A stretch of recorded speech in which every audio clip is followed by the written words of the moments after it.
You're listening to Ernestly Speaking, the only weekly podcast that covers friends, foes, and anything that goes. And now, for your badass host, Ernest Owens. And we're back with another episode of Ernestly Speaking with your host, Ernest Owens, myself.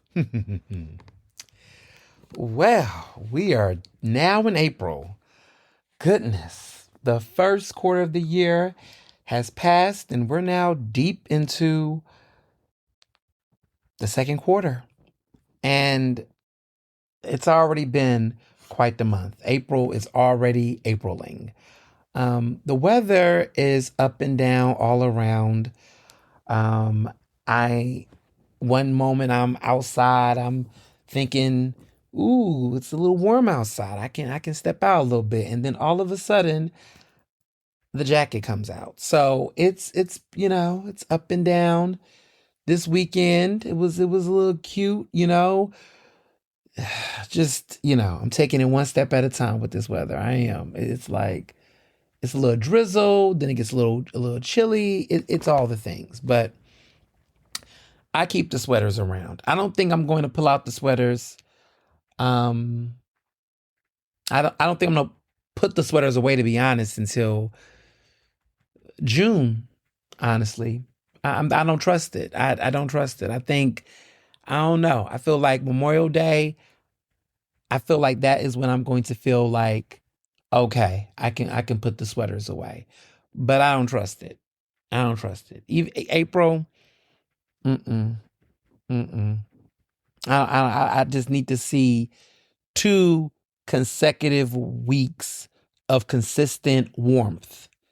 Okay, I need 2 consecutive weeks of weather that is over 60 degrees consecutively. And then I'll go, okay, cardigans, sweaters, whatever, go away. We're not there yet. We're not there. But climate change is real. Okay? But yeah, April is off to a great start. Easter was fabulous. Mr. Johnson, we did an Easter feast with a couple of close friends, some lit brothers and company. It was a really, really good Easter. It was a succulent lamb. We did lamb shanks, and then we did this really good chicken, and we had all the trimmings. It was a great time. Had some alpha brothers, my lit brother and my younger brother. And some faves, and we had some great wine, and it was a great feast. And Mr. Johnson made his iconic, I think we call it millionaire's banana pudding. We call it millionaire's banana pudding because it's not the traditional banana pudding. I mean, it is all the ingredients, but the way that every ingredient is like over the top, like he does not use the traditional, wafers. He used these really expensive, shortbread cookies, but they're like British and Pepperidge Farm, like the Chessman. It's like very over the top. Like every ingredient, the type of bananas, like everything is like over the top. And so I think we jokingly call it millionaire's banana pudding, because it's like so expensive to make that it's like we jokingly say, oh, if a millionaire, this is what a millionaire, like it's not your grandma's banana pudding. Like every single ingredient, every single procedural thing, it's like over the top grand. But he only makes it during holidays. So like Easter, New Year's, Thanksgiving, like it's only a couple of times in the year that he makes this. And those who've had it know how good it is. And it was an experiment. It was a couple years ago. Like it was like what if I make it this way? And I was like, let's do it. Let's see. And it was a hit. Like it's been a smash hit. I won't get into the details about what makes it a smash hit and what makes it memorable, but for those who've had it, and don't request. He's not, this is not a thing. Like he's not making this, it's not a thing. He's listen. He's an incredible cook. He is an incredible cook, and he's an incredible bartender. And it was actually myself during the pandemic that tried these cocktails that have become iconic of his that many people have went on to love, like the lavender lemonade that he makes, the candy cane Cosmo. Anybody who's had these cocktails from him know that they're iconic. Um, but Mr. Johnson does this big one, and I tell people like love language for me is food and all the things outside of the typical things that you think is love language. Good food, good drinks. Ah, so good. Um, yeah, yeah. This is so good. Um, but yeah, it was a very um fabulous Easter. Really great Easter. Just a good time. Just love a controlled, planned affair. Yes. And then also I spent some time, of course, working on a book. Weekends, I have made it a point that weekends I try not to go out. Not for the next 2 months. Now, I do have my big Alpha Regional Conference in 2 weeks. Now that's Alpha business. I will be in Atlantic City. Okay. You'll know when I'm there because it'll be nothing but black and gold all on my timeline and all in my news feed. But that's in 2 weeks. Um, when I'm not doing that, every weekend for the most part, Saturdays and Sundays, for the most part, even though I got another event next week, we'll get there. But most of my weekends are not that lit. A lot of you all notice I'm doing a lot of my dining and things throughout the week because I'm writing in the weekends. Weekends have been a really great time for me to dig. I'm towards the final chapter of the book. Oh, it's been a roller coaster. And I've been savoring these 2 chapters. Like I have not went Speedy Gonzalez because actually I'm at a really great pace. My draft for my book is due Memorial Day. I set this up, my writing pace, where I wanted to write 2 chapters a month. My book is 8 chapters long, but they're like really in-depth chapters. Um, so they are, yeah, they're because each chapter is roughly like 30 pages. So it's going to be over 200. The book is going to be over 200 pages long. It's going to be over 200 pages long, um, which is a decent size. I think nonfiction books, depending on what type of book, I like a book that this book gets to the point. It's a thorough read. But it's also not one of those books that I don't want people to, I want this to be a book where it's you can go on a trip and you can read it, and it's a book that isn't a fast read per se. It's a book that you sit with. It's rich in the information that I didn't want it to feel super wonky. I think sometimes you can read a book and feel like one chapter did everything it needed to do. It didn't need to go as long. Some books, can be a little too short where it's almost like you feel like you're missing something. But a good balanced book for me, for a nonfiction that is not, that's an idea book. This is what I would consider an idea book. It's not a biography. It's not, anything like that. This is an idea book. I typically, like my last book was an idea book, it was the Case for Counts Culture. I try to do 70,000 words, a little over 70,000 words is my ballpark. Between, 65 to 70,000. Sometimes it can go a little bit more. But I try to be in that ballpark with the books that I write. I mean, books. Look at me. Books. But that's been like my typical feel for the type of book I'm right now. If I do a memoir, it might be a little different. If I'm telling my life story, I'm sharing some things. Oh, we gonna need, it's gonna be a little bit more than that, clearly, because it's things need to be spelled out. Things need to be, it's gonna go in a different range. But my big idea books, I'm typically 8 chapters, around 70,000 words, a little over 200 pages. We Gucci. That's typically my headspace around how I put my book together. And so, I got the book deal in January. My mindset was 2 chapters per month, 5 months to write the book in total. So for me, even though I had, up until the way my mindset is, the way I do my book layout is, okay, chapters 1 and 2, January, 3 and 4, February, 5 and 6, March, 7 and 8, April.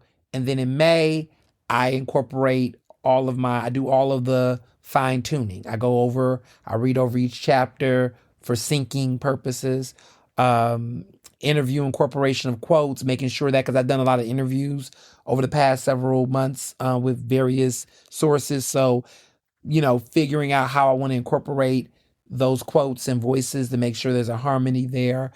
And then I do bibliography, source citation, and balance all that, make sure all that's straight, package it all up, send it to my editor and send it to my people, and then we off to the races.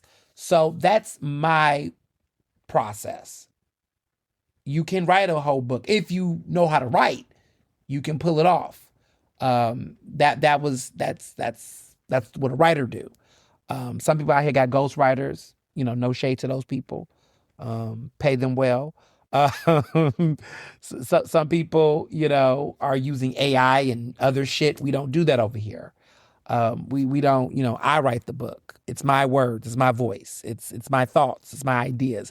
AI cannot write my book because there's been no book like my book. When my book comes out, AI will try to eat off of what I'm doing, and then we will sue them, and then we will get a bag. Anthropic, I want to bring that up. The Anthropic, that company that owns Claude, there was a massive copyright lawsuit, one of the biggest ones in history, a $1.5 billion settlement, and that settlement had to be paid out to authors whose books were stolen. Content was. My book is copyright, trademarked. It's mine. My words are mine. So anybody who tries to take my shit, oh baby, you can see my lawyers and my people, and we're gonna get a cut. Okay? Let's just say that my first book may have been one of those books that was in that settlement. I will not disclose whether it's not, but let's just say I don't fear AI and these companies. Take some shit off my book. Just make sure you cut a check like you had to do anyway. Look up that Anthropic trial. That AI system stole so many authors. And when your book is published by a major publisher or distribution group, my first book was from St. Martin's Press. Any of these publishers, they're fighting for authors. Okay. Shout out to my agency. Shout out to my team. Shout out to the people, because that's what they do. Like these literary companies, a good press firm, like if you're independent self-publisher for books, this is the stuff when people say, what's the difference between being self-published and then being published by a book publisher? These are the things, right? These are the benefits. Because if you want your book to, information or whatever for branding purposes, film adaptation, playwriting, all these things, this is where the distribution and the money and the credits and the things come into play.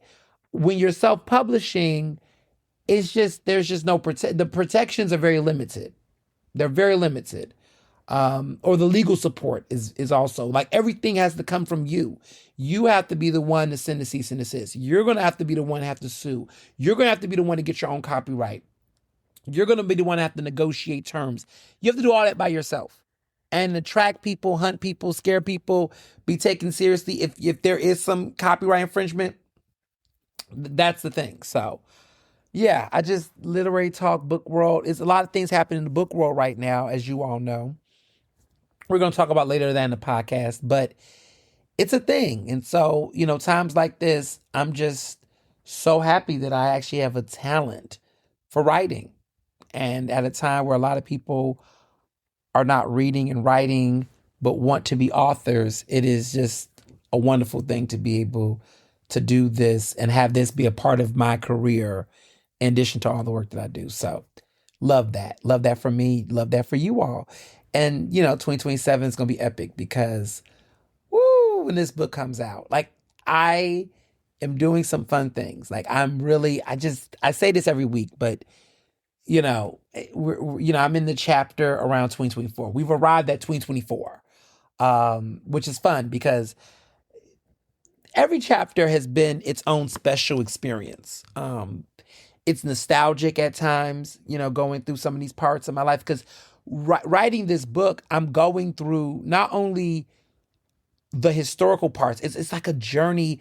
It's a journey of my internet life, like memories that I remember on the internet, coupled with where I was in my political thinking and thought process. And so some of this is oral history, some of this is clearly what was reported in the press, and then also what I remember and recall, and the experiences of some people, some very noble people that are going to be in this book that also went through these journeys of experiencing stand culture and the histories. And so it's just such a fun, just cannot get it. It just makes me super excited because there's just such a beautiful, there's so many parallels that's happening when you read this book. You can read this book 3 times in 3 different lenses and it will be fun. Like, and even writing it, the way in which I have had to go back through the book and the chapters, there's part of this where you can, I don't want to tell too much, but I just can't help myself. But you can read it as a history, just as a history book. And that's even like with the case for council culture. Like, you could just read this as a very, like, it goes in a chronological order that it's almost like a history of like the past nearly 20 years. Nearly 20 years. We start around '08, but like nearly 20 years of like from Obama to now. Like, how the fuck did we get back here, right? So you get almost like a nearly 20-year history, which is an education within itself.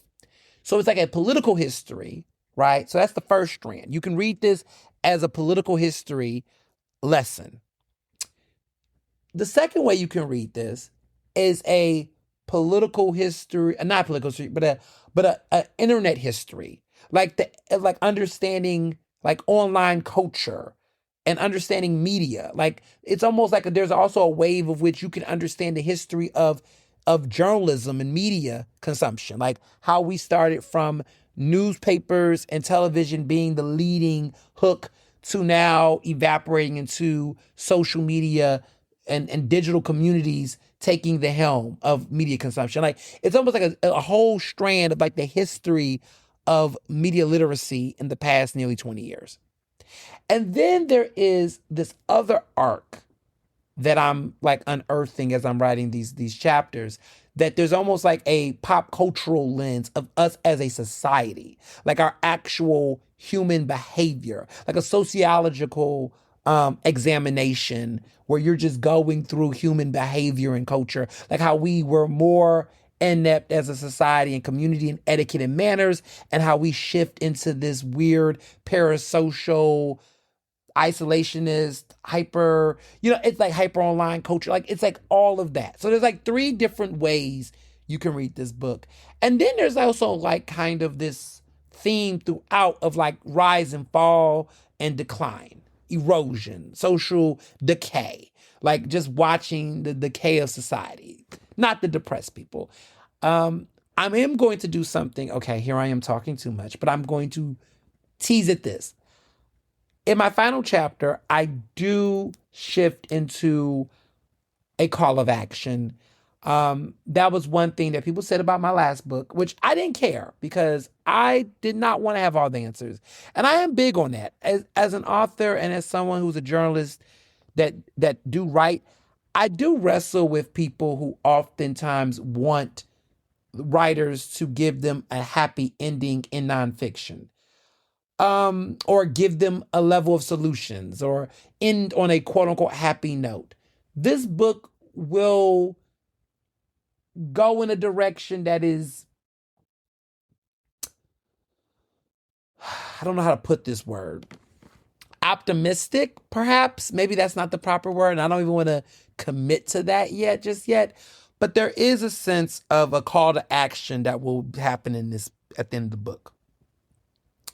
My last book did not do that. And I don't think I wanted it to, because I think I wanted the focus to kind of, because that, I guess that book was very much nuanced, where it was subjective, like cancel culture, and I still believe that it's very subjective. So there was no way to give you a solution to solve whatever it is. It was more of be empowered, do the damn thing, do you kind of thing.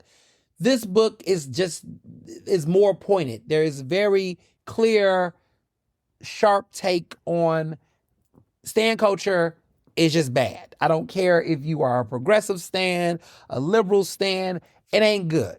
It's not good. It's not good. This book doesn't give you any redeeming quality to what is being assailed. Like, I don't support stan culture. I don't like it for anybody. I'm annoyed with it on both sides of the fence. I don't think anyone standing for any politician is good behavior or healthy behavior. We need to not do it for anybody, because I've seen the worst of people on each side of the fucking fence. And that's just my personal take. I'm not changing that. And this book, doesn't provide a medium for anybody who's on that spectrum, whether you're a Bernie bro, a K Hiver, like that shit is just whack to me. And I'm not changing my position on that. So that, I guess, stay tuned. But enough about the book. This week was busy, productive. I won't say busy, productive. I don't like the word busy. I try to take the word busy out of my mouth. Busy is just doing a bunch of things and being slapped with a lot of things. Productive is busy with a purpose. Busy is just doing a lot of things, but just frantic. And I try to be more productive than busy. Because busy is just like, what are you doing? You're just doing a bunch of things. There's no, I don't like it. I don't like the term when people say, oh, you've been busy. I'm like, I just like, busy is just such a very like a very lazy word. I mean, perhaps there's times when I guess I am busy, but I am more productive. I like to say I've been productive because I try to do things that have a purpose. And so if I look at this week, it wasn't busy. It was productive because I was doing a lot of things that need to get done, and I was doing it with purpose. So it was a very productive week. Words matter. So I saw The Sound of Music at Ensemble Arts. I saw with one of my faves, Nina, who was in The Sound of Music at her high school. She went to Gamp, and she was Maria. And when we went to go see the show, I kept saying, oh yeah, she was in The Sound of Music. She was the Black Maria. And everyone was just like, oh, they thought she was in like the Broadway production on National Tour. Like, no. She said, but listen, she might as well. Those vocals are vocaling. Great production. Really loved it. If you can see, it's a classic. It's Roger and Hammerstein. You can't go wrong. It's a classic musical, and it's done really well. And the singing is incredible. And it's funny because I haven't seen The Sound of Music, the movie or anything, in a while. And in the timeliness of it, with everything that's going on in the world right now with fascism and Nazism and everything, it's so timely. But one of the things I realized that my favorite song in a musical, everyone likes The Sound of Music. They like, Do Re Mi. They like, and those are all great songs. But it's not, Maria's song that do it for me. It is, the classic for me is, Climb Every Mountain. Like, that is the heart of Mother Abbess. Listen, Climb Every Mountain is the song for me. It is the whole energy for me. Like, it is to me, it is the heart of the musical. It is the arc. It is the song that carries with you throughout the film. It is the emotional arc. It is the part where Maria realizes that she needs to do her big one. She needs to search high and low. Follow every rainbow till you find your dream. It is the motivational song for what drives her to go back to the family, to the Von Dutches, and live and pursue love and not be afraid of her feelings, to get out of her. It's just so good. Now, my favorite version of it is the one that is sung by, of course, Audra McDonald. If you have not heard the Audra McDonald version, which is the one that NBC did where they had Carrie Underwood in The Sound of Music, this was the television version, which, okay, Carrie Underwood, the only thing that worked for Carrie Underwood in that film, that version, was that she looked like, she could be Dutch or Austrian or whatever. Like she looked the part. The vocals were not that superior. But Audra McDonald singing Climb Every Mountain, the best. The best. I mean, she could sing anything. She could sing Muffin Man and take me there. Take me through there. Okay. I'm an Audra McDonald stan, but not in that way. I'm not obsessive, okay? She's had some real stans that have stalked her. Like, one person followed her to her house. It was creepy. Like, not like that. But I do respect her art, her vocals, her music, her swagger, her whole, je ne sais quoi, what she brings to musicals. She is one of the greatest singers of all time. She is one of the greatest actresses of all time. She is my favorite all-time Broadway performer.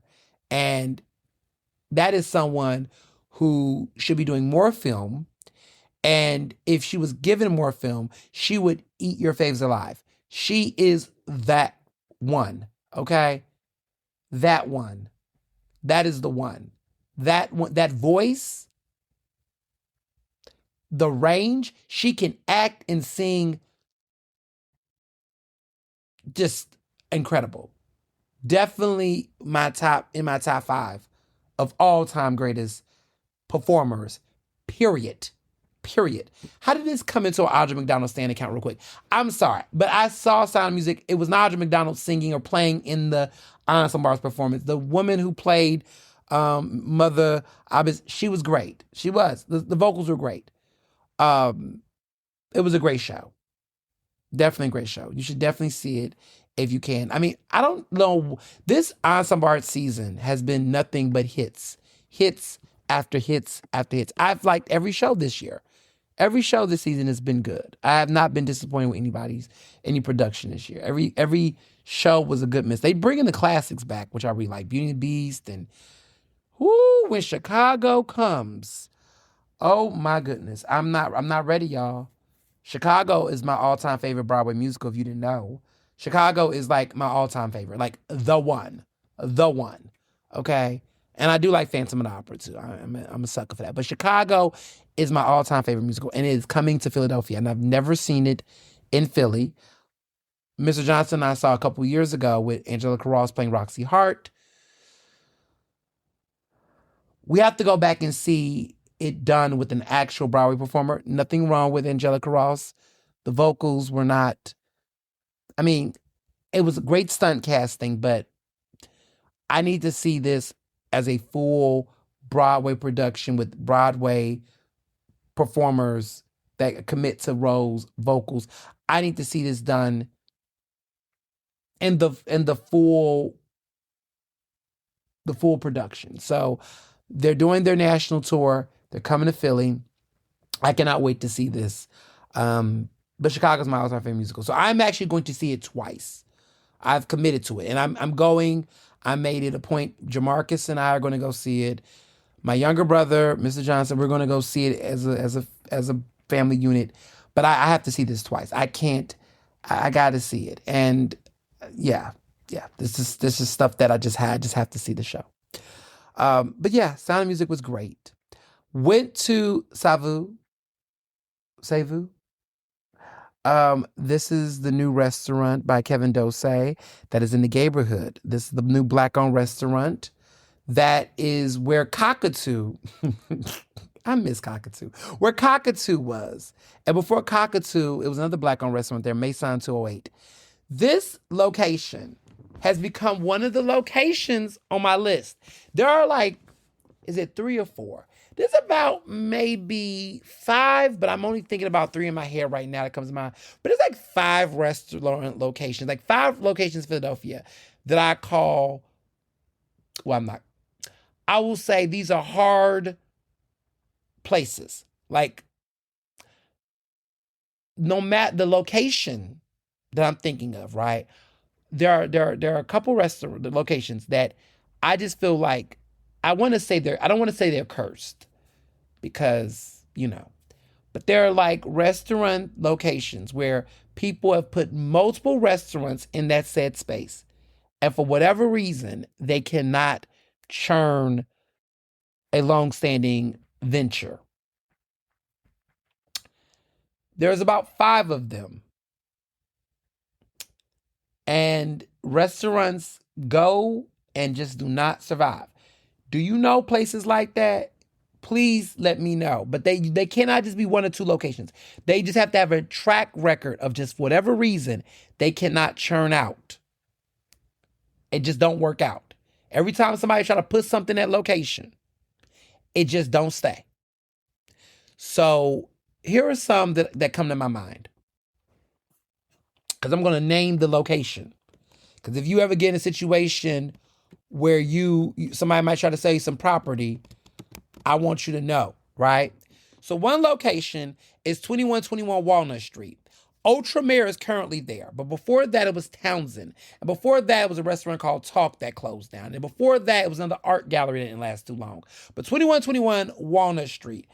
Ultramare has been holding on strong. So it may not be cursed right now. But it just, for whatever reason, it just is. So maybe, I don't know. Ultramare been there for 2 years. Let's see. Let's hope for the best, okay? That's one location that I'm thinking of. Another location, because I'm about to pull these up. I want y'all to know, because y'all be like, Ernest, 1000 Frankfurt Avenue. 1000 Frankfurt Avenue. That's in Fishtown, okay? The other location I just named was that's in Rittenhouse. The other one, 2121 Walnut Street, is in Rittenhouse. This is in Fishtown, 1000 Frankfurt Avenue. What was there? There was a place called Mad Rex, did not last. A restaurant called The Finn that did not last. There is a spot right now called Mama Joia that's over there. And it's been there for like a year and some change. We'll see. But that location, nothing lasts that long over there. Okay? Just putting that right there.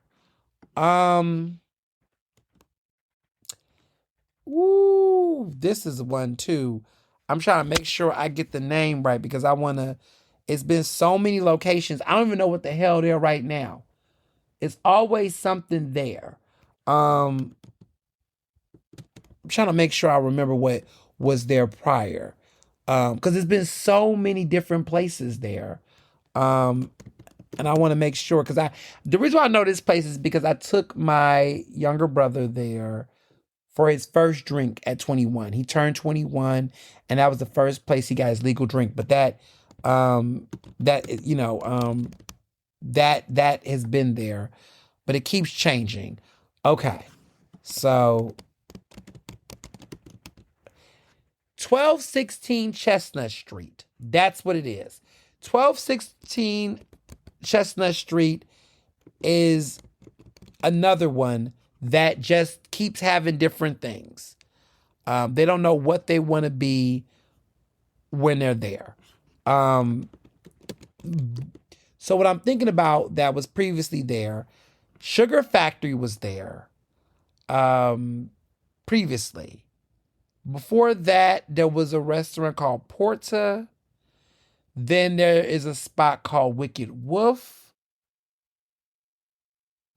Wicked Wolf was there. Porta was there. I think it was called. Brick Wall was there. Sugar Factory was there.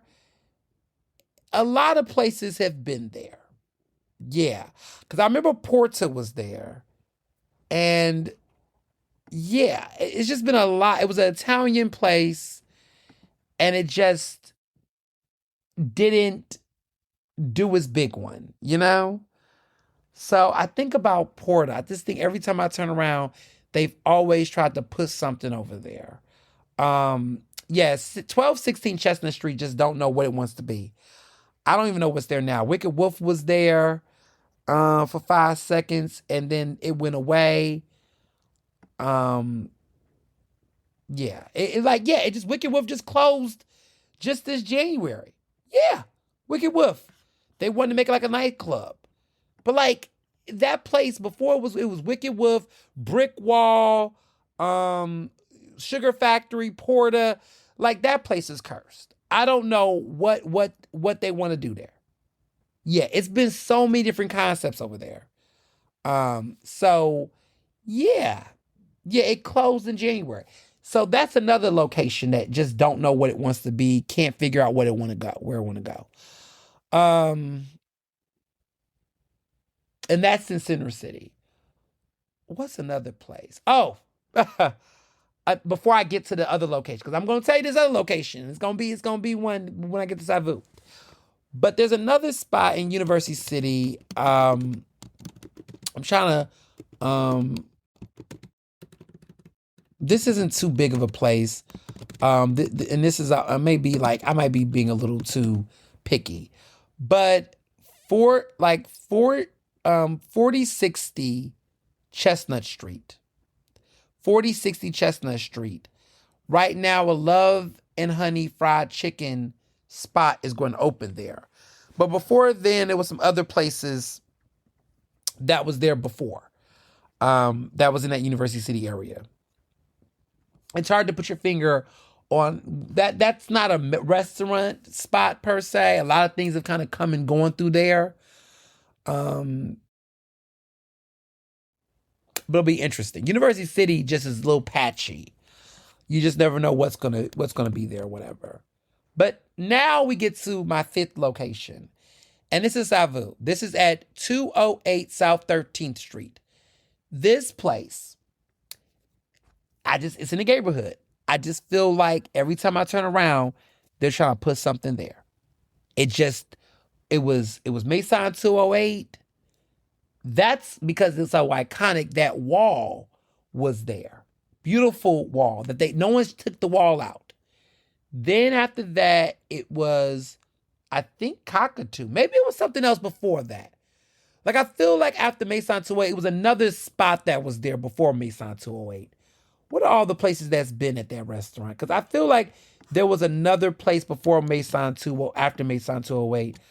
I just want to know what's been there. What place has been there? Because it's been so many things, and I've been like, it's been several different things. So, okay, so I guess the main ones was Mason 208. Then it was Cockatoo. Now it's Savu. Yeah, so I guess, Mason 208 was there from 2017, 2019. Cockatoo came in 2000s, took over most of the 2000s, and then Savu came in currently now, pretty much late 2025. So that's been the vibe. Black owned first. It was supposed to be a French restaurant, 2 stories. Then Cockatoo was supposed to be like a gay bar, lounge vibe. Now this is supposed to be a modern American concept. Fine casual concept is what they're trying to be. Kevin Dose, who owns Taste Cheesesteaks, still owns that spot. That's the one over there near GFK, near where's it near? It's near Misconduct Tavern. It has the oxtail cheesesteak, which was one of the best cheesesteaks in the city. One of the best cheesesteaks in the city. Okay? That oxtail cheesesteak at Taste Cheesesteak blew my mind. When I was at Eater, I wrote the proudest review about it. It is one of the best cheesesteaks in Philadelphia. Facts. Absolutely. That oxtail cheesesteak is so good. Very good. It's expensive for a cheesesteak, but it is a memorable experience. And it's very big. If you go, Okay, because I need to let y'all know this right now for those who've not went. First of all, it's a very small space. So it's not a space that you can really like restaurant at like that. You want to carry out. The cheesesteaks are really big. They're meant to be shared.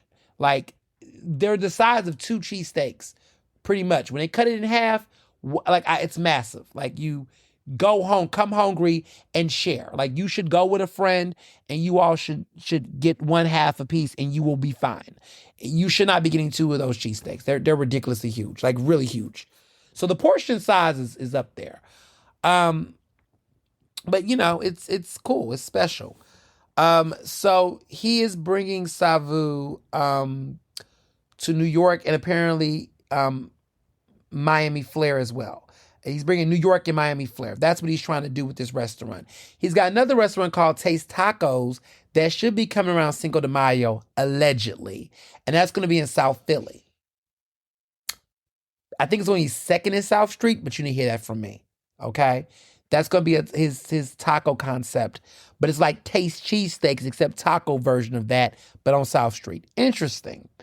But Savu is supposed to be his more restaurant, more, dining experience. I have so many thoughts. I'm giving you all an honest review. Okay? The Lib Brothers, we went. Okay? We all four went. So many things. Let me just start off by saying, I think everyone should go for themselves and experience it. I think everybody should go and everyone should, it's worth a trip. It's definitely worth the trip. And I would say go to dinner before brunch. We have not done brunch, we did dinner. I always tell people, I gotta go do dinner. Because how you run your dinner and how you do your dinner will tell me everything about everything else. I'm not a person that goes to a spot for brunch unless that's all they do. Now, if the brunch is better than the dinner, then it's different. But I'm very much of the mindset of I need to go do dinner first before I do anything else. Because I think restaurants should not be judged off of their brunches unless they are a restaurant that just simply do brunch or breakfast or lunch. You know what I mean? I feel like a restaurant, to me, you cannot judge a restaurant until you've had their dinner and their evening situation, and then you can talk about everything else. Now, you can compare and contrast, but I just feel like if you're somebody who tells me the brunch is good, or if you say the restaurant is good because the brunch is good, I'm like, nah. If you tell me that you like the dinner and the restaurant has a really good dinner, but the brunch is okay, I will still judge the restaurant good because I believe that the main bulk of their interest and money should be towards their evening service, if that is literally what they're doing most nights. That's just my personal opinion. If you disagree, it is your prerogative. But that's just how I assess restaurants that are restaurants. If you don't do an evening dinner service, you're a cafe then, honey. Like, you're a brunch. You're doing breakfast, you're a cafe. You're not a restaurant. A restaurant serves dinner, in my opinion. If a cafe solely serves breakfast or might serve a light lunch. A restaurant serves dinner. Might serve lunch, might serve breakfast or brunch, but it serves dinner. If you don't serve dinner, you're not a restaurant. You're a cafe, you're a pickup spot, you're a hot spot, you're a delivery, like you're something else. But if you don't serve dinner, you're not a restaurant. I didn't make the rules. Okay, I just made that a rule, but I believe that. So I was like, we was invited. They said, hey, you should come for brunch. No. We're going to do this dinner. So there's a lot of things going on at Savu. First of all, Savu means French. It's French for smoke. And there's a lot of smoke. And I got some smoke for this place because of the smoke. It's hookah. It's hookah. It's hookah upstairs and downstairs. When we went upstairs, the hookah wasn't too crazy because it wasn't people doing the hookah. But that is the thing. That is the first thing that you gotta be prepared for. It is a hookah lounge. Downstairs, when I walked in, woo, it hit me. It hit me. And some people listening to this right now are gonna go, oh, well, not going to that. They really that's their money. The hookahs that they're selling are starting at $70. Definitely were people with them, and they were at the bar with them, and the bar was barring, and the furniture. Let me start off with the look of the place. It's a beautiful place, well decorated. Definitely an upgrade from what Cockatoo was doing with the furniture and the look. Definitely some really nice Art Deco, very nice furniture. Some of the best like seating arrangements that I've seen for a new restaurant this year. Very beautiful, very beautiful. Definitely know the vibes. Definitely have created space with beautiful photography, lamps, lighting, great moody vibes. Let's just say that the ambiance is top tier. For a massive 2-story space that is as big as this grand, there is no escape of the view. It's a beautiful restaurant. Let me just give them that real quick. It looks good in there. Okay? Looks good. So I'm just going to say that real quick. It is definitely an Instagrammer's Instagram, definitely a Reel's Reel. Definitely they know all the checkoffs on that. Looks good. Beautiful. Okay? A beautiful restaurant. We're going to start there. Now, vibes. The vibes. Music, good music. It is very upbeat, urban, R&B, nice 2000s R&B swag, some good, cool hip hop, nice vibe. DJ comes in at night, can turn into a nightclub late at night kind of feel, but vibe, lounge energy. I'm going to tell you what it makes me think of because I got a comparison. I went to bed. I was like, I got to figure out what this is because this feels very familiar. I got thoughts, but I'm going to reserve those comparisons after I get into everything else. It is a hookah. Downstairs is hookah. You really can't eat downstairs unless you like hookah. Like, if you like smoke, you like the drink, you like the lounginess of it all, you can go downstairs. If that's not your energy, go upstairs. Go upstairs. We went upstairs. Upstairs, it was a lot more calm. I recommend not trying to do dinner too late unless you don't like smoke. You want to go around 7, 8 o'clock to get away from all of that. But upstairs, it's a lot more calm upstairs, at least when we went. We went on a Thursday night, so take that for what it's worth. So, the food. The drinks. Well, first of all, let me start off by saying that the restaurant is a Thursday through Sunday situation. So they're not open on Monday, Tuesdays, or Wednesdays. The drinks, expensive. Every drink, every cocktail on that menu is $22. I think that for the price, the liquor that they use do not match that price. He wants New York and Miami flair. It feels like New York and Miami when you look at that damn menu, okay? $22, okay? Now, here's the gag. From 4 to 7, they have a happy hour. From 4 to 7, they have their happy hour where it's 50% off certain cocktails, which then brings the cocktails to $11. With all due respect, that's how much they should just be costing, period.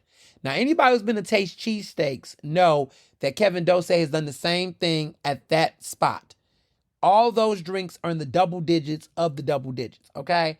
All of them cocktails are like over $20 over there. And he does this really generous, quote unquote, happy hour from like 4 to 8 or whatever that reduces those drinks. But let's be very clear. I think part of the allure is that most people that go come after 7 o'clock. There are some people that might come for a happy hour. And the happy hour, they be jumping. But there's always going to be money that's going to be made, no matter what price reduction. You think in your head psychologically, ooh, $11. But that's not, I guess that's a happy hour cost in 2026 for drinks. I don't know. When you have a husband that do bartending, you just don't really know. But I just think to myself that there are places like Strange Loves and other spots that are really doing some really interesting happy hours, some really good price points that for me to go down there, but I guess you're paying for the vibe. I don't know. Maybe it's the look of the place.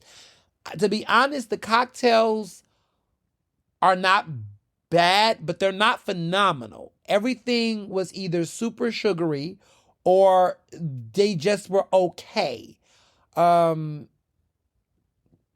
the cocktails, I can't justify paying $22 for anything, any cocktail we had that night. Fortunately, we was able to land at an earlier time to get them half off. At $11, fine.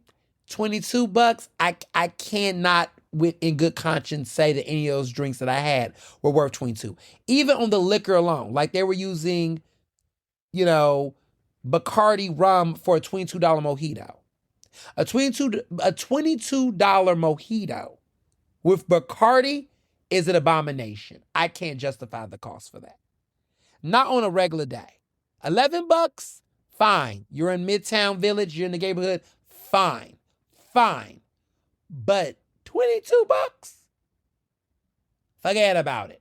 So that was crazy to me. That cocktail, and every cocktail, they got a bunch of different cocktails, but most of their cocktails aren't anything spectacular. They're very traditional. Sex on the Beach, Cosmo, every cocktail was the same cost.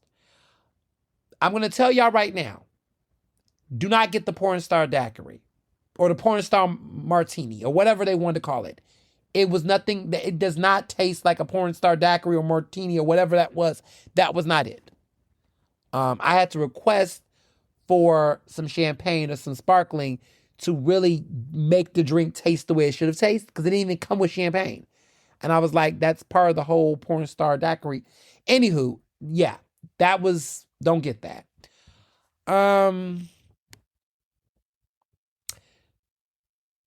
The other food. The costs for the food, the dishes are on the upscale prices. There is a lot of what I call bait, Instagram bait. They had a caviar situation where it was $40 for a bump of caviar per hand, per person. $40 bump. And I can't remember what they do. They put some glitter and they come out with the sprinklers. And I'm like, what? But this is something that they're trying to have an experience. I don't, that was a little baity. The food, the appetizer, there was a lot of appetizers. Everything was just smaller portion, but very pricey, very pricey. We had the blue crab egg rolls. Good. Crab cake, good. I think they had like these lamb meatballs. Good. The thing about for me was the portion size and prices. That food was good. Those appetizers that we had were good. The main courses. They only had about 5 main course dishes. One included a tomahawk steak for 2 that was like $175. We did not do that. I did lamb chops. They come with some really good sturdy sides, which I appreciated. That was around like early, like $40, something like that. Not bad. Jamarcus got the branzino. Josh got the crab pasta dish. Or no, it was a lobster pasta dish that was also good. George got the chicken, which was very simple.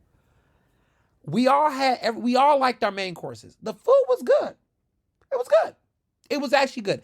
I liked my lamb chops. I thought they were done well. The side dishes were good. Asparagus, grilled. The dishes were good. The main courses were good. The chef who did the mains, I was impressed. I was surprised by how good it was. The food is actually good. They did not have dessert when we went, even though apparently they have a cake option that they do, but it wasn't available when we were there. Bummer.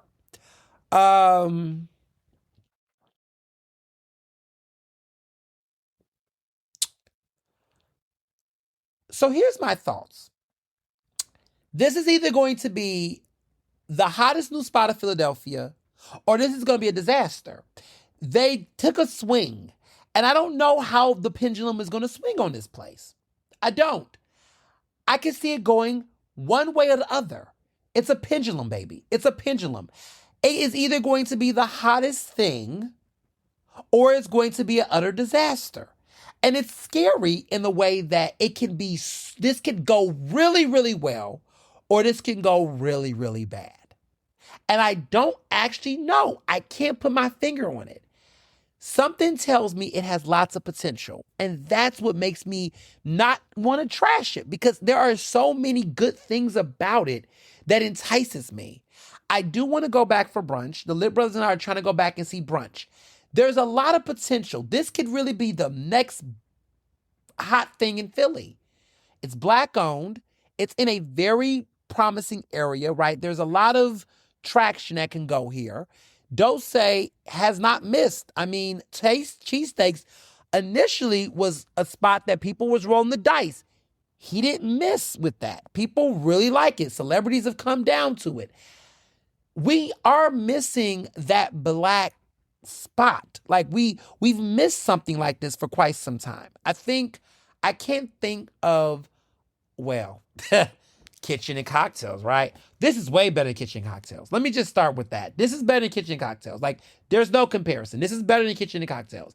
Conceptually, this place knows what it wants to, like, where is it going? It's unapologetically there.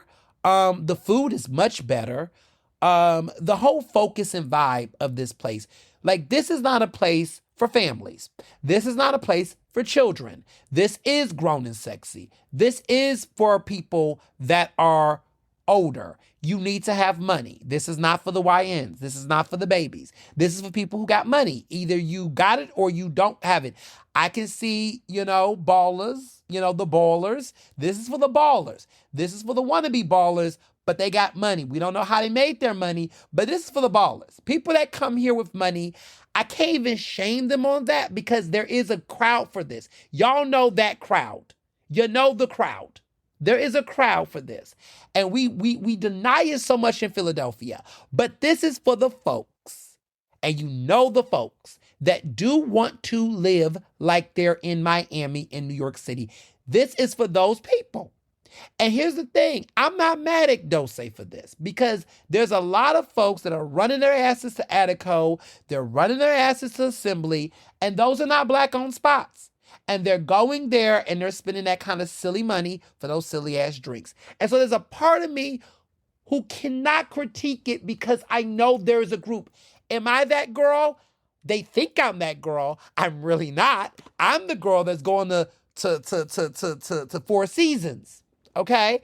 And I will take my ass there and I will get the quality. And even when I go, I don't go all the time. I go for a cute little splurge. Okay? However, Four Seasons is not going to play the kind of music that is going to be played at Savu. Four Seasons is not going to let you wear and dress the way, or let you dress the way you want to. It is a certain vibe. This is for the folks that want the energy of that nightclub, right? They want that nightclub. What is that nightclub? I mean, there's been so many nightclubs that has come. This is the Lou and Chew for the trust fund Black Philly babies. Like the Philly Mafia, okay? The Black Philly Mafia's children would be going to this spot. This is the spot for the folks that say, listen, I got some money. Don't ask where the money came from. But this is hood rich. But it's also an element of fun to this that I think Philly has been missing for some time.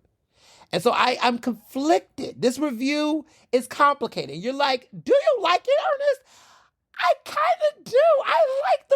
I like the rich ratchetness of it. I don't know if I would go all the time, but listen, I'm from Houston. And so this reminds me of some of these Houston spots before they got really ruined. And so there's a space in place for this. I just don't know. Hear me out. Hear me out. You remember Frame? I think Frame still exists. Yeah, I think Frame is still open. This is the black Frame. You know, the spot in Old City. This is the black Frame. This is the black Frame. Yeah. The people that go to Frame would go here. This is the crowd. This is the crowd. This is the crowd. Yeah. That's what I'm thinking.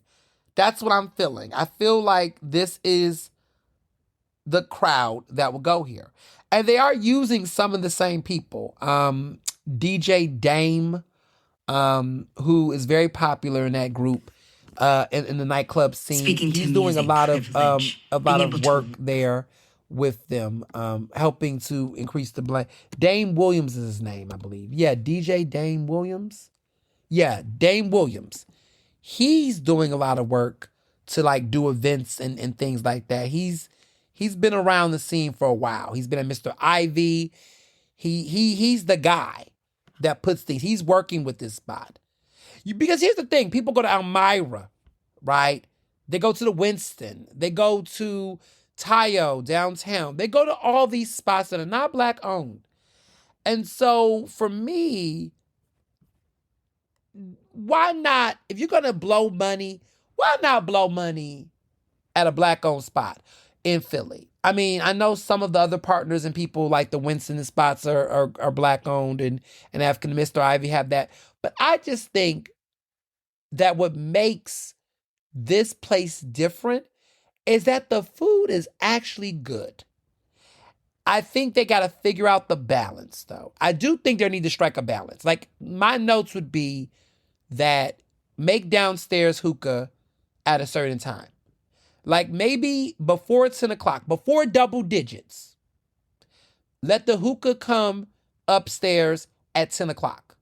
Before 10, keep the hookah out so that people can actually breathe. Because there's some people that really want to dine, and I think that there needs to be a balance there. I think downstairs, if you want downstairs to be the modern chic Lou and Shoes of it all, let it be. But let people upstairs have a smoke-free experience. I would say that would be my big recommendation. Figure out them prices. But I get it, though, because the people that go to a place like that would not complain. So I struggle with the price conversation. But I think they need to do a more robust happy hour. Figuring out that happy hour dynamic needs to be figured out. But they're new. So there's going to be room for improvement. I think they're going to iron out those kinks. So I'm not going to be too hard on that. But I think they should definitely figure that out. But there's a lot of potential. The timing couldn't be better. I think that the timing of them opening this with everything that's supposed to be going down in Philly right now, I think that this is smart. Yeah. So if I was to give it a rating out of 10, I'm going to give it an 8.5 out of 10. I'm going to give it an 8.5 out of 10. There's potential here. But it also can go left. And if somebody went and completely hated it, I can understand why. But I can also understand why people could be excited about it. And I'm leaning more towards the excitement than I am the cringe. But I do feel like a couple of missteps and misdirections can turn this into a complete flop. But some right moves can turn this into the next hottest thing in Philadelphia. It's on this weird scale of being something phenomenal or something flopominal. Okay, it can either go left or right. And that's fun because in Philadelphia, we don't have anything that's been fun. This year has been a very just dry year. I've not been that excited that much this year. I mean, Amelia was good. Candace and I went to Amelia, and that was good. That was like so far, that's been the best new restaurant in Philly for me, has been Amelia. But the Vernick clan never misses. Really, the Vernick family never. Greg Vernick never fucking misses. And I say that, I gotta say that takes the cake. That is my all-time favorite restaurant group in Philly. Greg Vernick does not miss. has not missed yet. Coffee bar, great for lunch. Vernick fish, great for dinners, extravagance. Vernick food and drink, incredible. Wine bar, top wine, one of the best wine experiences, dining restaurant collabs, period. Like all of the shit that he do is just top tier. And Amelia is just another gem to a treasure trove of incredible restaurants by an incredible restaurateur and chef. So I just want to say that about that. But yeah, everything else this year has just been kind of like, okay, okay, right? Which then brings me to James Beard. We got some James Beard finalists. Philly did good this year with their restaurants. Philly is back. I feel like we're back. We're back. We've been kind of ever since our big win we had a couple years ago. I want to say around 2023. After we had this big epic moment, we kind of have been kind of like a little rocky in the conversation around James Beard. But it seems like the Michelin star praise put us back in the conversation. We got 7 finalists across various categories, which I'm proud of. I'm very proud of Philly right now. Philly did our big one.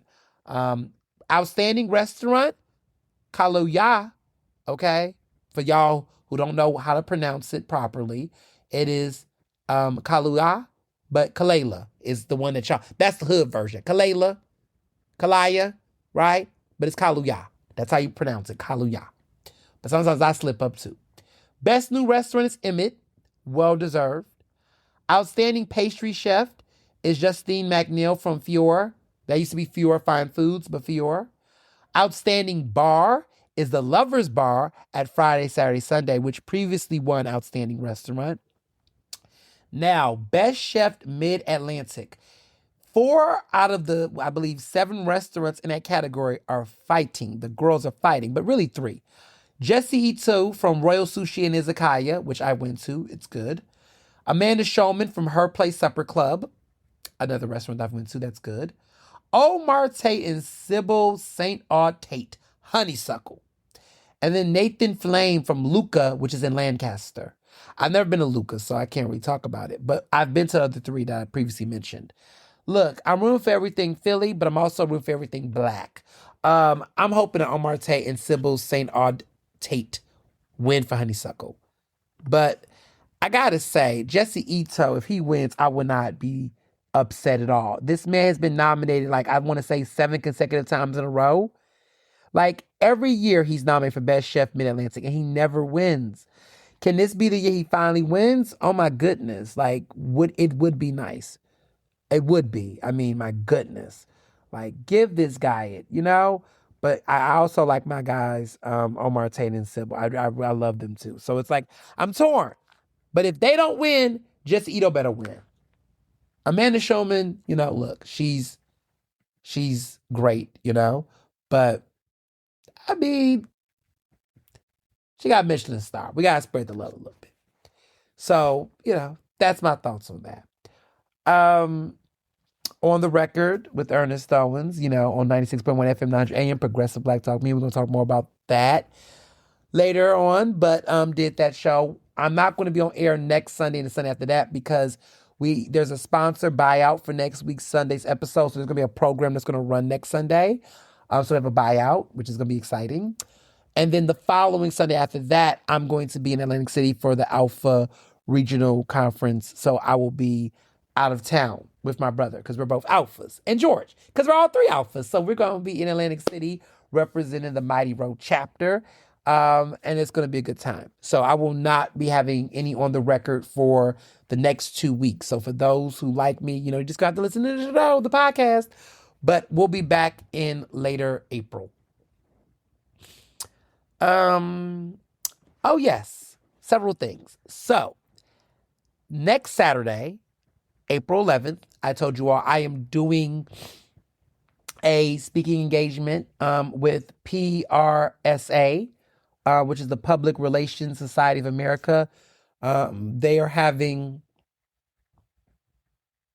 their annual Brunch and Learn event, and I am this year's keynote speaker.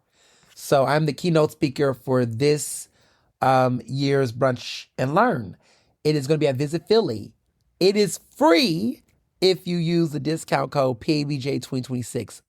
All caps, no spaces. PABJ2026. The link is in my bio of my Instagram and Threads. That link in bio on my page. If you go that link, you can register. Tickets are selling out, but you use that code, okay? And you can get in for free. It's going to be a brunch and a learn. And I'm going to be giving a masterclass fireside chat. It's going to be a great conversation about the state of journalism, about public relations and media. I mean, I'm Philly media royalty. My husband owns Surefire Media, which is a wonderful public relations firm that has incredible clients. And, as somebody who's been in the business and academia and doing all things, they made me their keynote speaker to discuss these things. So I'm super excited. We love a good event. We love to get booked. So this is my love letter to Philly. Come through. Don't miss your slot. Don't miss it. It's from 11 a.m. to 1:30 p.m. So we're going to have plenty of time to network, plenty of time to talk, plenty of time to get around. So if you want to see me, this is one of the few times I do events like this in Philly.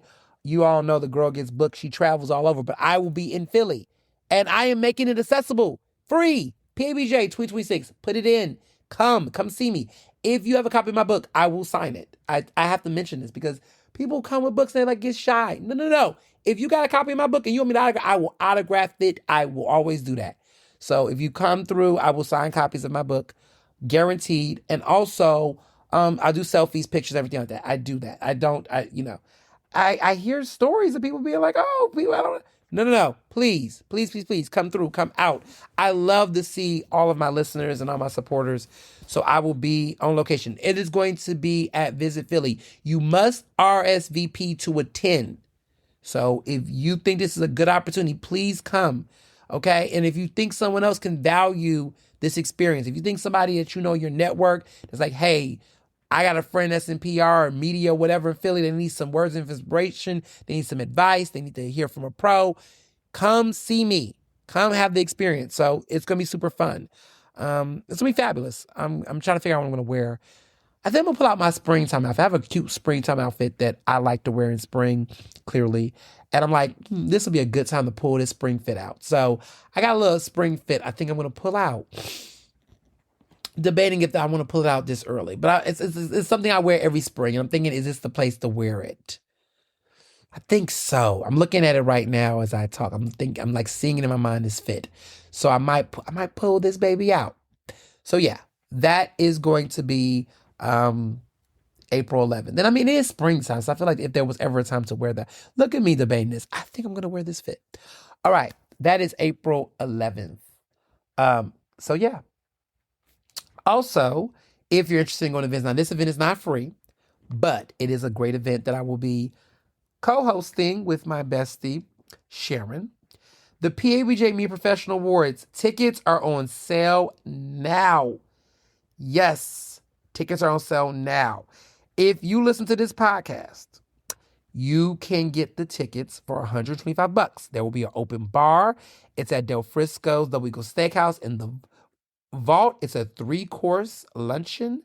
It's open bar. Again, Tito's specialty cocktails, great drinks, fabulous time, great networking. It is fabulous. Tickets are on sale. If you want to get tickets and buy them, anyone can come. It is going to be on Friday, May 15th from 12 to 12:30. Okay? I'm sorry, from 12 to 2:30. 12 to 2:30. It is a fabulous event. The proceeds all go to support the Philadelphia Association of Black Journalists, which is a nonprofit. So you are supporting a Black journalism organization that does great work, if I do say so myself. It's going to be a lovely event. We have some exciting honorees. I can now tell you who the honorees are because you're going to be the first to know who the honorees are. Some of them are listening to the podcast, actually. So this is going to be fun. The tickets are on sale now. You can go to link and buy and purchase them. They are going to sell out fast. But I'm going to tell you, even the honorees do not know who else is being honored. So some of them who are listening right now are going to find out who they're being honored next to. So here are this year's honorees for the 2026 PABJ Media Professional Awards. which this year's a special year. This is our 5th annual event. This is our 5th anniversary, y'all. The 5th anniversary of this event. This is the 5th time we've done these awards. Always epic. So, Media Professional of the Year is Dr. Latrell Deshawn Crittenden from Klein College of Media and Communication at Temple. He is a big deal. He's got this new director position there, and he's been doing incredible work. He's been a longtime journalism professional, media professional, advocate, has been in several places across the country, and this is well-deserved. Shout out to Dr. Latrell Crittenden, Deshawn Crittenden. Our Emerging Media Professional of the Year honoree is Teresa Lundy from TML Communications. Teresa has been doing this work for quite some time. I've known her for so many years. We've first met in 2013, and she works for various clients from the state level, and it's exciting to honor her. And we've come a long way in our media relationship. And it may become as a shock to some people, but in 2026, anything can happen. Our President's Award of Excellence honoree is Michael Numias. He is currently in the city of Philadelphia. He's doing a lot of work around the 250th celebration, has been a longtime advocate for PABJ, has been a longtime friend of the media, has been an advocate in being able to have big ideas and big projects, but also prioritize and censor the Black press. So we are honoring him at this event. Our Impact Award honoree this year is Ron Holloman at CBS Philadelphia. He is an incredible producer who is a stagehand. He is the guy who mics people up. He's the guy who makes people look good and sound good on air. And he's behind the scenes, but makes such a very important impact. And we always love to honor those people. The Trailblazer Award honoree is none other than the incomparable Taib Smith of the Growth Collective and Smith and Roller.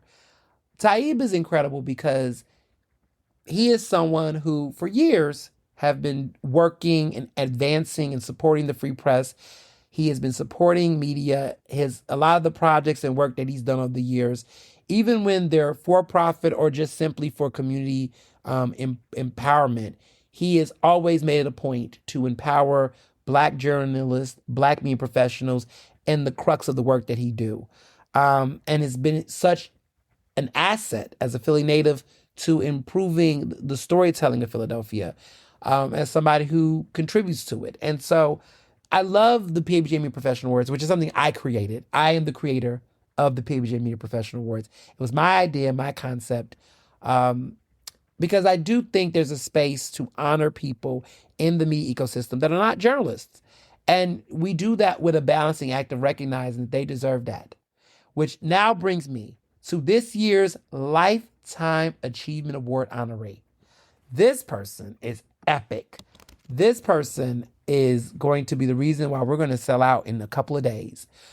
This year's Lifetime Achievement Award honoree is none other than Dr. Robin Smith. She is a licensed psychologist, best-selling author, ordained minister. And for those who are like, wait a minute, I know her. Dr. Robin Smith is best known as the former therapist in residence on the Oprah Winfrey Show. She is a mental health expert that focuses on emotional health, personal empowerment, and navigating trauma. She is iconic, okay? She's the author of the book Lies at the Altar and Hungry, The Truth About Being Full. Listen, Dr. Parks, you might want to make sure you show up on Friday, May 15th to meet Dr. Robin Smith, an icon, okay? She's iconic. She has, an actual MD, medical degree, an MBA. She's a global business leader, medical doctor, author, entrepreneur. And she's been doing that great work in the healthcare industry, a Black woman who does her big one. And she's a Philadelphia-based woman. I won't get into how I found out, how I met her and had this experience. I met her a couple of months ago. I don't know if y'all remember this, but me and her took a picture together. And I met her and I heard her speak at an event and I was like, I need this woman. And the fact that she actually, because I know Oprah, I got a chance to meet Oprah. She actually made it. She said yes. I was like, when I found out that she's based in Philadelphia, okay? And I found out that this woman who I grew up seeing on TV and admiring, I did not know. And there was a connection and pull some strings, and she is coming. She is going to be honored at the PABJ New Professional Awards. This is my big one, y'all. Listen, I had to take a step back. Dr. Robin Smith is going to be there. She will honor. Legendary. Okay? Legendary. So, yeah. And here's a cool fun fact. She got her PhD in counseling psychology from Temple University. And yeah, she's made a media appearance on Good Morning America. She's been on CNN, The Larry King Live, The Today Show. She's a big deal. Her recent book was called The Aching Pain, Black Men Identifying Their Pain and Reclaiming Their Power. She wrote that book with Courtney B. Vance. Yes, actor Courtney B. Vance. Yes, Angela Bassett's husband. Yes, this book is incredible. This is incredible. Incredible. So, yeah, I'm just a huge fan of her. Like, she's just great. Yeah, she's great. That book, The Invisible Ache, life-changing work. Life-changing work. I've been a fan of her. I just, yeah. You gotta see her. You gotta see her. She's coming. So, yeah, she just does great work. A lot of great work for Black men in mental health. That book came out in 2023, by the way, for those who didn't know. Yeah. Yeah. So, yeah, I highly recommend this book. Her. Get your tickets, y'all. Get your tickets. Get your tickets. And if you listen to this podcast, you can get them for $125. Not if you don't, it's $175. But there's no discount code. But get your tickets. Get your tickets. All right. And then lastly, I had an April Fool's joke that shook people because some people didn't even know it was an April Fool's joke, which meant that the April Fool's joke worked. So I kept it up, actually. If you go to April 1st, there is a flyer that has an image of me, a good picture of me, if I do say so myself. And it looks like it says, I'm going to read what it says because I'm a little fun. I had a little fun. I want to have a little fun. Vote Ernest Owens for mayor, May 2027 primary. No new taxes, no gentrification, no dodging interviews. A lot of people lost their mind when they saw this. And I put something in small print that said, paid for by the April Fool's Day PAC. Now, some people caught the joke and realized, but some people didn't read that fine print. They got excited. They went crazy. They started talking. The internet went in shambles. It was a really good April Fool's Day joke. A lot of you all enjoyed it. And a lot of you all got really excited. A lot of you all was doing a lot of things. One particular company, and I'm not going to name them on air. I won't do that. But they basically had a relative that owns a restaurant in Philadelphia and was committed to catering and providing the food and the space for my kickoff party and wanted to know when I was going to have my kickoff party and if they were willing to provide the space. And I had to tell this person, who told you I was running for mayor? They said, oh, my cousin so-and-so told me, blah, blah, blah, blah, blah. I was like, well, first of all, it's April Fool's joke. And second of all, can we have this conversation for my 35th birthday since you're so generous? Because that's coming up in October and I need to find a venue for that 35th bash. But nonetheless, this was said. I was shook. So, yeah, it was funny. But it stung a little because apparently there were people who did not like this joke from certain administrations and places and felt some type of way that I had made it because people got in the comments and said, oh my goodness, I wish you really wasn't joking because I really want her out of there. I'm like, come on, be nice, be nice. And a lot of people were jumping up for joy. and a little too excited and saying you should run. And then I tried to go, well, I'm a little too young. And they said, well, Mondani. And I said, oh, shit, that's right. Mondani is, 35 years old, running. Yeah, he is. Oh, I almost forgot. So, you never know, you never know. You never know. Like so what's funny is that I'm actually older than Mondani. Mondani and I are both 34 years old. He's born October 18th, 1991. I was born October 12th, 1991. So actually, I'm older than the mayor. I am actually older than the mayor of New York City by 6 days. We're both Libras. That's why we connect. Okay, I see. Millennial to millennial, we just, what's good. But yeah. I was like, I'm joking, y'all. Let me stop. See, that's how the rumors start. That's how the shit gets messy. No, I'm not running for mayor. I have no interest. But I think it's funny to troll. And it was great April Fool's Day joke. And I mean, it's so much shit going on. Sometimes it's just fun to have some fun. So I just had fun. I don't want anybody to get wheels churning. But I do think it's fun. And I just can only imagine how people reacted when they first saw that image and what it was giving. But I also enjoyed the fact that people really poured out their emotions. I love the fact that there is enough people out in the world that would be crazy to spend money and resources for me to do something silly like that. But it's always good to know that you got a little crew that will be willing to go toe to toe for you. So I love that. So let's get to hot topics. So there was a lot this past week. I mean, Trump is trumping. But what's new? Here's what's new, though. The Supreme Court broke my heart. Okay? They defended conversion therapy, claiming that it falls within the parameters of free speech. That, hey, it's not a mandated thing. It's not necessarily something that's forced on people. Don't know how I feel about that argument. But their rationale is that pretty much conversion therapy as a practice is within the lines of free speech. That, talking to people and I guess the religious context around that type of rhetoric falls within free speech, and to ban conversion therapy is to ban free speech.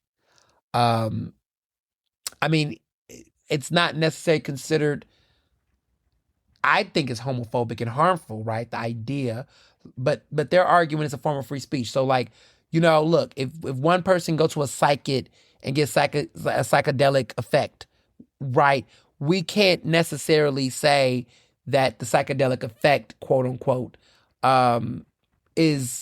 should be banned, right? Because it falls under the context of free speech. Like, people should be able to express themselves in ways that they don't consider violent. I mean, relatively speaking, right?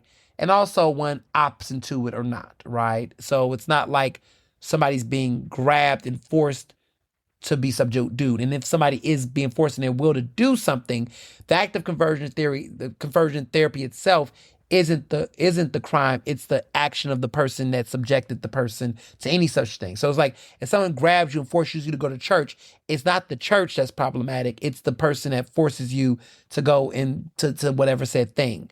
So that's the argument, which is legally a fair argument. But Ketanji Jackson Brown, the only black woman, the only black woman, because I guess I forgot Clarence Thomas is black. But the only black woman that is on the Supreme Court, she dissented. And she gave a strong dissent against, conversion therapy.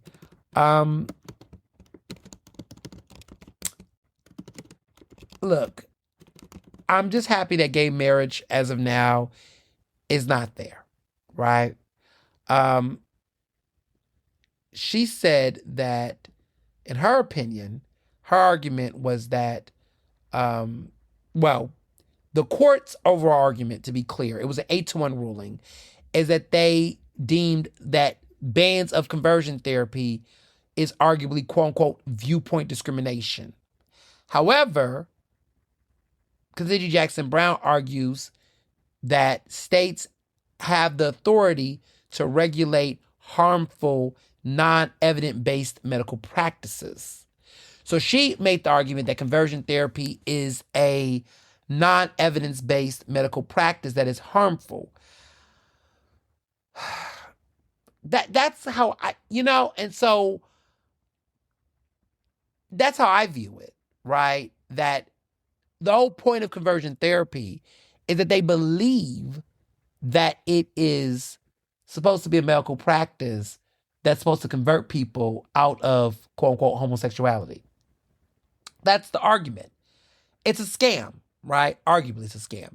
And states should be able to ban things that they feel like are harmful or, a scam. Conversion therapy is a scam. There's no medical basis to it. You could argue that forget, like, let's just say that regardless of your beliefs of this issue, do you truly believe, with no evidence, that a person can be converted into being heterosexual? Do you really believe that there could be therapy that could actually convert someone from being gay to being straight? Do we really believe this? I mean, there's no evidence. There's no scientific basis there's no evidence. And I don't even know anybody who can really say that. Anyone that I know who was put through conversion therapy never was straight. Like, they just weren't. And then in some cases, those individuals that was put through such therapy, quote unquote, was subjected to abuse. Some of them had thoughts of inflicting harm upon themselves. It just was not, it created more harm than good. And so, yeah, the American Psychological Association, the American Medical Association has condemned conversion therapy. They have cited it as harmful and not based in scientific evidence. Yeah, it's just no major. The National Association of Social Workers said that it contradicts the ruling from the Supreme Court, contradicts their code of ethics, which prioritizes clients' well-being and opposes discrimination. And I think people also felt like, in my opinion, that interpreting this as a First Amendment issue is really undermining the government's role of protecting public health and regulating professional, ethical medical care. Like, these are some real problems. But they're arguing that, and they're regarding Colorado, because Colorado did a ban on conversion therapy, by the way. They're saying that this was a restriction on speech, arguing that licensed professional consultations, even if focused on sexual orientation or gender identity, that they're saying this is all protected speech under the First Amendment.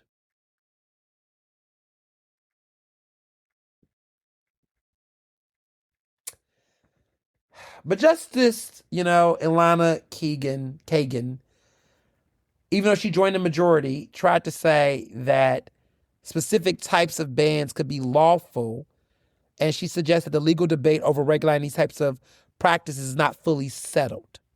Because I wonder if the conversation should be less focused on free speech, but more on how they're posing themselves as a medical practice. I think it's a scam. So, but the Supreme Court clearly disagrees with my assertion and that of Ketanji Jackson Brown. So, whatever. Even though the Supreme Court has fucked up on this conversion therapy, they are appearing to buck against Trump on this birthright citizenship nonsense.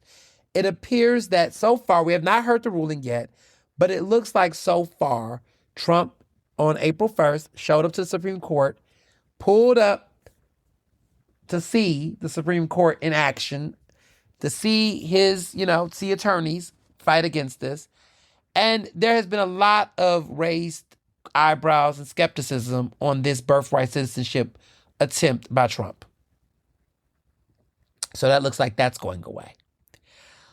Now we have his war, right? Trump addressed the nation. He did an address for about 19 minutes earlier this past week, addressing the Iran war. What can I say? He baffles, he lies. I'm bored. I'm so bored. Ugh. Boring. Trump is boring. He's gotten boring. It's been like that since the State of the Union address. This is just a man that rambles. There's no real takeaway. You don't even know what to believe in the said takeaway. So that's really my whole spiel on it. I walked away still not sure what to believe when it comes to Trump and it comes to this issue and this war. He's claiming victories that have still been yet to be found to be legit. The verdict is still out. But here we are. Pam Bondi, she's gone. She's been fired. After all of the shit she's gone through. After the loyalty. She wanted a graceful exit, they said. But he wanted her to leave. SNL is making jokes of her. And apparently he told her he thinks it's time. He said, I think it's time, is what he said to her, apparently, the day before he fired her. I think it's time, is what he said. She never said no to him, and he still threw her away. Notice that the women are leaving. Kristi Noem, gone. Pam Bondi, gone. And I want to say something because I have a friend, Abel, who's a big Ezra Klein fan, which is so annoying. It's one of our biggest disagreements as friends. I think he's coming along my way, though. I think he's starting to realize that Ezra Klein is a hack. And that might be a little harsh, but he's a wonky hack, political hack. I just feel like Ezra Klein is one of the most annoying white liberals in media. I think that none of his ideas are that original, and he just lacks any level of true critical thinking skills that, in order to follow his thinking, you have to divorce yourself from reality. You have to divorce yourself from intersectionality. You have to divorce yourself from the inner workings of how white supremacy works in a country like America.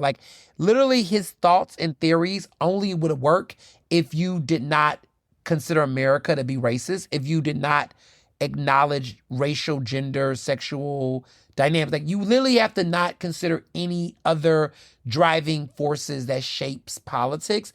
You literally would have to just be fundamentally abstract. And because that's not how America works, his theories and his takes on things are not applicable. Even when he tries to consider these issues that conflate, he still misses it because he's just so naive or just so aloof. It's just bad. And so much of the things, his book, Abundance, that so many people just really went up for.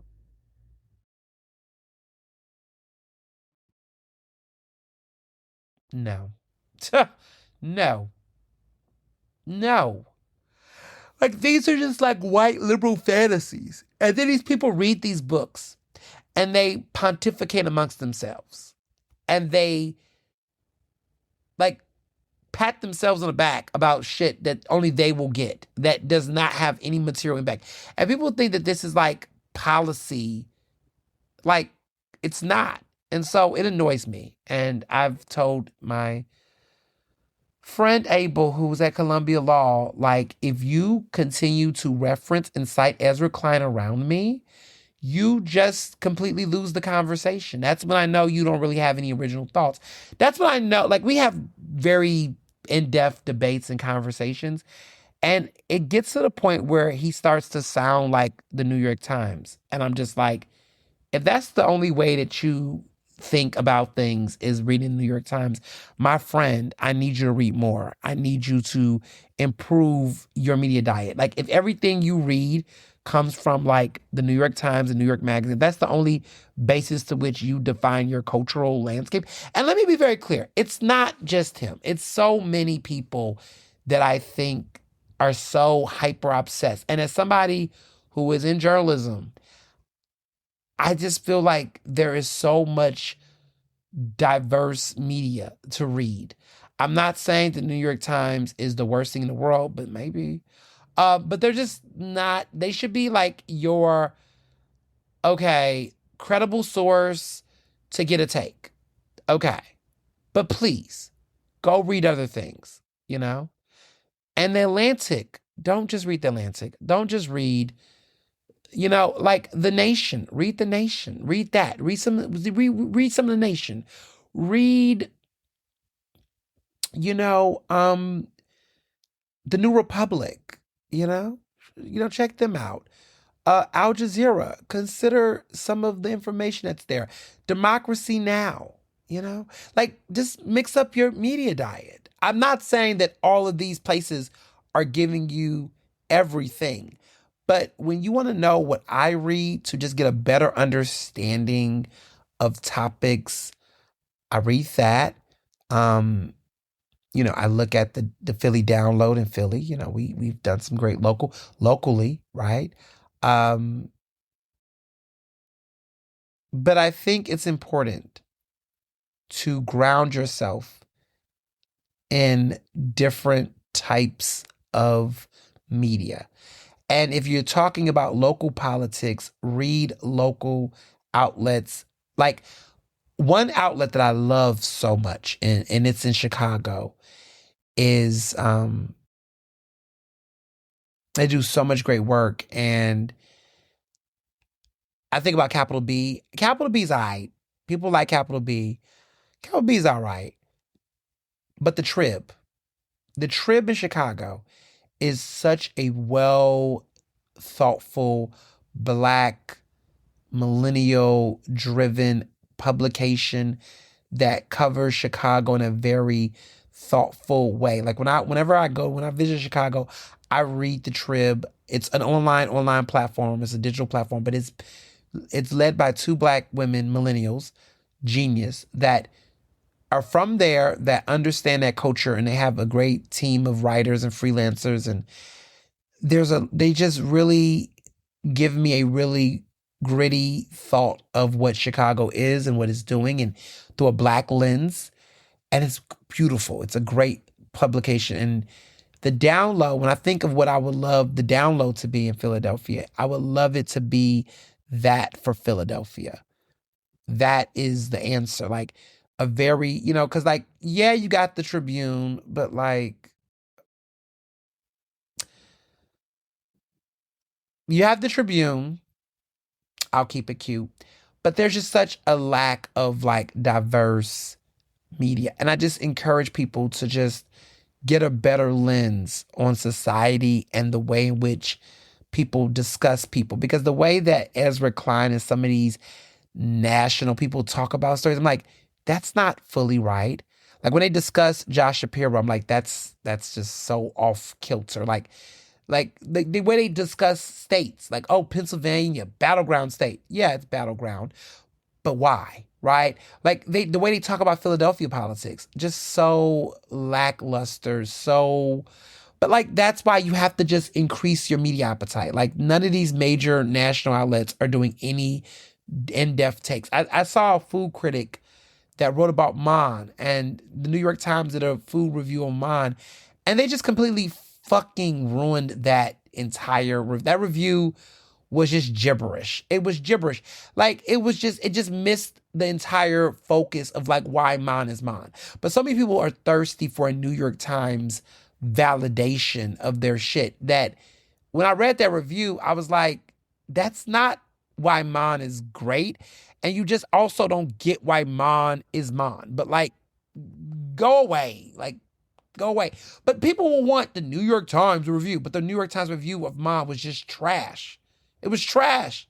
It like completely did not understand what makes Mon Mon. Like, there's so many great local food writers in Philly that have reviewed Mon, have talked about Mon. There's a beautiful review in Philly Mag by Jason Sheehan. Like, there's so many other local outlets that understand that restaurant and what it's about.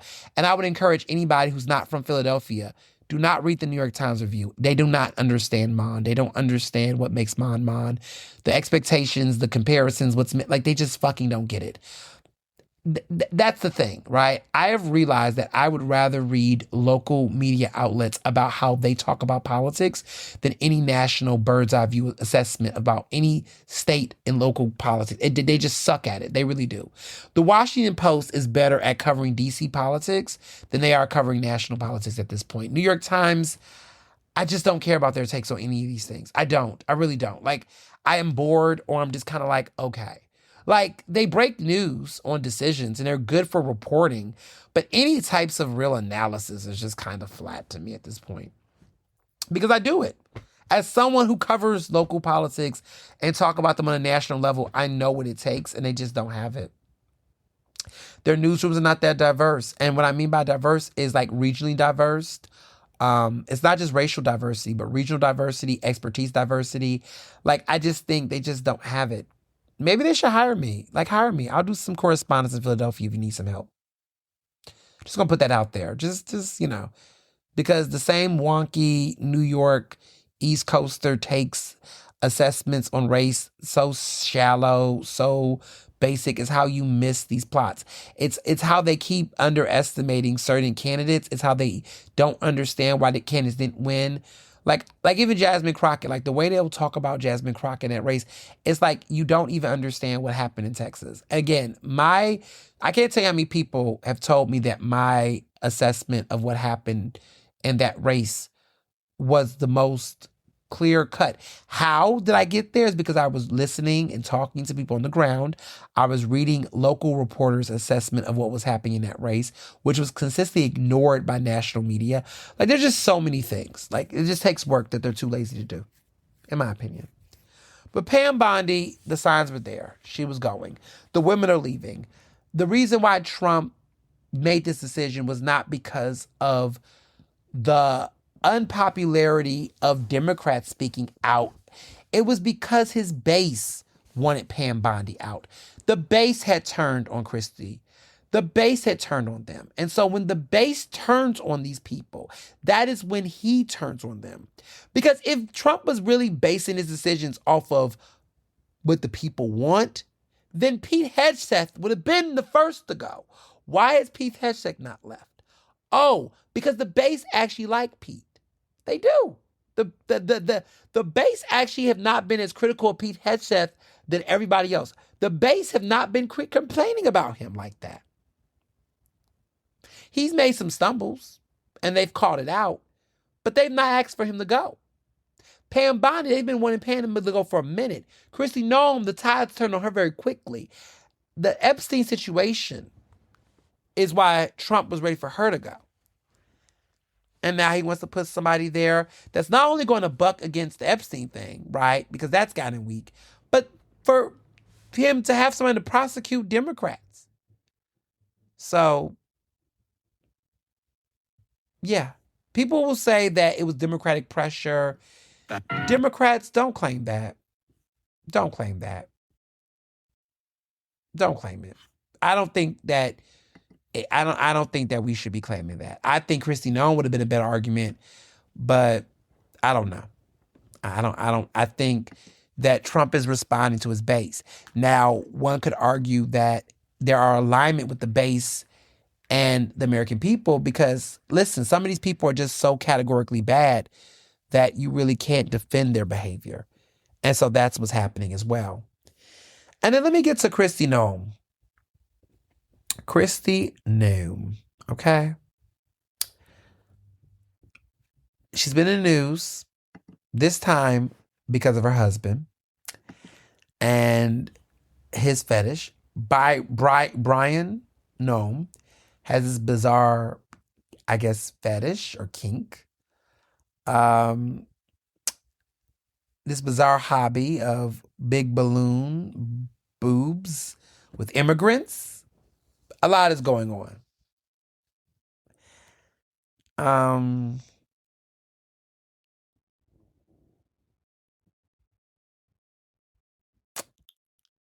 Here's what I'll say. There's been people that have said that this is outing him. I found it interesting that on Transgender Day of Visibility, that this is when this news came out. There's been reports allegedly that Kristi Noem has told people that her husband,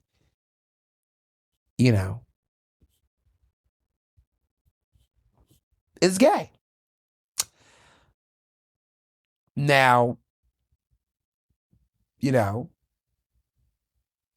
people have said, what's going on here? Questioning all of this. I think what's been very telling to me is the hypocrisy. Because there's been speculation, and we talked about this on the podcast a couple episodes ago, but there was rumors that Kristi Noem was cheating on her husband with Corey Lewandowski, whatever his name is, that she was embarrassing him, going on trips and things. And when I first heard that, I had heard some tea about this man, the husband, and I kind of hinted at it slightly, but there was no confirmation. But I was just kind of like, is this a cuckold? Oops. I mean, what's happening here? Because it was very clear to many people that Kristi Noem had this extramarital affair and her husband was a punching bag. But here's the thing. I don't feel bad for Brian Noem. He decided to live in a state that shames people for who they are. He has been okay with being a part of a party that is this hypocritical. And at the end of the day, it looks like she might have been his beard. And honestly, I think that when you are aligning yourself with a bigot that has made a history of shaming and condemning and harming others, you don't get to have any sympathy or pity.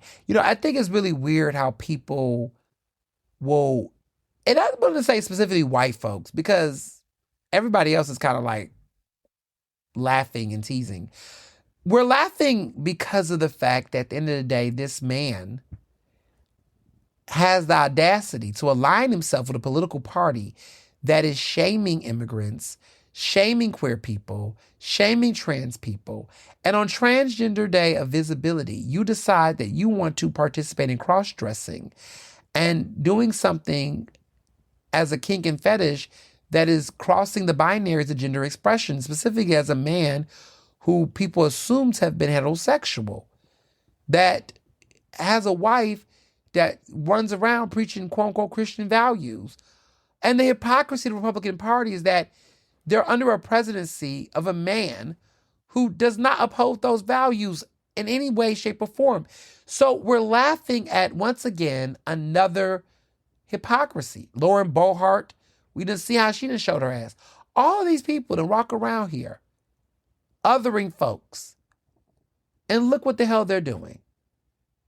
And Kristi Noem allegedly was running around telling people about her husband. So it's not like she did not know or that she's shocked.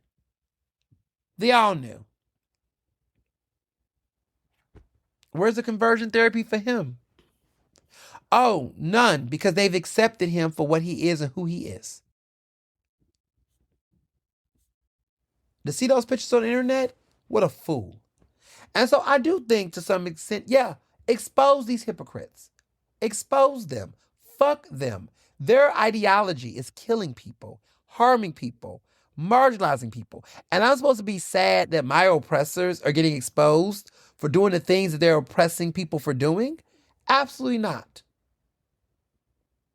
So all these white folks in the sex community that's on this whole, oh, we can't kink shame. Shut up. Shut up. Like, what is wrong with people? What is so you're more caught up in quote unquote kink shaming, that is not what this is, than you are of actually, because the argument of these people, right? These Fox liberals, these wannabe, socially woke folk. Let's be very clear. Why are you worried about kink shaming right now? What the fuck is, listen, at some point, you can, we just got to call a thing a thing. Some of you all are so obtuse to the point that you're so smart that you're stupid. Let's be very clear here. What is actual kink shaming?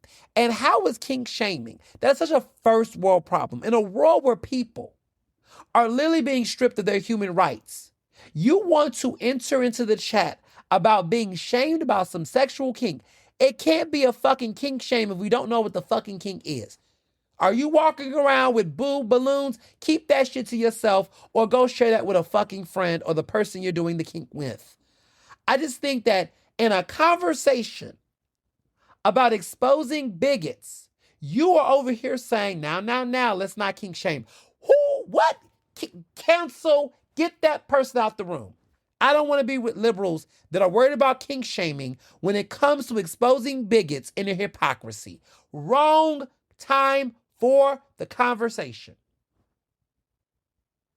That's like if you told me, right, that a pedophile is locked in a prison cell and they're complaining that they don't have vegan options and they're being forced to eat dairy things to survive. I don't give a fuck about their dairy fucking restrictions. They are a pedophile. Let them rot. But I will be told by somebody, well, they should be having vegan dining options. And I go say, fuck you and your priorities, read the damn room. That's how I feel. Okay? I just feel like we're at a place where we're trying to equivocate everything. There's too much equivocation. That's how I know y'all not serious. Y'all not serious about liberation. Y'all not serious about trying to fucking survive. Y'all not serious about protecting victims. Y'all are not serious. Y'all are some unserious ass people. Because these conversations that I've heard lately, I'm just like, I've rolled my eyes. And I used to be quiet and go, okay, nah, I don't do it anymore. I say, that's dumb. That's ridiculous. That's frivolous. That's stupid. Read the room. That is an insensitive thing. So tell me more. Like I don't have the patience anymore. Because in a conversation where we're literally talking about a couple that are literally complicit with fascist behavior, we're talking about how do you go from protesting ICE and saying ICE out to defending the ICE Barbie's husband and in the name of kink shaming. What the fuck is goodbye. And so I'm not here for it, right? Now, if there was homophobia, yeah, maybe say, listen, y'all, we can drag them, but let's not be homophobic, right? Because that's actually oppressive, right? Like homophobic, like we're not calling this man the F word. We're not using the F word at all, right? Like we're not being homophobic now, right? Yeah, no, right? Like it reminds me of like Kelly Osbourne when she made the joke, the racist ass joke, when she said, okay, Donald Trump, something about immigrants. Well, who's gonna clean your bathroom now? And they had to tell her no. Like, girl, you did not hit you that no. Who's gonna clean? No, that's not no. That's not what's up, right? Like, yeah, when moments like that, you can go, no. We ain't no. That's not like now no. But we're not going to make kink shaming a thing as if it's a real oppressive thing. Like being a racist, being xenophobic in the name of combating a bigot is not the same as some like low tier quote unquote concern. Like, I just feel like people just doing too much. Like, this is not king shaming. We're shaming this man's hypocrisy. Next case. So, Democrats. Cory Booker wants to be president, y'all. He's making it very clear that he's exploring, he's interested. His book, like I told you, I was a hot mess. Like the editor, because the editor is the brother of one of my best friends. So we don't have no issues with the editor or the publisher, right? Because they published my first book. St. Martin's Press published my first book. However, I do not like this book. I do not like Stand. I do not. It was a painful read, okay? It was just not a good book. But Cory Booker ain't the only one who seems to be wanting to be president, okay? AOC, Josh Shapiro, they're doing some interesting things. But let me get to AOC. AOC, too, commits to, I think she's going to run for president. Yeah, I'm about 85% certain that she's running for president. My big red flag with her was that I didn't know how she was going to convince the National Democratic Socialists of America to get on her side. She had some problems in the progressive movement. And I do talk about that in my book. But there was some critiques about her when it came to Israel. And she got a lot of pushback. And so now she's committing to not supporting any weapons going to Israel.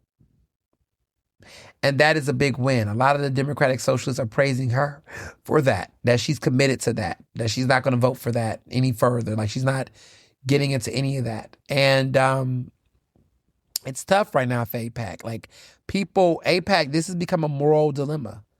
It's been a moral dilemma, but now it's getting to the point where people are making proposals asking for them to condemn the G word, the genocide, right? They're asking for Democrats, to make it a platform agenda. They want people to not take money from AIPAC, to speak out. Like, this is becoming a part of the Democratic Party's identity beyond just the progressives. And AOC is putting her foot down. And I think she's doing that, one, because I think that's how she feels. But I also think that there's some pressure that if she does have aspirations to run for president, she needs to have every coalition that should be supporting her to be supporting her. Like, period. She cannot have any loose strings. So that's very telling to me. Media. There's been a lot of media changes going on. I want to talk about AI. I had a very popular post on my Instagram this weekend, and it, some people were in their feelings, but what's new, right? What's new?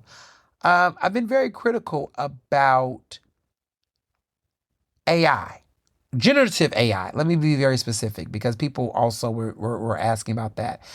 I am not crazy. I think my mindset is that I want to fight back against various forms of AI, but I want to talk about generative AI, because generative AI for me, I'm having the most issues with. I understand that artificial intelligence is something it's been with us for decades, right?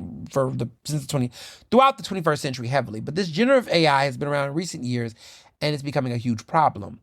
But one of the things that's been pissing me off lately is that I am just so over the AI slop of graphics. All these graphics that we're seeing on social media, it's been disturbing. Like, there's all these flyers, these AI flyers that's being made. I hate the words, the fonts, the art. It's not art. It's just so badly done, and everything looks the same. Like, every flyer looks the same. All the styles, the typography, the color things, the visual, everything looks the same. I'm like, is there not no other like, there's like two types of AI templates right now. It's either the solid, like, flat, like, illustration thing, like the little illustration, basic illustration look that's just so cringy. Well, there's actually three looks, actually, because I'm thinking about the 3i images.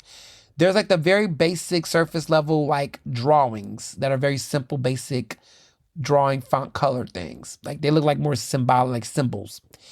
Then there is the very realistic, wannabe, artistic painting typography that's like looks like it's like a real painted photo with the smoky lens. Like every time they do food, they always have steam. It's like I always call it the live action cooking photos. Like it's like recipe book look. Like anytime they do anything that shows water or food, the waters are always gonna have a ripple and bubbles. It's gonna always look like it's live action in this really like creepy way. Like it's always the same look for each thing. Like very deep, rich strokes of the paintbrush, the invisible fake paintbrush look.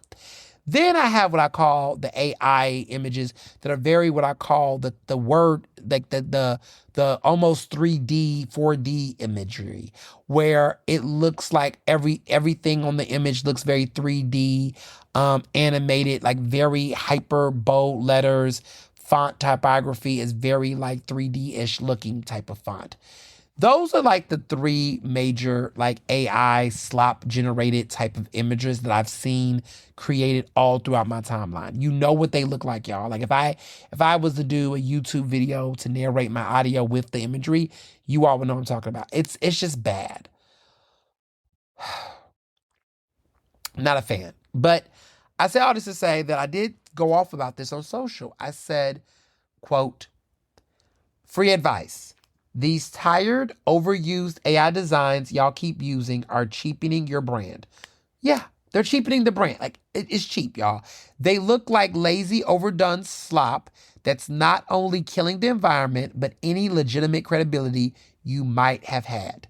Go hire a graphics designer / intern or teach yourself how to use Canva. What you're telling people up front when you use AI for such marketing is that you're always looking to cut corners, even with what you're trying to sell or promote. I literally made an organization take me off an AI marketed flyer and actually redesigned it for them for free. The tackiness stops with me. Dead ass. Dead ass. I'm not going to name the group or the organization, but there was a group that wanted me to do an event, which I agreed to doing, and they made a flyer with my face on it. And y'all, I looked at that shit and I was just like, I just want to tell them this is ugly, but I was like, you know what? I need to be a solution rather than, and I just said, you know what? Rather than make it laborsome and put some things, I said, you know what? Why can't I just, you know what? Why won't I just make my own flyer? So I went to Canva, which I love. Mr. Johnson taught me because Mr. Johnson, listen, he knows how to do Photoshop, everything else, but Canva has been my baby. You all don't really see my flyers. Well, actually, you have. So I designed the artwork for this podcast artwork, this cover art for the podcast. I did that myself. I made it on Canva. I designed it myself. Yeah, I did it by myself. I'm proud of myself. I love the look, the outline. Yeah, that's me. That's all me. But yeah, I'm big on creating my own artwork. And so yeah, that's the thing for me. Like I'm very big on doing it through Canva. Canva's been great. I used to do Photoshop. I still do Photoshop a little bit of Photoshop, but now I use Canva. And I know that people say you can do Canva with AI. I don't use the AI, the generative AI stuff. I use templates and I do my own writing, typography, sizing, and creativity. But I design my own flyers, graphics, and things like that. And I just think it's nice to do it that way. And how do you know when something is made with AI? Is when you put it through the Instagram. Instagram will actually put a label and label it AI and let you know it's AI detected if you use AI to make it. Like they will actually, if you run it through the system, it will show, it will say AI content or something. It will like show the label. So I tell people all the time, like be smart about just go back to the basics. Like I just say we didn't have this problem over a month ago. Like not a month ago, over a year ago. Over a year ago, people was not making these AI slop images. People were not doing that. So to see people get codependent on it is just so lazy to me. And I just also think that people using that is just also, they're using it And I don't think they realize that they're showing people how they don't have a creative bone in their body and how much they don't prioritize this stuff. Like, it's obvious to me that they don't prioritize this stuff, like their work or their business. Because if they did, they wouldn't be using these flyers this way. Like, it just tells me how much you do not really value or appreciate your brand.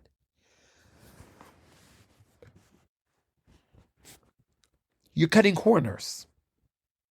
Like, you're cutting some really bad corners. So, yeah, not really a fan. Not really a fan of that. And also, AI is just ruining a lot of books. There's a big story about a book deal by Hachette. Hachette had a book author that they let go. They discontinued. They didn't let the book happen because of the fact that they found that the book used a ridiculous amount of AI. The book Shy Girl got canceled over suspected AI use. They pulled it. Apparently, they took this book off. They said the book used a huge amount, like, I mean, a massive amount of AI. I mean, to the point that, yeah, it was bad. It was bad. And a lot of people are, the author is denying that they personally, did it. They, pretty much have suggested, well, first of all, let me back up that there were people that said that when they read the book that they could tell they was pretty sure it was AI generated from reading the book, that it did receive some, that when the book was self-published, it received rave reviews and was really popular. But then when it got picked up by Hachette, that's when it got there.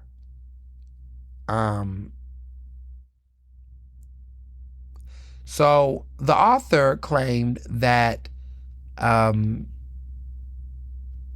which is even more telling, but the author, Mia Ballard, she's denied that she used AI for the book. She said that an acquaintance that she hired to edit the self-published version of the novel had used AI. But she denies using AI to write it herself.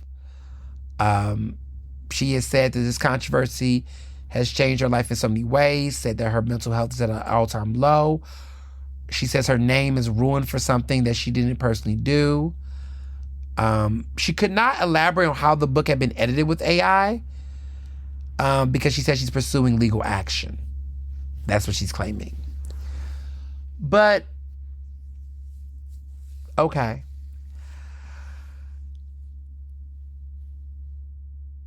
I tell people, they spotted it. They said that so much of that book was through AI. So much of the book was. They're saying that all submissions, the publishing company, and even my literary agent, they're asking for all submissions of their work to be original to the authors, and ask authors to disclose the company whether they are using AI during the writing process.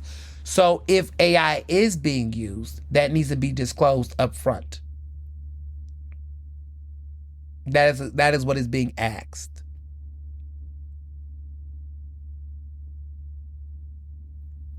That's real. I want y'all to know my book is all human written. Every sentence, every structure, I wrote it myself. My words. Because, baby, it's being a mess. There was another scandal with the New York Times at the helm of it. They fired a freelancer who did a book review that lifted materials from another outlet and also incorporated AI in the process. I guess AI was a part of the editing of this piece. But whatever the case was, AI was used in a way that did not make the New York Times feel like that this freelancer was at their journalistic standards, and they let him go. And so this is a theme that we're seeing in this business, that folks are trying to use these tools in ways that are not becoming, right? Like, listen, if people want to do these things in their personal leisure time in their life, sure. But when somebody hires you, right, as a writer or a creator or artist to produce something, if AI can do it, why the hell are you hired? Like, they keep saying, these terms as AI is going to replace humans. They can only replace you if you make yourself replaceable. Like, I tell all of my friends that's in the communications business, that are interns, I tell my students, I tell them, if you use AI to create graphics, flyers, and things like that for your job or wherever you're working at or interning at, you're pretty much saying that you're replaceable because somebody else can just add that to their job. Some person that's like the executive assistant, if you're using AI and you're not doing any of this work creatively yourself, then they could just make the executive assistant just prop in something in the prompt and let them do it. So I tell people all the time that they have to be mindful about how they're using these tools. It's to me, it's bad for the environment. Like, I try to avoid generative AI as much as possible. Like, there's some ways that you can, right? If you put something in a Google search, Gemini will pull some things up, right? So in some ways you can escape some aspects of it. But the codependent, so I don't use OpenAI. I don't use OpenAI, for those who didn't know. I don't use OpenAI for my writing. I don't play around with it. I don't use Claude. I don't use, any of those tools to do my writing. I don't put in prompts. I don't do the shit. I don't even have the shit downloaded on my phone. If I want to get some information, I do a natural Google search. I don't really use AI. I don't use AI mode. I don't do any of that personally. Because guess what? 2 years ago, I didn't need to. So why would I need to now? Why? I make all of my graphics with Canva, sometimes Photoshop. That's what I do. And we were all doing that 2-3 years ago, and no one was complaining. So now all of a sudden, you all of a sudden need AI. Like, you just need it. You can't do anything without it. You're just, well, yeah, you'll make yourself replaceable. My voice, my thoughts, my intellect cannot be duplicated. AI wish they could try to imitate my thoughts, my education, my theoretical sense. Like, you have to make if anything, AI is forcing people to be more unique and more original. I love that. I love a healthy competition. I love a challenge. I look at AI as an opportunity to really drive people to be more creative, to be more original, to be more innovative. And actually, that's going to make it easier for someone like me to succeed because authenticity is going to drive public interest, right? The cookie cutter, predictable thing is going to turn people off. A good example of this is with animation. People are beginning to want 2D animation again. And I'm noticing at the Academy Awards, a lot of these 2D films are getting nominated more. They're even winning in some years that 3D animation is out. I think people really started to get over what used to be the innovative thing. They're beginning to get bored with it. A lot of the 3D films coming out now are just feeling very generic, not that visually striking. There's been a lot of bad reviews for the Super Mario Brothers sequel. A lot of people just feel like the soul of animation and creativity has been sucked out for hyper commercial marketing. We're starting to see that, right? People are missing 2D animation. People are wanting to go back to the quote unquote, the good old days, the Disney Renaissance era of animation. And even Studio Ghibli, right? People are missing that type of hand-drawn animation. So that gives me hope. That gives me hope. That tells me people really want originality. Now, let me be very clear.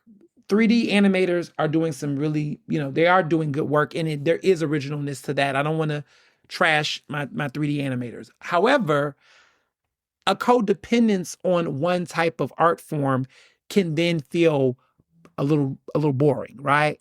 And so I think we're in a phase where people are wanting a level of rawness.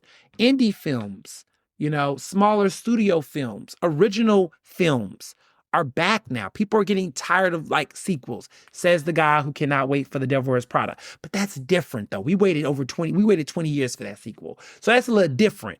But the humdrum of like annual sequels of certain films, the oversaturation of Marvel, of IP like that. Like I think people are like, and I said to someone, I think the reason why Sinners hit differently is because it was such a very different, creative, unique concept of a film. We hadn't seen things, we couldn't predict it.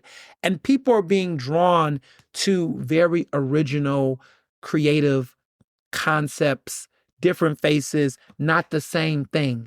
And I think AI is really reflecting the frustrations that people are having with this very manual, scripted, predictable shit. People want one of one. People want stuff that is a little imperfect. People want something that feels more limited edition. We're in the era of that. I think the nicheness, people are wanting something that feels for them, customary.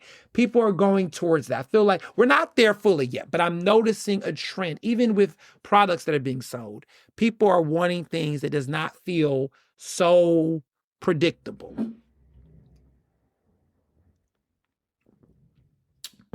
Even in politics, I feel like people are getting bored. I think we're getting past the basic era.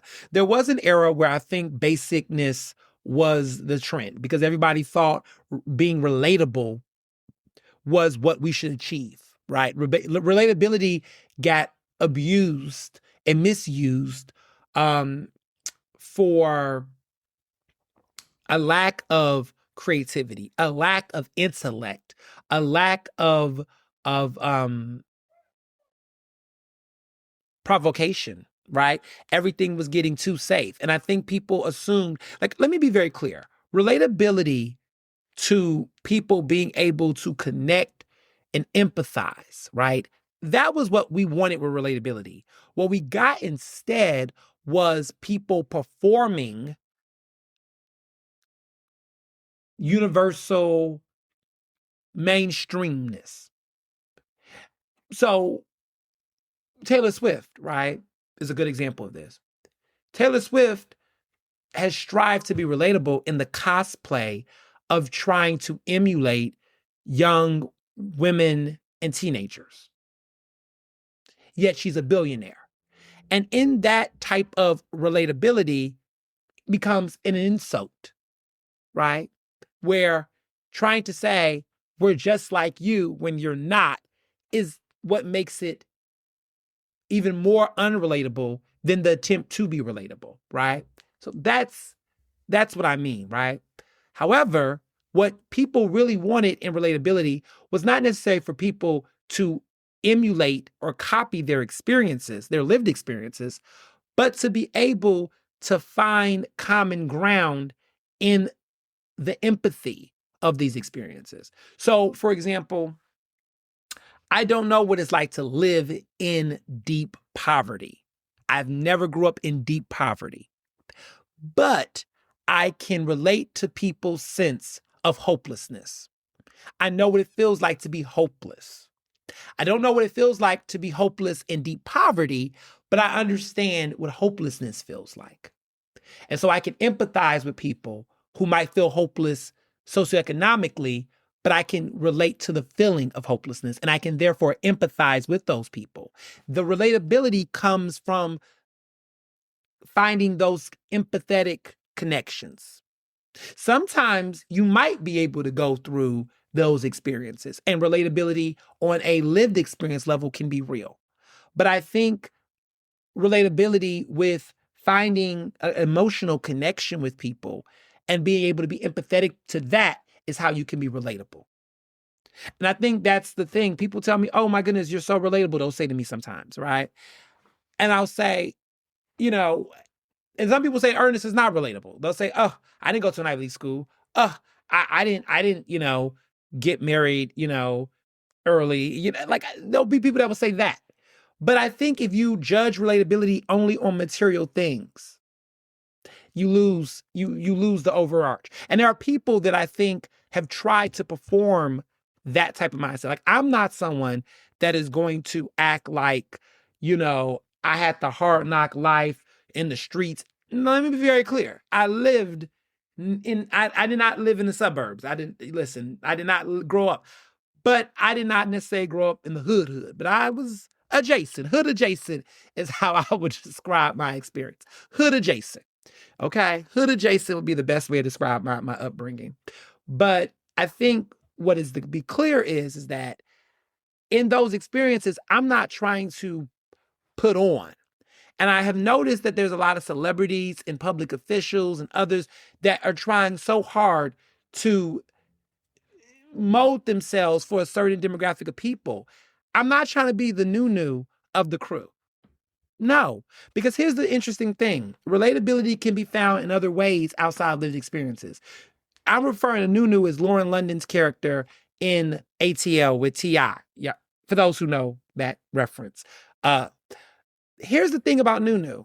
Nunu could have found relatability as being a Black woman, as being Black, and understanding what rejection looks like, what pressure it looks like to try to make it in America. That's how Nunu can be relatable.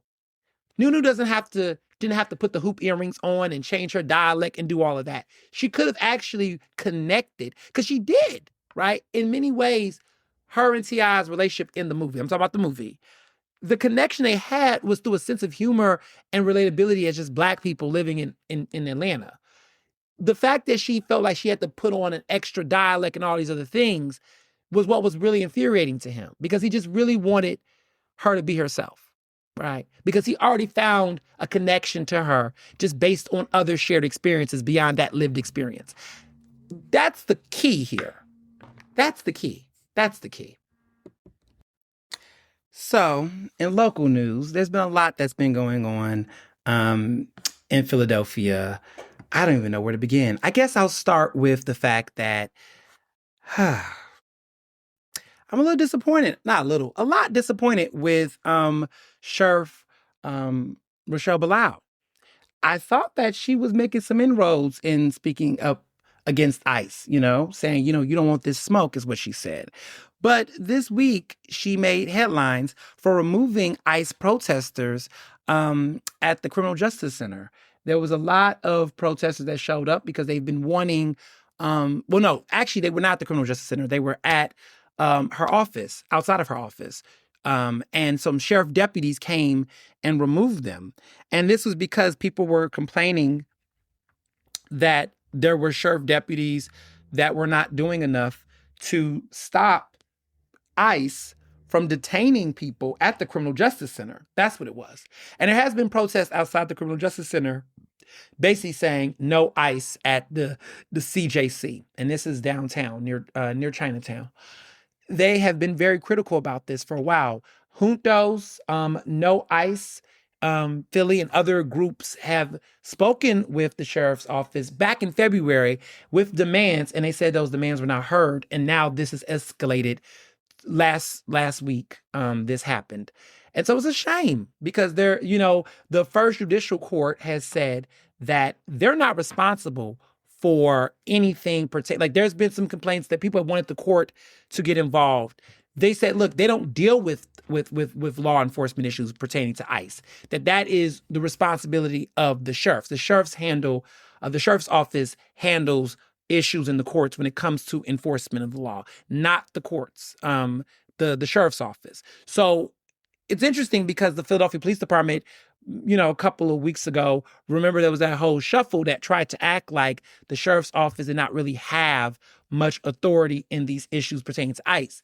I always knew that wasn't true because when Sheriff Rochelle Blau came on my show, she made it a point to say that ICE, that they do have authority when it comes to managing the courts and what happens in the courts, that they are the major law enforcement, wing for that. Here's the thing. Because of that, that's why people really held a lot of respect for her because they assumed that she was not going to allow ICE to engage with Philadelphians and deal and get into the courts and engage.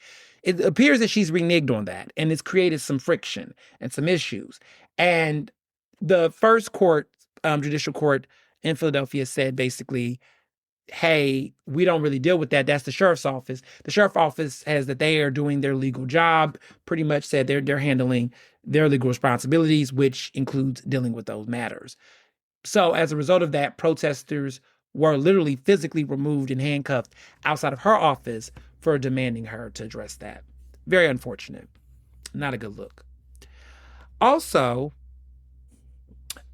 City Council, that landlord bill, that controversial landlord bill that had been up for discussion, well, it has moved through committee, and it looks like it is going to be on its way to get voted on this month. Yes, this was the bill that the landlords, some people call them slumlords, have been actively pushing back against. People have been very critical about this bill. Landlords have been, but the public consider it a protection of tenants' rights. And so it's been very controversial. Well, they invoked the Landlord Association, this group, had invoked the Sunshine Act because they said that the way that the bill had gotten passed initially was not necessarily proper, to which they had to start back over again. Well, Nicholas O'Rourke, who took the lead on this legislation, took it right back through committee, did the open hearings, let people talk, did the thing, did it the right way. And it appears that the Democrats, right, the Working Families Party, the majority of City Council seems to still be in favor of this, and it's going to go through.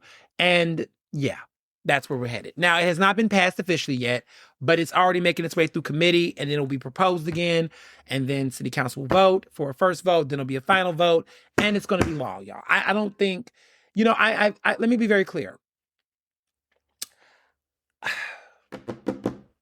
Y'all know how I feel about this. I've talked about it a couple weeks ago. Some people got their feelings hurt that I was close to about it. Here's my thing, and this is what I'm going to say, and I'm going to say it again right here, okay? The landlords, these individuals who have been complaining about this, the ones that say, look, they're not ORB5, bitch. They don't have multiple complexes. They don't have an OCF or whatever. They don't have that type of real estate properties. They don't have all these properties. They feel like they're going to get penalized. Some of them only own like 1, 2, 3, properties and things like that. They feel like this is going to adversely impact them. Heard. I said this very early on. They need to have their own association. They need to lobby for their own interests. If you are a small landlord that only has like one little property or two or whatever, and you're like, look, I'm not a slumlord. Maybe they've inherited some property or some units, whatever the case might be for their circumstances. They're a small little group. You all need to have your own association that focus on that unique level. I would say the 5 or less crew.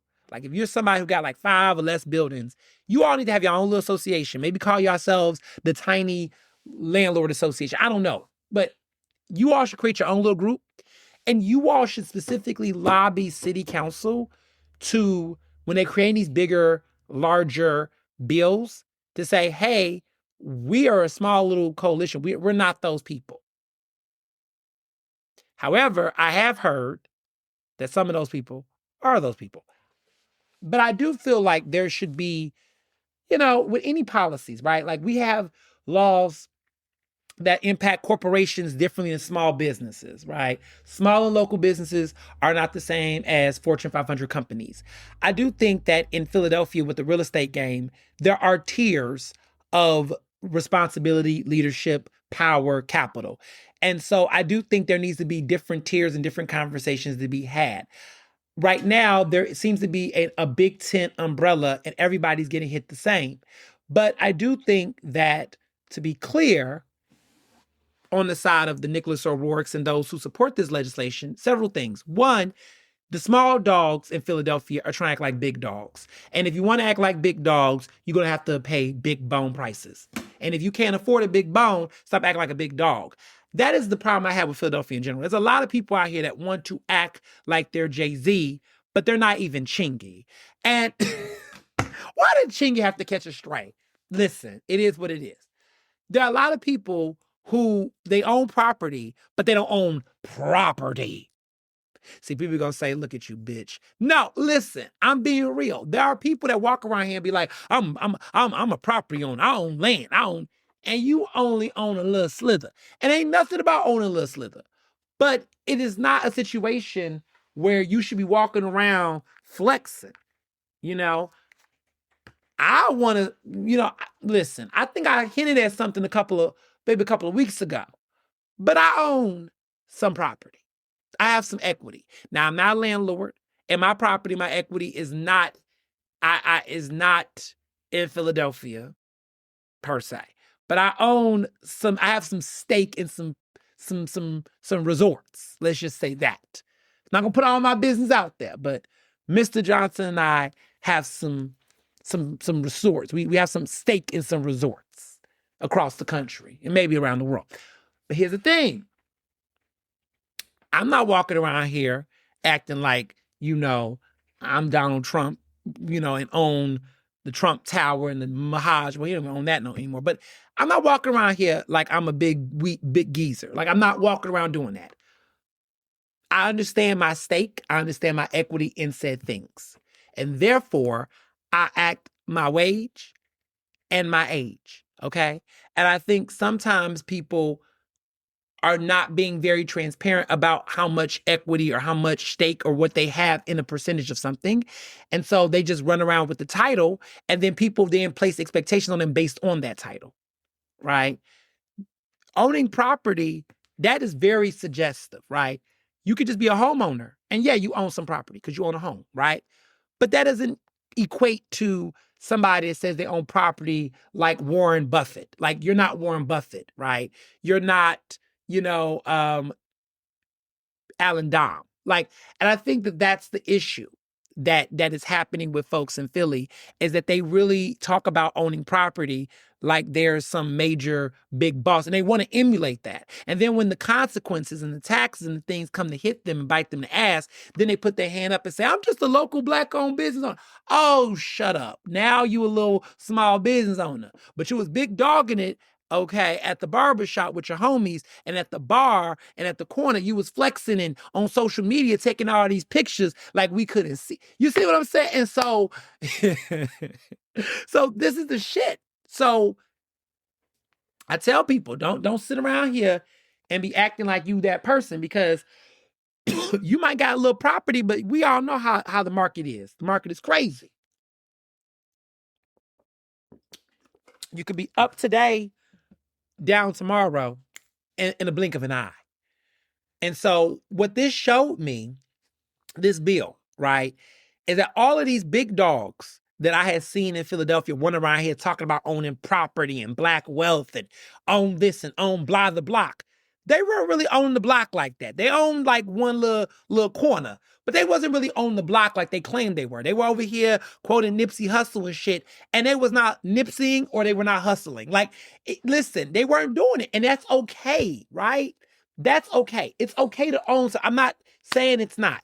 But the problem is that when there's these conversations about capitalism, conversations about taxes and other financial obligations and responsibilities, all of a sudden, people then go, oh, then we start to pay, and it begins to eat you alive. Then it goes, oh, because look, Ori Fibich, look, he gonna complain about this shit, but Ori Fibich is a multimillionaire. Ori is gonna be fine. Some of these people doing all this talking are not multimillionaires.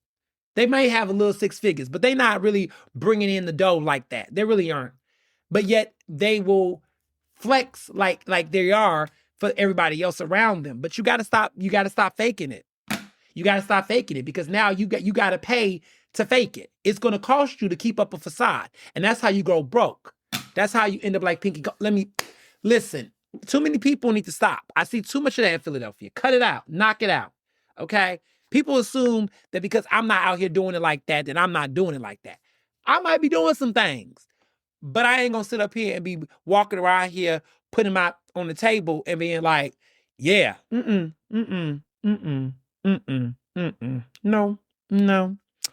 don't need to.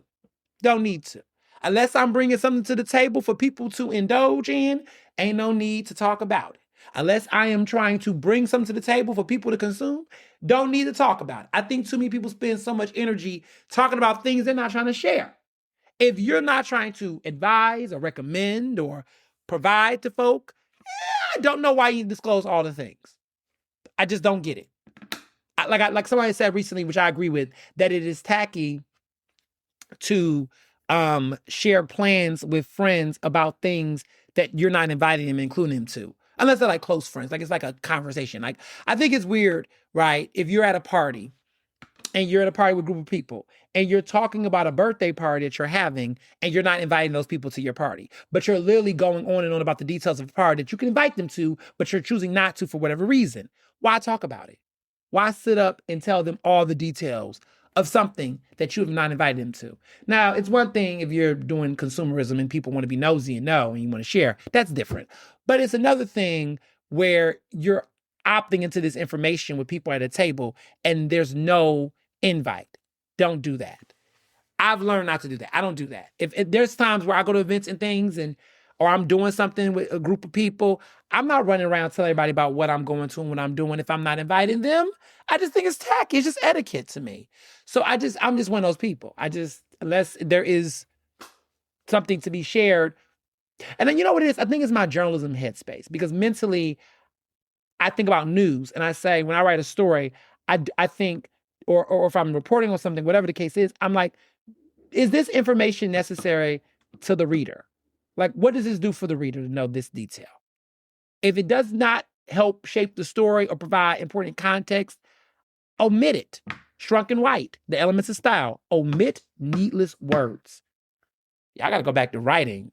These AI people, listen, The Elements of Style, let's go back to the basics. And Shrunken White, we're talking about that White. Yes, E.B. White, the guy who wrote Charlotte's Web, yes, that White.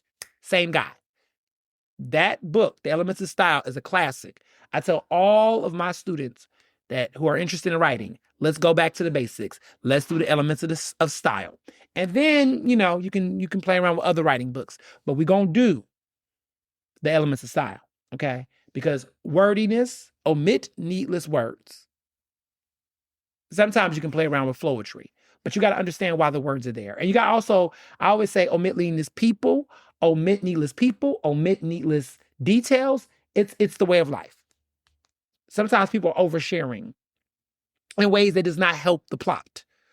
So, yeah, I think that's the issue. So I would say that a lot of these landlords that are complaining about this bill, that are saying they're small, they only got a few properties, yada, yada, yada. Well, y'all got to find a coalition. Y'all need to separate yourselves from the slumlords or the big property bosses, and y'all need to go in a different direction. And y'all need to organize in a different way and try to get amendments done and things. But you all are too busy trying to act like y'all are on the same footing. Y'all are not Ori Febich. A lot of y'all are not. You're not that person. And that's okay. But I also want to add that this bill is protecting tenants, and just because you are a small property owner don't mean that you can't be a slumlord, and the fact that you may not be taking proper care of the tenants in your building. So there needs to be some regulations there as well and some responsibilities because, I'm going to go there. Some of these people that have these properties, they may have 5 or less properties. Some of y'all are low-key some slumlords. Y'all are not taking care of these properties. Y'all are literally neglecting them or not treating them as much as you should. Or you decide to get something because you just wanted to say you had something so you can flex and say you own property. But you don't know how to maintain property. It's like when people walk around something they want to be a plant dad. Do you know how much money it costs to be a plant dad? Mr. Johnson got these plants in his house, y'all. Let me tell you something. Now he's doing a good job. He's kept them going. I mean, they're now growing. They're doing all right. He got these lights in the house though. It's at nighttime, I'm like, I like the solitude of darkness sometimes. I'm like, damn, why these bright ass lights? But he's really invested in it. He's really, but I had to be like, listen, I think we got how many plants? We got 3 plants? 3 plants. 3 plants. I can't tell you what the plants are. I forgot their names. But We have not named, but the actual names of the plants. I think this is a cactus or whatever. This one don't require too much work. I like this one. This is right here on the desk. I like this one. But there's another one where he got this lamp over it, and it's got to be on. It has different time signals of when the light goes on and goes off. It's too much. It's too much. Okay, we got 4 actually. I'm looking at the plants now. We got 4 different plants. But he's got a good situation going. They're growing and they're healthy, but he's investing a lot of time and energy into it. I said, okay, but you got to, but it's a lot of people that I want to be a plant dad.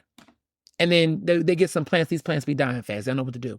They want to do gardening, and yet they can't even harvest.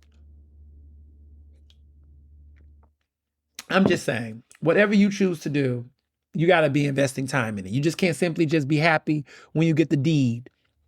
You got to do the work. So it's going to be interesting to see how that plays out. Now,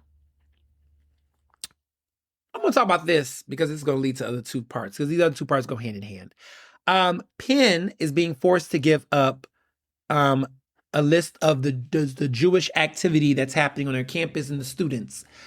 Information on the students, activities, and the roster of all these individuals. Is a very targeted list. Trump administration wants it. They're saying they're doing this in the name of combating anti-Semitism and to protect the students. The students and the Jewish community on Penn's campus is really heated about this and are pushing back. I am going to say this as much as possible. I've been trying to figure out for the past couple of days how I want to say this in ways that are not insensitive, right? Because anti-Semitism is a real thing. Like, no one's denying that, okay? We don't do that over here. The Holocaust is real. Anti-Semitism is real. We're not doing that, okay? We're not Nick Fuentes and these other idiots. And let me just say this, sidebar. A lot of progressives, not a lot, but some have been pushing and saying, oh, Nick Fuentes have a point here. Let me tell y'all asses something about Nick Fuentes, that far right, white supremacist, bigoted man, okay? Let me be very clear with you all about how social media work. Nick Fuentes, there's a big article in the Atlantic that came out about Nick Fuentes and this social media rebranding of him. What's happening is that Nick Fuentes has adjusted his rhetoric in ways that is trying to appeal to progressives, and the algorithm is promoting certain snippets and clips that take a lot of his incendiary shit out so that he can appeal to a very diverse demographic of people. Candace Owens is doing the same thing, but not exactly the same thing.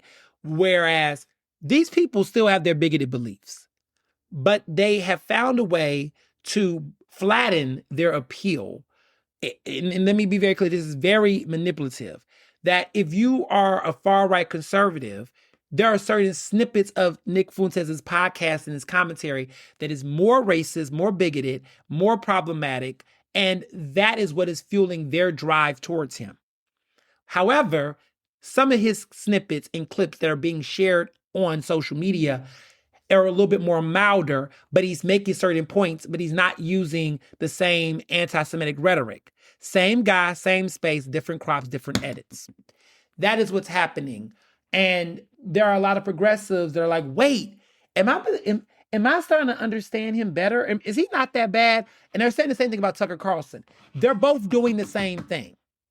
If you actually, which I don't encourage, but if you actually will listen and go back, because I actually did, because I read this article and I did my own investigation. I was looking at certain interviews that he's done where he's talked on Israel, he's talked on what's going on in the Middle East and the war. And there are certain fragments of snippets where he's saying things that are not that incendiary, that's not that controversial. They're speaking on like government not getting involved in the war, that Trump is wrong for the war, that Trump is this. And they're sharing that. And so liberals and progressive audiences on the algorithm are gravitating towards those pieces, but then they're not gravitating to the other shit that he's doing. So let's be clear. I see that. I recognize that. All that's real. That being the fuck said, as a Penn alum, as somebody who went to Penn and that engages with students and all the things, I'm going to say this and I'm going to stand by it and I'm going to be very clear. There is never in recent years, okay, has been this massive overarching anti-Semitism problem on the campus to the degree to which exceeds the racism that has happened on Penn's campus. And let me be very clear, both of these situations, not to have an oppression Olympics, but I want to make a point because I make this point because I think that history matters and context matters to the degree to which I'm making this point. So let me start off with the anti-Semitism. In the past couple of years, since October 7th, there has been some incidents where there's been reports of acts of anti-Semitism. There's been a few. Nothing that rises to the occasion of ever demanding that the federal government needs to come to Penn's campus and engage. Never. There has been incidents of white supremacy and racism on Penn's campus that has outnumbered acts of anti-Semitism, and never have it ever warranted Black students or alumni to go, oh my God, we need to have the criminal justice, the Justice Department investigate. We need the FBI. We've never needed that. There has been problems, mind you, but it's never been that way. Penn is a liberal arts institution that has had facilities, safe spaces, and places for people to be able to express their views and their opinions and all of the things. However, for whatever reasons, because of October 7th and because there was students, largely Muslim students, Black and brown students, that began to call out Israel's role in what many have called a genocide in the Middle East, there have been some Jewish students that are, these are rich. Some of these Jewish students are rich. They come from money. Their parents have investments and connections to Israel, clearly. Some of them are Israeli. Some of them have deep connections to Israel. Penn is, a lot of the students on that campus are pro-Israel. The Jewish students are very pro-Israel in ways that are family members are in IDF. That is the culture. I went to Penn. I don't need anybody to try to ask me what I mean by that. I'm very clear on that. There is a strong pro-Israel Jewish student population on Penn's campus that is very rampant, and they're very strong in those politics. What has happened, right, is that students criticizing, right, Muslim students, diverse students who have, and even some Jewish students that are on the progressive slant, have criticized Israel on campus and have criticized Penn's investments and connections with Israel and have wanted them to divest. The Jewish students on campus, some of those Jewish students, not all of them, but some of them, a good influential number of them, who have family members who are longtime alumni, wealthy donors of the university, have used that to then conflate it as anti-Semitism. And so there has been an uptick in anti-Israel protests and rhetoric on Penn's campus, but there has not been a groundswell of anti-Semitism as a result of that. There has been some reports, but nothing to the level to which you could argue that this is a crisis that needs federal investigation and involvement. That's what I mean. Are there incidents that the university could have handled internally within campus? Absolutely. It never required government intervention whatsoever. And I knew that when they started to call on Congress and get elected officials down to campus, that was going to bite them in the ass. I knew it. Let me be very clear. Joe Biden was president when October 7th happened. There was a lot of conservative members of the House that began to remember those hearings. And that led to Liz McGill, who was the president at the time of Penn, to have to step down. She should have never stepped down. That was not a situation that warranted it. The Republicans was weaponizing and politicizing this incident for their own selfish gains. They didn't care about dismantling anti-Semitism. They didn't care about Jewish students or the Jewish community. They politicized the issue to attack liberal colleges that they felt like were not helping their political agenda. And some of their own board members of Penn, trustees that are Jewish, but also pro-Israel and also wealthy, played into that conservative hand to manipulate and to force out a decent president. Liz Miguel was a president that did not deserve to step down. She should have not stepped down. They applied that pressure for a right-wing political agenda. And there were members of the Jewish community that drank that Kool-Aid at the expense of harming and negatively targeting their fellow peers in ways that was intellectually dishonest and fucking messed up. And Governor Josh Shapiro should be ashamed of himself because he played into that for his own personal political gains. When he came to campus right before Liz McGill and spoke out about the issues, it was obvious that he was ignoring what many people on campus was pushing back. There was pushback with the city when Sherelle Parker was mayor and there was an occupation and protest. He was trying to get law enforcement to come down there, and that would have created a Columbia in Philadelphia. But he wanted that agitation. Nobody wanted to sit down with the facts or to actually understand what these critiques were and what was happening, because they wanted to make this blanket conspiracy that it was just super not safe for Jewish students and it was not safe. Do you understand what it was like to be a Black student on Penn's campus? To be stopped and frisked, okay, by campus police as a student my freshman year. What it was like to have an Amy Wax as a professor. She wasn't my professor, but she was. To have professors like Amy Wax entertain Eurogenic types of ideologies that was suggesting that Black students were inferior to their white students. Do you know what that was like, right? Do you know what it's like to hear stories of racial hostility and epithets being said on campus?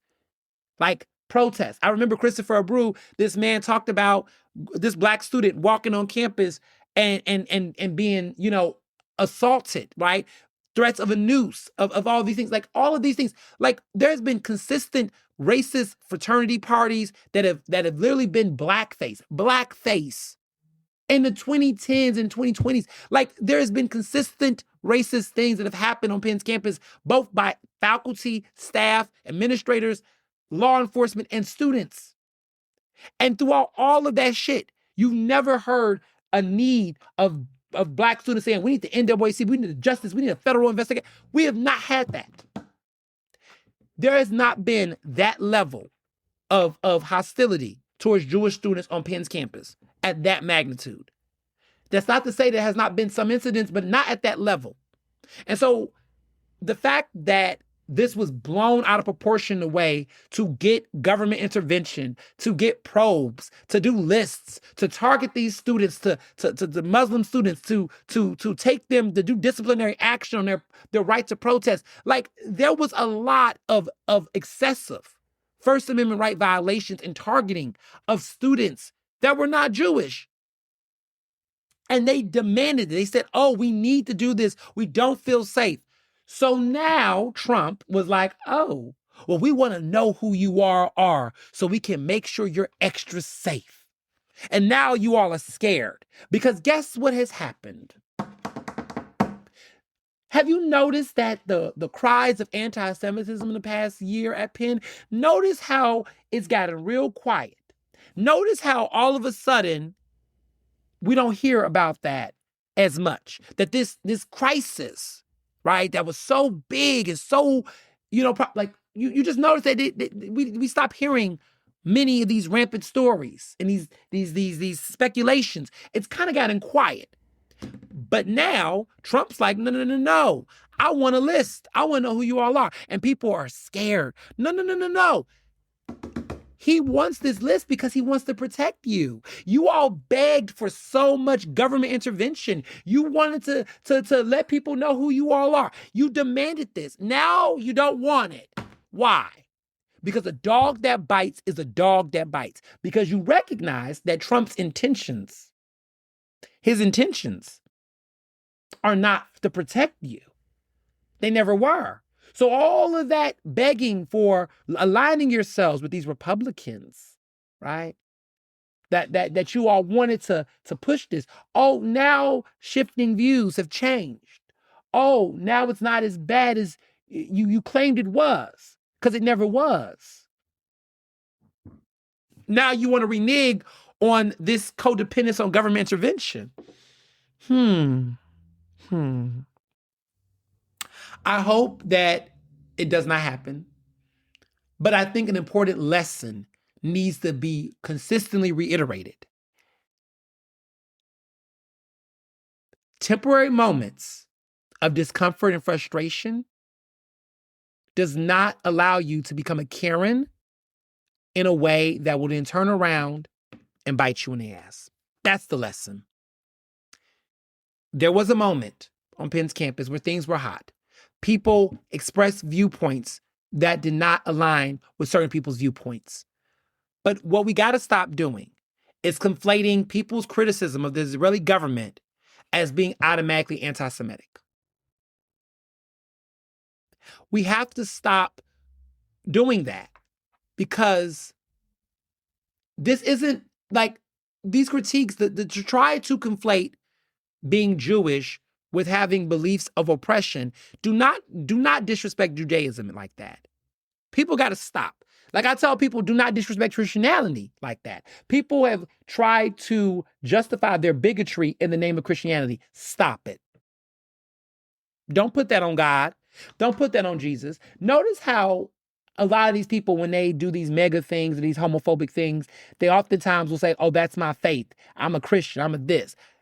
Well, how come you're not a Christian or when it comes to your adultery or having your children out of wedlock and all these other things? How come you're not a Christian when it comes to speaking out against racial injustice? How come you're not suddenly a Christian when it comes to, supporting people who are dealing with poverty?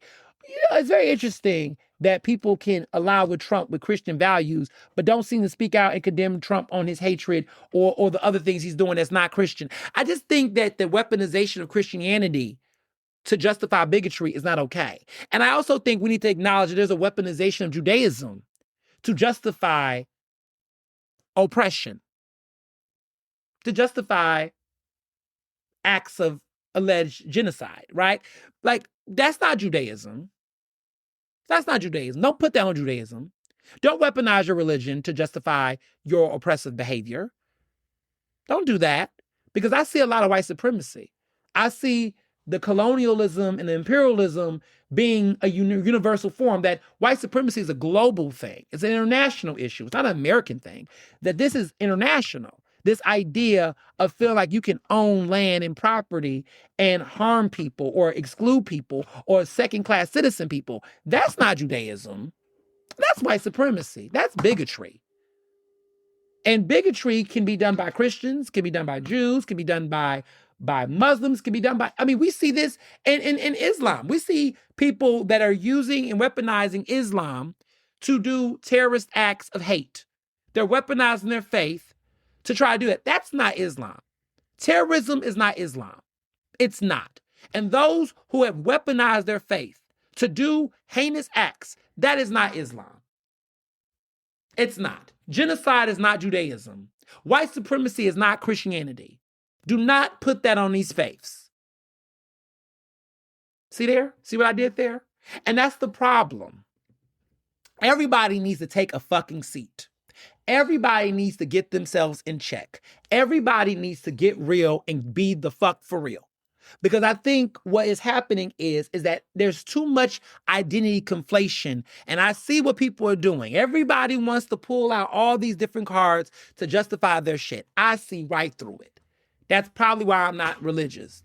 I'm spiritual. I have faith in a universe, in a higher calling and being of self, but I'm not subscribing to anybody's individual religion, okay? Because I don't want to choose, because I don't have to choose, and because I don't think this world is built to create a space for people to have to align to one way or the other, because then what do you say about other people? If we could all coexist as different races and still be superior in our own beauty as individuals, why can't we all do that with our own religious faiths, right? We were all born different colors and shades, different genders, different sexual orientations. And some of you all practice different faiths. Why does it have to be all of a sudden a measuring of questioning what's more superior to others and what's better and what's this? Why? Why can't we all just get along? Why can't we all just do our thing and come to our own understanding of life without feeling like we have to trample each other. It could be that simple. It really could be. I'm not in the business of comparing Christians to Muslims, Muslims to Jews, and everyone in between. I'm just not in that business. I just think the older I've gotten, I've realized that if this is supposed to be a God for those who observe a God, he, she, they, them, there's just no way for me to wrestle with this identity of feeling like that the road to salvation, whatever that looks like for some people, means that other people who have not chosen this way are going to be damned. I just don't believe that. I can't subscribe to that personally in any type of faith. Like, I just don't believe that any person who created a group of people or any spirit that brought life to folks would automatically give them life and then condemn them for living their life in the ways in which they do based on faith. That doesn't make sense to me. Like, if your God, quote unquote, whoever that God is, made everybody, then how come only a certain subset of people they can guarantee will get fulfillment in life and other people don't? What God is that? I don't know. I don't know. You have to wrestle with your faith. I'm opting out. I don't believe it. I don't have to subscribe to it. I don't have to, because how did we get doctrine into religion to begin with? Oof. Whole nother episode, whole nother conversation. That's why you gotta be my friend in real life. I'm joking. I have these conversations with my friends. I'm like, I'm not doing it. Here's the thing. Culturally, listen, did we do an Easter dinner? It was Easter. We had a feast. I'm not condemning anyone who believes what they believe. They can. I grew up Christian, right? Culturally Christian. But I come cultural. I'll celebrate Christmas. But, I'm not obsessing over in a way that I can't see the beauty. My mother-in-law is Muslim, a devout Muslim. I'm not going to tell her, you should be Christian. I'm not doing that. Be whatever suits you, right? I feel like how people find fulfillment in life through their faith, how they do. I don't necessarily, need a religion to find that fulfillment. Some people do, right? Some people might need cannabis to get through the day. Some people might need coffee to get through the day. I don't need those things. I don't think I'm better or worse or anything else because of that. That's how I feel about it. That's how I personally feel about it. And I think that when I see people try to weaponize their religion as a way to justify bad behavior, that's when I tell them pause. That's when I say sit down. That's when I tell people that is not it.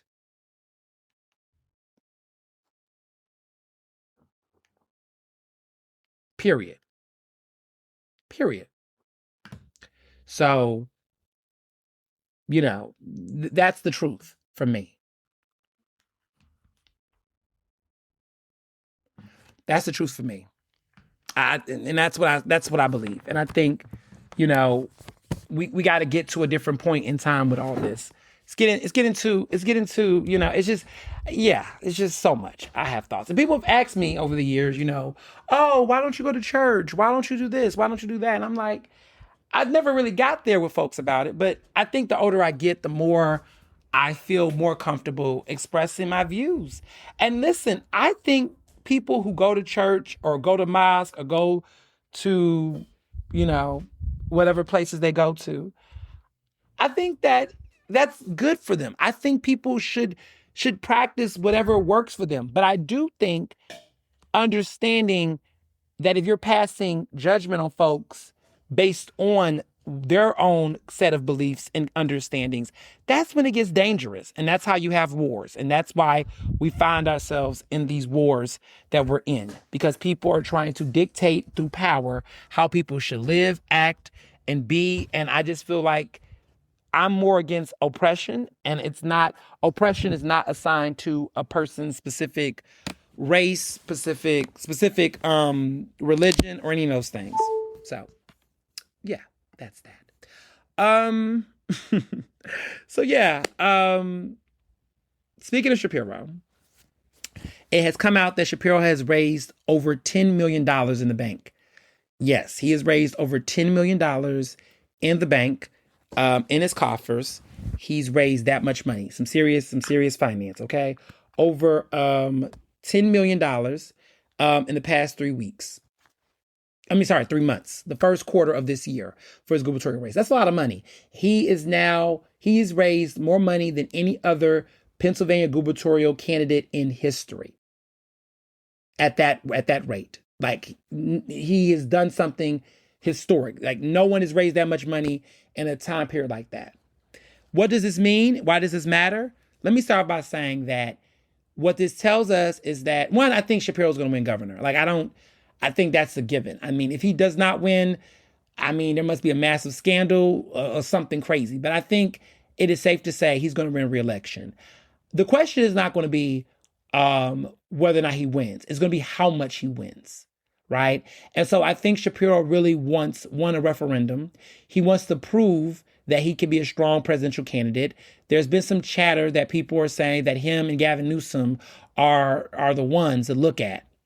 I don't know about that, okay? But don't know about that. I think Shapiro's going to have a hard time. If he goes this far, I predict that Shapiro's going to have a hard time during the Democratic primaries. I think too many people are looking at him on the national scale. I think if we were just judging him based on him going against another Republican, I could see a case for that. However, we have a Democratic primary. And I think the problem with Shapiro is that Shapiro swings so much in the middle and closer to Republican tastes that I don't think he has enough appeal to get diverse Democrats to vote for him across the country. I just don't think he has that. I don't see him winning in South Carolina. I don't see him winning, in these areas that's going to require black voters. I don't see him getting South Carolina. I don't see him getting serious states during the Democratic primary that will be needed for him to win. Like Bernie Sanders, tanked in South Carolina. We saw what happened in 2020, right? You got to have those. You got to have different types of states. I don't think Shapiro is going to do well in certain primary states that he's going to need to win. So that's my issue. Like, everybody wants to talk about, if he goes against J.D. Vance, but if you can't go against J.D. Vance until you go against your fellow peers, right? And if you can't even be the pick amongst Democrats, then you're not going to get the Democratic Party's nomination. So I think that that's the struggle I have with Shapiro's electability, is that I don't think he can actually get the votes amongst the Democratic Party. You got to, everybody wants to talk about, well, could he beat this Republican? What will he do nationally?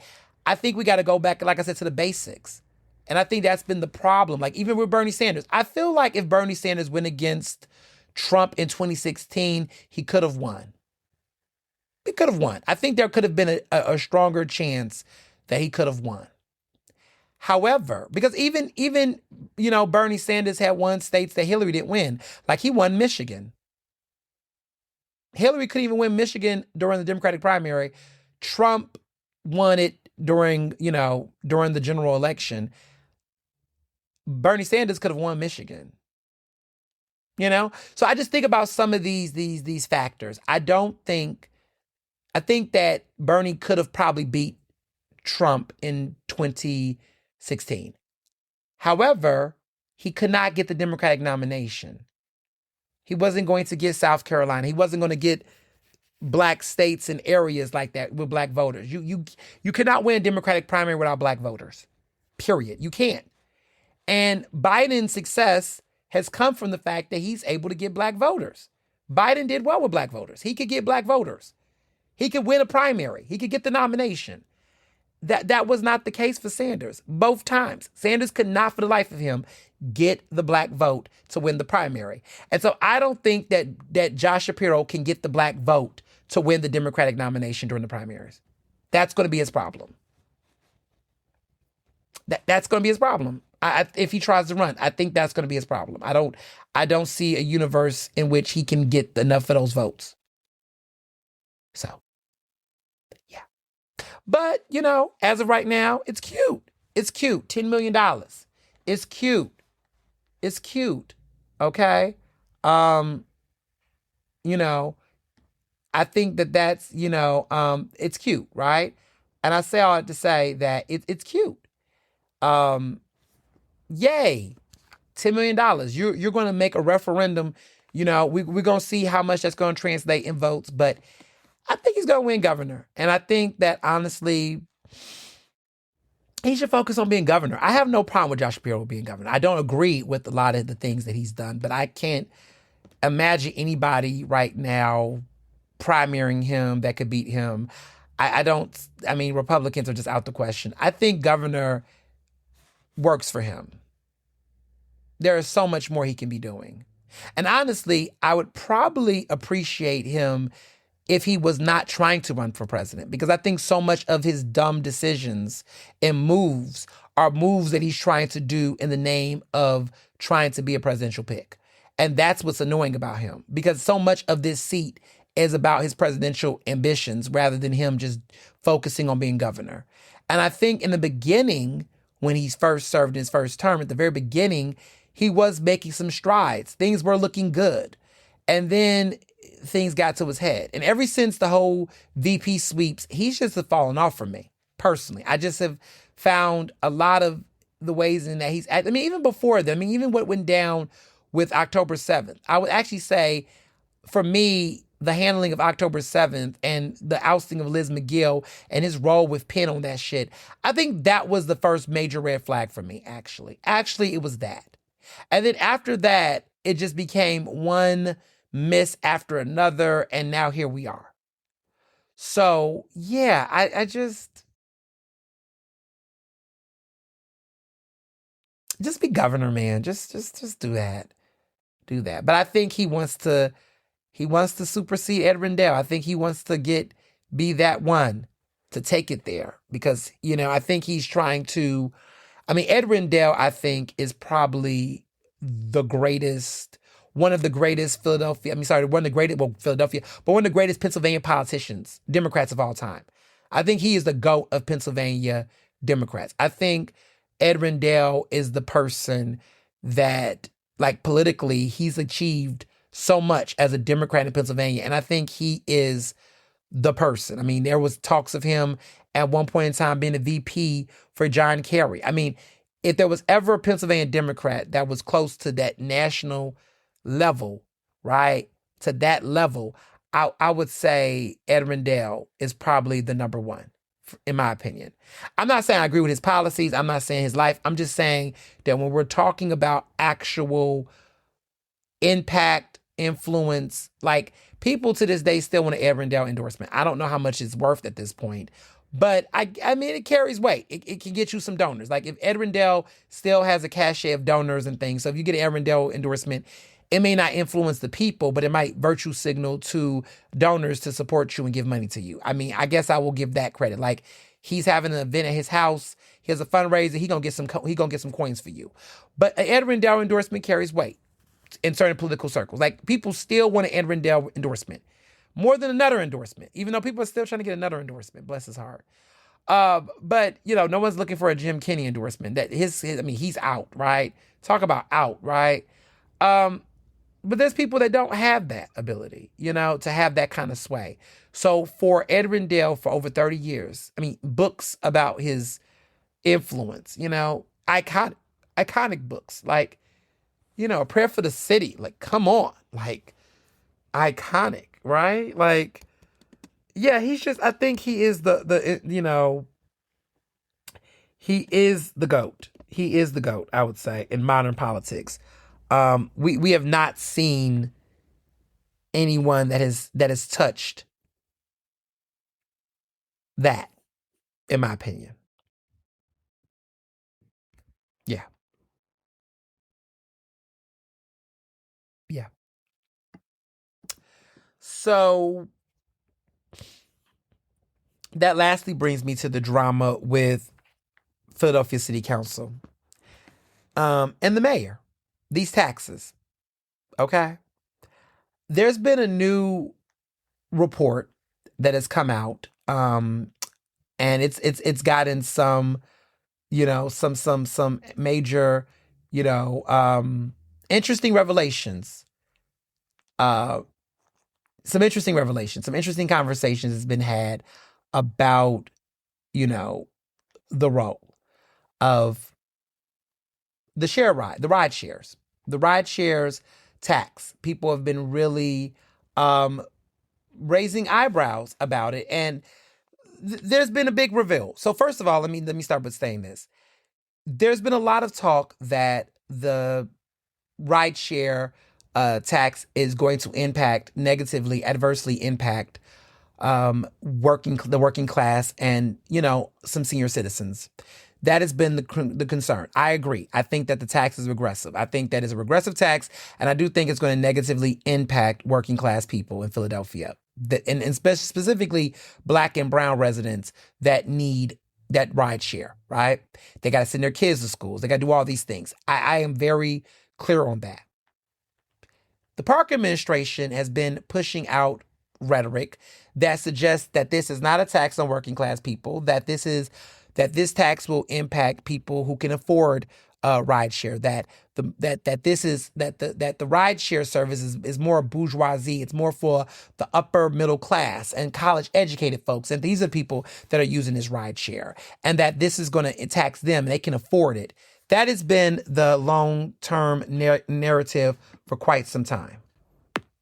So it is a lot that's happening related to this, and I want to talk about this story that came out in the Philadelphia Inquirer. Morgan Cephas has touted this recently. This story: Uber expands its program in West and Northeast Philly. The program began when Uber reached out to State Representative Morgan Cephas, who represents parts of West Philadelphia, amid major SEPTA service cuts that were ultimately reversed. The resulting program has since facilitated nearly 1,500 free rides. Now, that program has concluded in West Philly, but apparently it's still in Northwest. Interesting. This Uber Senior Ride program, she's reporting on the successes of the program, and she shared this on her social media. She says that over 300 unique seniors were provided reliable rides. Over 1,000 total trips were taken for daily needs. 100% of available grant credits were used for transportation, and the program empowered seniors with confidence and independence and tech ability. That is what she's celebrating. Okay? She said she's going to share more of these details at the Pennsylvania State House. Y'all, I'm flabbergasted, because wasn't we all given this impression that this Uber ride, this program, would not be actually benefiting, that this tax, right, that they're trying to propose would not impact working class people? That there was this narrative that they don't use Uber, they don't use these rideshare things, like public transportation. I called cap on this from day one. When SEPTA cut their routes, right, fewer routes, the times and all the things, I kept thinking to myself, I recall and remember that there was people providing alternatives, and folks began to use Uber and Lyft and those things more to get essentials done. Now, mind you, listen, SEPTA is just not reliable. It's not. I know all the gentrifiers and the leftists and all the folks wanna have this universal world where there's walkable streets and, SEPTA is going to do everything, and they love this obsession with these things. Listen, these urbanists and their fantasies about what things ought to be, should be, without having any racial context or care in the world. Like, there's so many conversations, right? There's the cyclist movement, which I'm not against cyclists, okay? Let me be very clear about that. But they want more bike lanes. But then there's also the need for SEPTA. But then there's also critiques around these car sharing services. At the end of the day, until you make these things equitable for every neighborhood and block, especially the people that cannot afford it otherwise, please shut the fuck up. Like, I think there's people that live in Rittenhouse and live in Fishtown that, granted, they make all this money, they live in these overpriced like ramshack, badly built, not ugly ass apartments. But mind you, they're paying buku dollars for it. Oh, I said buku. That's how you know I'm pissed. They're spending this money for it, right? And they love to be cute and ride the SEPTA bus in their little neighborhoods. And they think they're doing something. Oh, I'm riding public transportation. I'm so this and so that, right? Well, listen, everybody do not live in neighborhoods where their SEPTA rides feel safe. Everyone do not live in neighborhoods where they feel like they can rely on their SEPTA bus to pick them up, right? Like, let's be for real about how people feel about our current public transportation.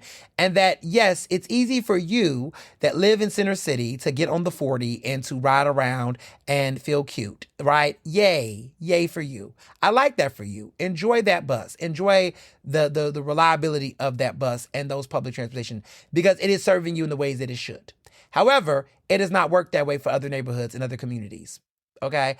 It just does not. It does not. Okay.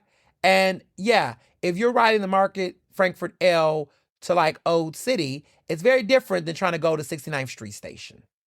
Okay. It's a very different experience.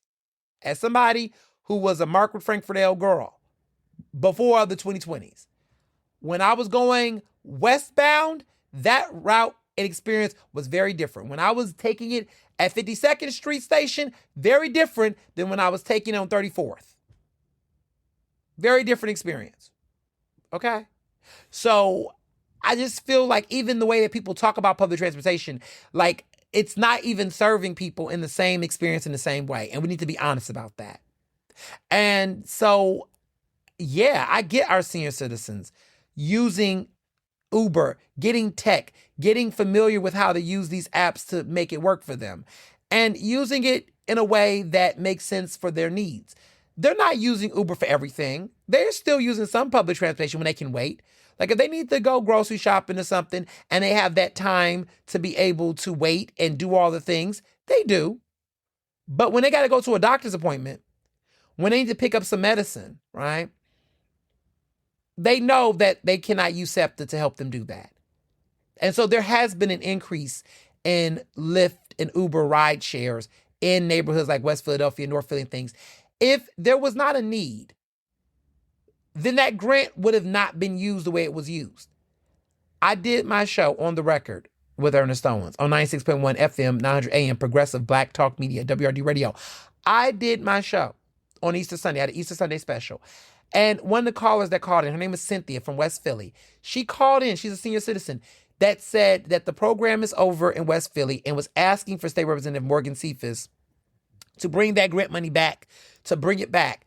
What that says is that there's a need. What that says is that people are using it. What that said is that people are using it and they're treating it like an essential because it is an essential. They don't want this tax. They don't want this tax. Because let's be clear, once they started using Uber through the grant program, they didn't stop using it when the grant money went away. They learned how to use it. They realized how much of a tool it can be, and now they're using it. And I think what's happening is that some of their family members might be giving them Uber cash. I was talking to someone in my neighborhood that said that, I was like, well, how can we support you, grandmama? She's not my grandma, but she's a grandmama. This woman said that Uber gift cards, literally said Uber gift cards, that if there was a way that we could give her Uber cash. I gave her $50 in Uber cash. I said, what's your number, grandmama? I call her that. But what's your number? Gave her $50 in Uber cash. She needed Uber credits. That's what she uses so that she can go to the pharmacy when she needs to go see a doctor. That is what she needs. Because she does not want to always have to wait, sometimes in the heat or the rain, for SEPTA. So that's her new thing. That's her new thing. She wants her grandkids, her caregiver, folks that help her. She wants Uber credits. Because that's a luxury for her. That's how we're showing up for grandmama, who does not want to be on SEPTA if she can avoid it, because she says it's not sanitary. Sometimes at night she don't feel safe. All the reasons. And you got to remember that those who sometimes are in the hospices and the nursing homes, you know that there were buses, right? That there's some of these programs will provide buses to, transport them sometimes. There's some of them who need to make trips and things. Sometimes there's like these buses that are provided. Not SEPTA buses, but they're whatever the clinics are, that there are certain buses that will sometimes help senior citizens get to certain appointments, if they can get that, if their insurance includes that type of share program. So we know that there is a specific, unique need. And SEPTA, because of the limited routes, people are having to walk distances to get buses. Or if they're not near a, subway system or a trolley. Like, we got to be real about what's happened here with SEPTA. SEPTA's dropped the ball, and now there is a new need in rideshare. And so if the mayor thinks that she's going to keep acting like this tax is only going to impact people like me who Uber everywhere, she better guess again. It's not. And from what I'm hearing and what I've told you about in the previous episode is that the governor's not in favor of these taxes. Now, let me be very clear. There's 3 taxes. There's the delivery tax, the rideshare tax, and the hotel tax. The hotel tax and delivery tax has to get co-signed by the state. The rideshare tax is up to city council. With that in mind, okay, with all of that in mind, Houston, we done found our problem. Governor Shapiro came to West Philadelphia, I believe about roughly 2 weeks ago. He saw State Representative Amon Brown. He was there for talking about community involvement, but he wanted to talk about being a governor that has cut taxes. And when he talked about that, there was some critique, or there was not critique, but there was a question about his stances on Mayor Parker's proposed tax increases. He said, let me make myself very clear. He is not supporting any new taxes, and he is not trying to raise taxes on working class families and people. He's been very critical. The mayor and him have had like a duel in the press around this. He's very clear that he does not support this. I hear that there's supposed to be some conversation between the governor and her. I don't know where that's going to go, to be honest. I don't. But what I will say is that she's upward, because the state senators, the state reps, all these people that got to run for re-election, they do not want to have ads connected to them raising taxes for working class Pennsylvanians, right? They don't want that. So Shapiro is not about to let these taxes come through Harrisburg. Lobbyists like Visit Philadelphia is lobbying and having people, consultants and folks really push city council on not supporting the hotel tax. Because also there's major hypocrisy. How are we supposed to have the DNC if we're going to increase hotel prices and taxes? How's the DC going to come to Philadelphia in 2028 if we're going to do that? Exactly. Like I don't think anyone is thinking about this. How are we going to court conventions and all these major attractions to the city to raise even more revenue opportunity if we're raising these taxes right now? It don't make any sense. So I don't know if these taxes are going to go through. Now, I think the rideshare tax is really controversial. I think what's going to happen at the bare minimum is that they're going to reduce the amount. She said 20 cents. I keep telling people that 50 cents is going to probably be what's going to happen. I think that that's how they're going to tout this victory. They're going to tout this victory as we're going to reduce the tax. And I just keep seeing the number 50 cents. Not the wrapper, but the amount.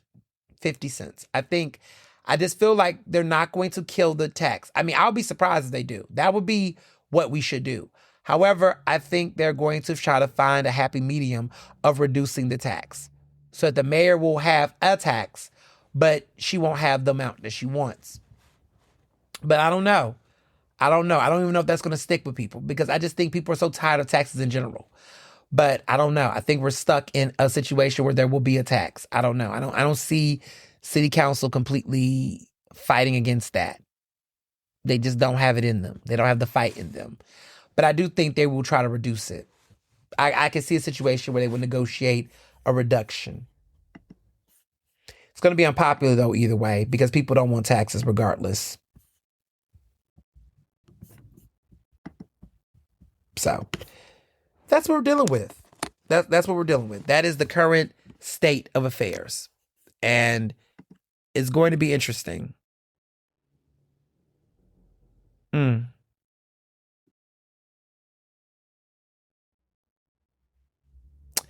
So that's what we're dealing with. Stay woke.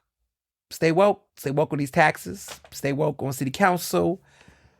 Keep an eye out on that. And now for this week's Ask Ernest. A lot of you all have been asking me, what do I think about Kanye West's return? What do I think about, Kanye West coming back? Wasn't he canceled? Wasn't he this? Listen, I'm going to pull all these things together. I have so many thoughts. And here's the thing that I want to be very clear about. And I'm going to make this clear because this is a real thing. And I want to be sensitive about this, but I got to be 100 about it. You all are unserious people. I don't trust you. And what I mean by unserious people, I'm not talking about you directly, the listener, but some of you all who are listening. You all are very unserious people. You all are hypocrites. You all are not serious. And this is the reason why Trump got reelected. Everyone's mad at Chile, which they should be. But then the same people that was just dragging Chile are the same people that are hype about Kanye West's return. Oh, I guess because Kanye West put out that ad and that apology, that gave you the instant, okay, it's time to rehabilitate this man. This man has been through 1,000 rehabilitations. And after all of the anti-Semitism, the racism, the homophobia, all of the bigotry, we are still trying to make this man cool. When I saw Chloe Bailey at a concert standing for him, I said, oh, y'all have lost the damn plot. You know what? Y'all, you know what? I got to protect myself because I can't trust you.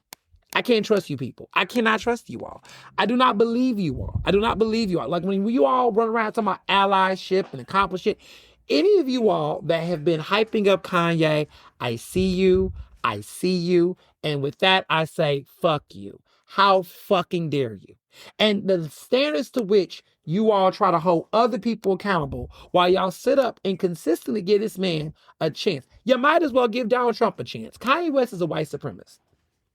Kanye West has made it a point to do songs like Hail Hitler. Kanye West has made a point to go out his way to disparage black women and queer people. Like, this man has dropped the F-bomb in public. And everybody wants to say mental health. Mental health does not make you do shit like that. I'm so tired of people trying to. You all are stans. You all are obsessive stans. And stan culture is why you all cannot have the ability to discern from fact and fiction. Watching people on my timeline retweet and go up for Kanye and talk about the production of his fucking set and just sit up here and marvel at this man after all this shit he has done, but then sit up and talk about, oh, Chile is canceled and Chile's messed up for that. You all do not take Donald Trump seriously. You all do not care about these people and their irrepressible behavior. I think what needs to happen, what I've been saying to people before, is that you just have to tell people directly when you see them and when you engage with them, I see what you're doing and that's fucked up. We spend so much energy directing our frustrations with the entertainers. The entertainers are going to entertain. You need to start looking at your friend circle and your network and how they're engaging with these people. And you need to let them know how you view them and how you don't take them seriously. There was a guy that follows me. And he was saying something to me like, oh, I got your back, whatever you need. I said, I don't believe that. I don't believe that. And I said it very bluntly to him. And he was like, what you mean? What you talking about? I said, I don't believe that. I said, I see the type of people you support. I see the type of people that you go up for. And to me, if those are the type of people that you're going to defend and die on a hill for, that are people that would not have my back, right? I don't take you seriously. I'm not saying that you're the worst person in the world. Well, actually, you kind of are. But what I will say is that your proximity to people like Kanye West, even people trying to normalize R. Kelly, there are people that are trying to normalize R. Kelly.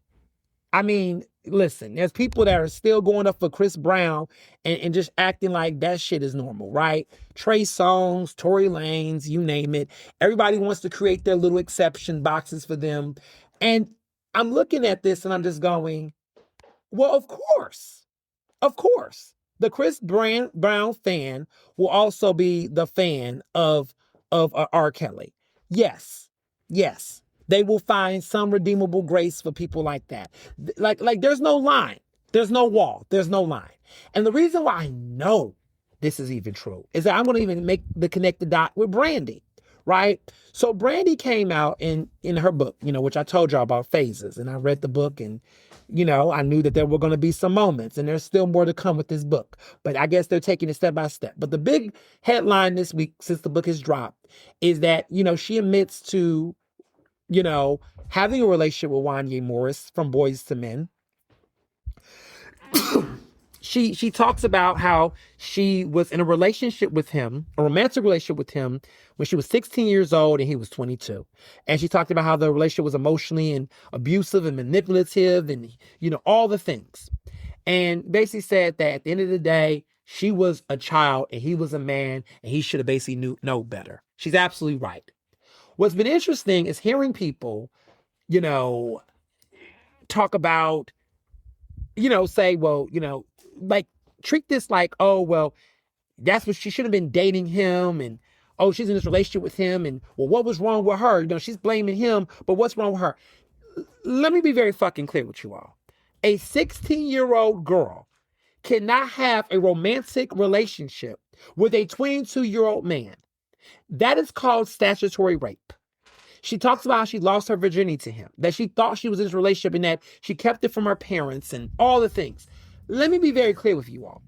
That man groomed her. That man statutorily raped her. What he did was illegal, immoral, disgusting, abusive, manipulative. He was a piece of shit. And for all of these years, for over 20 years, this woman has been suffering in silence, in shame, in fear, behind telling this because of a career. He was a creep. He was a pedophile. He's a piece of shit. He's disgusting. And to have any level of conversations about Brandy and what she did in that relationship, and I put that in parentheses because that's not a relationship. That's not a relationship. You cannot have a sexual, romantic, consensual relationship with a child. You cannot do that. That's not a thing. She's not a woman. She's a girl. She was a girl. He was a man, an adult man, a grown-up man that was legal to drink, 22 years old. It's not like 18, 16, high school kind of thing, on that little margin. No, this motherfucker could go to a bar. This girl couldn't even see a rated R movie. She was a minor. And he knew what he was doing because he kept it a secret. He kept it a secret. He hid it. They kept it First of all, think about the logic here, though. How could a young girl keep a secret like that? That's what manipulation looks like. That's what abuse looks like. That's what a predator does. He's a predator. He's a predator. You are an R&B artist that is 22 years old at the top of your game. You are literally going to concerts with grown-ass women that you can give a rose to. Like, that's what Boyz II Men was doing. You're in Boyz II fucking Men. You are one of the hottest R&B artists at the time. And you're in a room with plenty of grown, consenting-ass women. And you, rather than every night give a rose to a grown-ass woman, you are literally going out your way to give, to pursue a 16-year-old girl. You piece of shit. And for all of the men and people that are trying to call this girl fast, this woman, judging her as a fast. Listen, Brandy has a lot of issues and controversies and shade and things. And by all means, people can critique that as her as an adult. But one thing that I will not do is entertain any criticism of a 16-year-old girl that was statutorily raped by a grown-ass man. It ain't happening over here. And seeing people debate and go tit for tat about this situation tells me why I don't trust you. I don't take you seriously. I don't take you seriously. I don't trust you. I don't trust you because I see what you do. I can't believe what you say because I see what you do. James Baldwin. You sit up here and talk about in one breath, right? Oh, if somebody do this to my daughter, to my aunt, blah, blah, blah, blah, blah, when they talk about these incidents, right? When rape happens, or you talk about Epstein, right? Oh, these predators in the White House, Epstein this and Epstein that. But you're sitting up here and you're defending Wanya Morris. But I'm supposed to believe that you're going to stand up against Epstein. You talk about predators and young girls with Epstein and Trump, but y'all are the same people defending Wanya Morris with Brandy. And I'm supposed to believe that you really are going to be the people fighting against this shit. You don't give a fuck about women. You don't. You don't give a fuck about black women. You don't give a fuck about protecting girls. You don't. You only are going to give a damn when it's politically expedient with you. That is the cognitive dissonance that we're at. That we have now taken every single thing in our society and have only treated them like political chess pieces that support our confirmation bias. That, I guess, in these conversations about power, it makes me think about the power of abuse of Bill Clinton with Monica Lewinsky. Now, Monica Lewinsky was an adult, but the power dynamics between Bill Clinton and Monica Lewinsky, whether you're a Democrat or Republican, was disgusting, gross, and a derelict of duty and responsibility, and he deserved to be impeached. Yes. Right? That's just how I feel, right? The crazy part about it is that there are people who are so hell-bent on creating curveballs for behavior. And it's interesting because so many people who don't like Jay-Z, for personal reasons, have played around and tethered at the relationship between Beyonce and Jay-Z and unpacking that line, right? Like, well, when did he, what did he groom her? Like, right, those are legitimate conversations and people have talked about them. But I found it interesting that in those conversations that hyper focus on Jay-Z, they're really not talking about this issue with Jay-Z because of the fact that they care about protecting young girls and women. They actually only cared about it because they didn't like Jay-Z, so they wanted to throw it up against him. This reminds me of the whole conversation around Drake. The same people that literally made the Drake jokes, the A minor and the Kendrick songs, and They Not Like Us, they never cared about actual minors and predatory behavior and grooming. They actually just did not like Drake, and they was standing out in the name of that. So the punchline of predators and minors was a punchline that was for fun and humor, but not actually rooted in any mature conversations about how to protect young women. And what's even more ironic in the hypocrisy that I've said from day one is that for Kendrick to do that song, which a lot of you all like, I have my thoughts about that song, I don't really care for it because there's a loud hypocrisy there. The loud hypocrisy is that you collaborate with Kodak Black, who literally was a predator, who got pardoned by Donald Trump. Like, where's the critique there? Like, not you critiquing and alleging and implying that Drake is, messing with minors, but then you turn around and you are literally doing music with sexual abusers, convicted sexual abusers. I can't take these people seriously. I don't believe them. I don't believe any of them because I look at what they do, not about what they say. And the level to which people are engaged in stan culture, people are so obsessed with these people that they're willing to accept anything at all costs. Everybody's lying. Everybody's lying. Everybody's lying. Everybody is lying. And it's been so heartbreaking to see how much people are just blatantly contradicting themselves and expressing their hypocrisy in ways that are so harmful. So at one point, we were all speaking out against Epstein and talking about minors and things with Trump. But then the moment Wanya Morris hits the scene and people want to talk, oh, now all of a sudden Brandy's a liar. Now, first of all, Wanya has admitted to dating Brandy. There is so many clips that have resurfaced over the years of how he's discussed that relationship. And it's been true. There's no denial about the nature of that relationship. She's not lying. This man is a father. This man is a man who's named several of his kids his name 5,000 times over, child. Like, it's a mess. But, like, he's a narcissist. He's a jerk. And I'm sorry, but, like, I can't listen to Boyz II Men the same. I can't. I won't.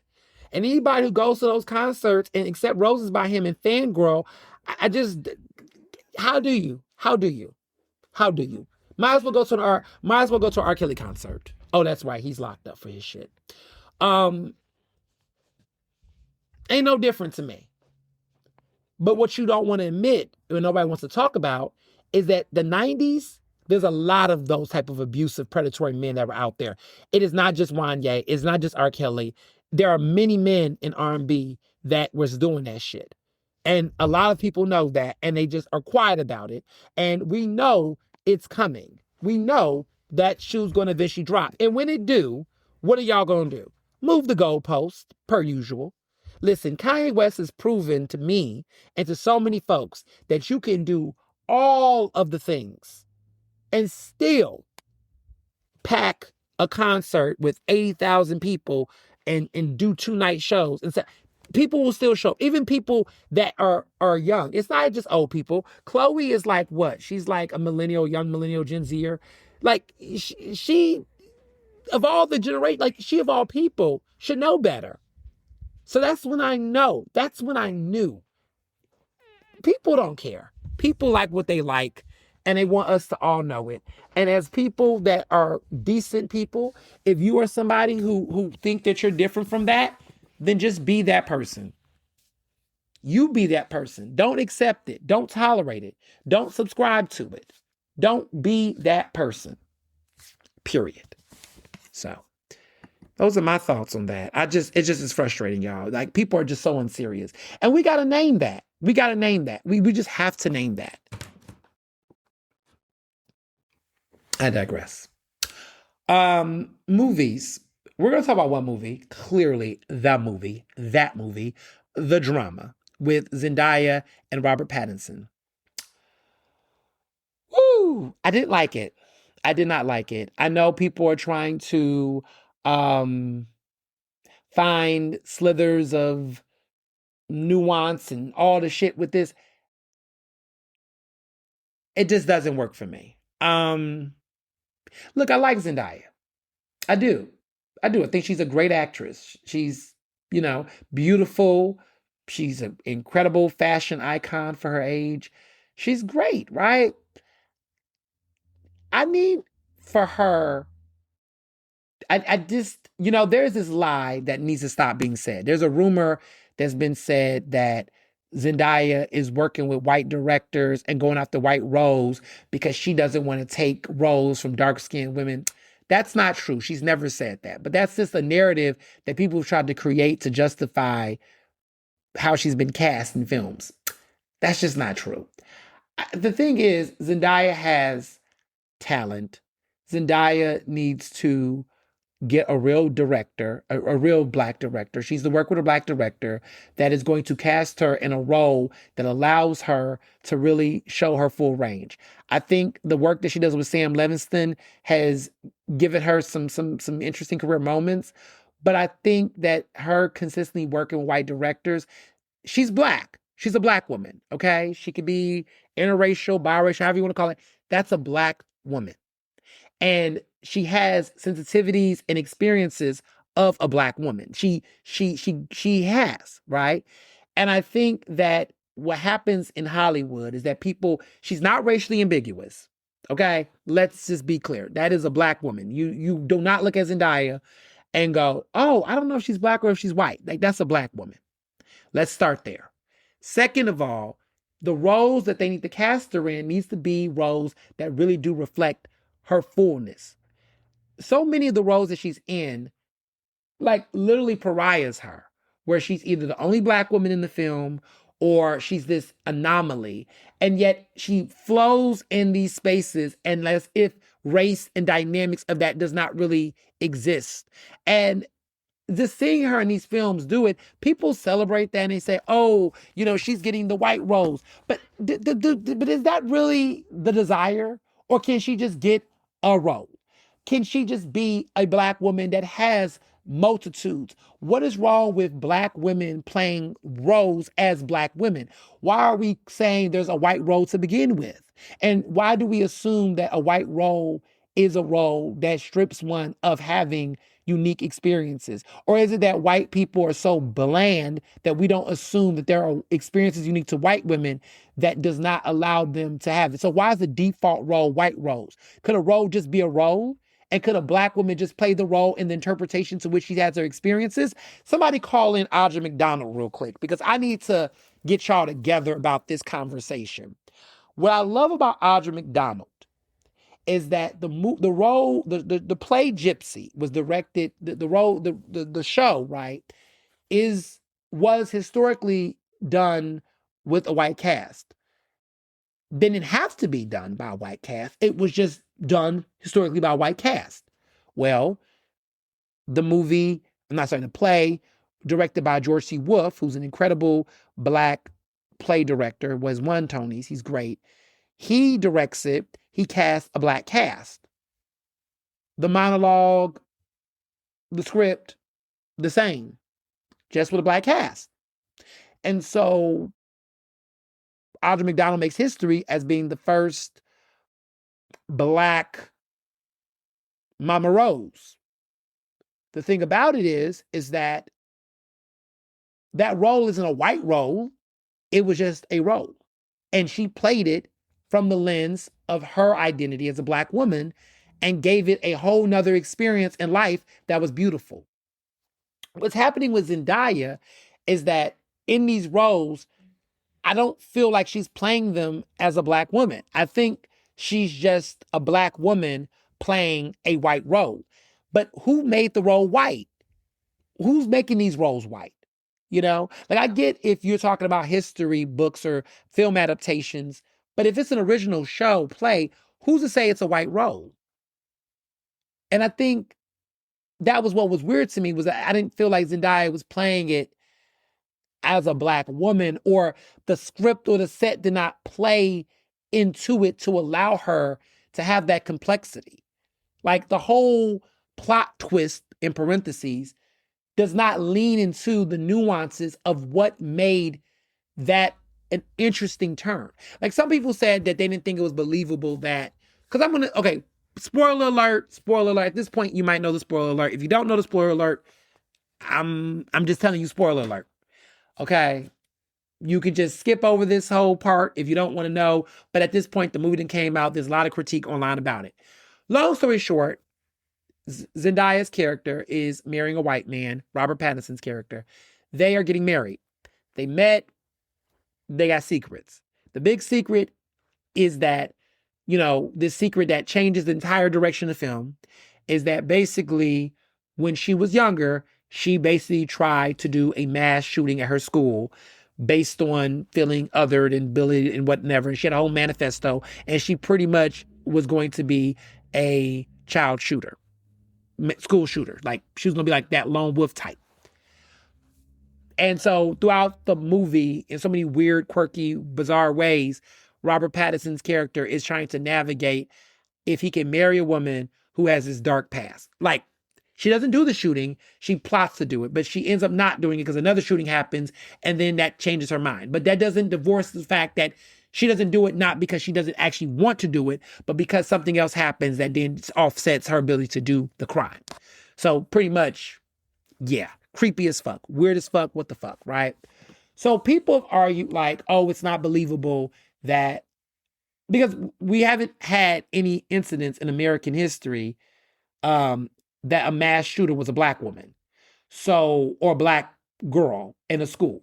none of the massive school shootings that's been reported has been actually carried out by a Black woman. So the believability of it is already kind of weird because it's almost like, well, like, what?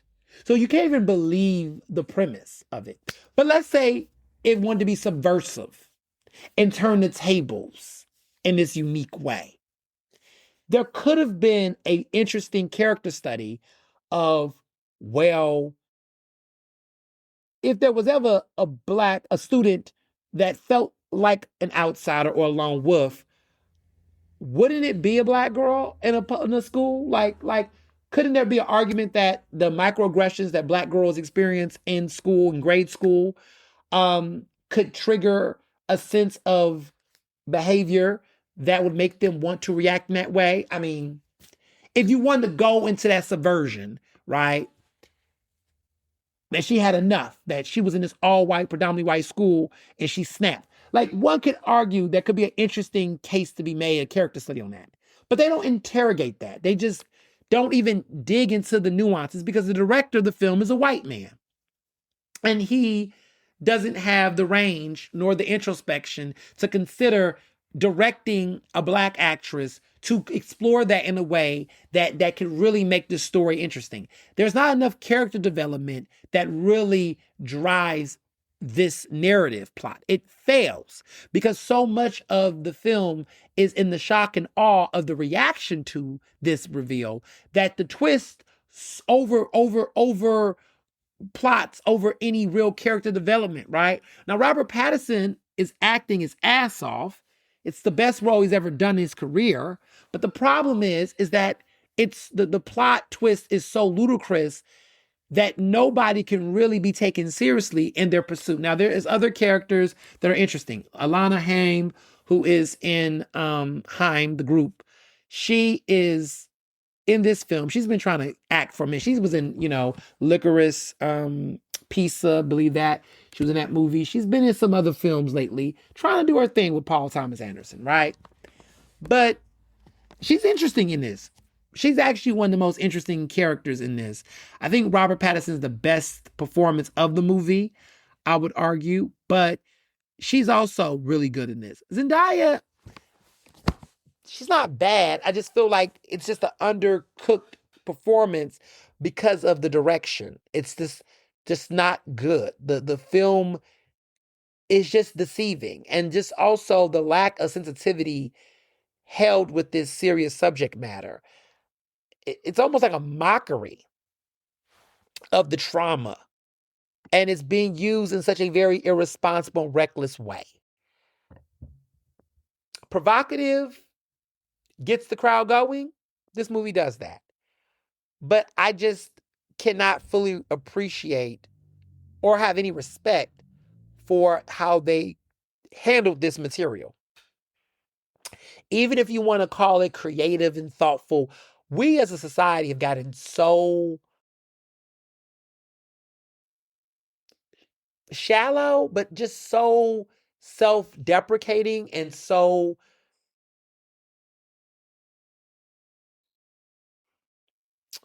insensitive. We've lacked empathy to the level that we can't even take a step back and go, why are we feeling this?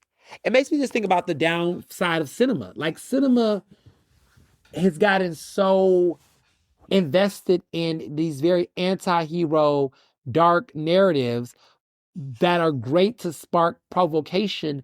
But I just miss cinema that actually taught moral lessons, or at least attempted to have a take that isn't just raw and that's the way it is. Like, that had a courage take, that there was a level, like, I think of this movie, Imitation of Life. Oh my God. The original Imitation of Life with Lana Turner, I believe. Classic.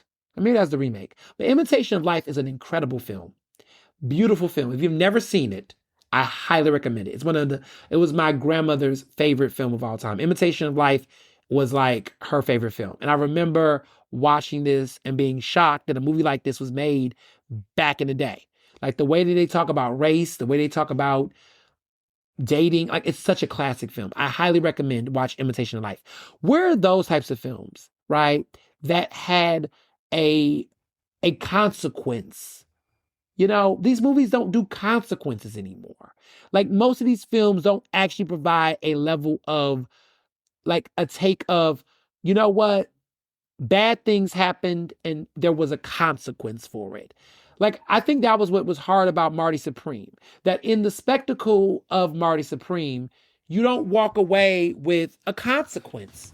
Like, this man's an asshole. And you get some levels of humbleness, but you don't really get a lesson. And I think that movies should drive people. Like, there should be a level where you teach people things.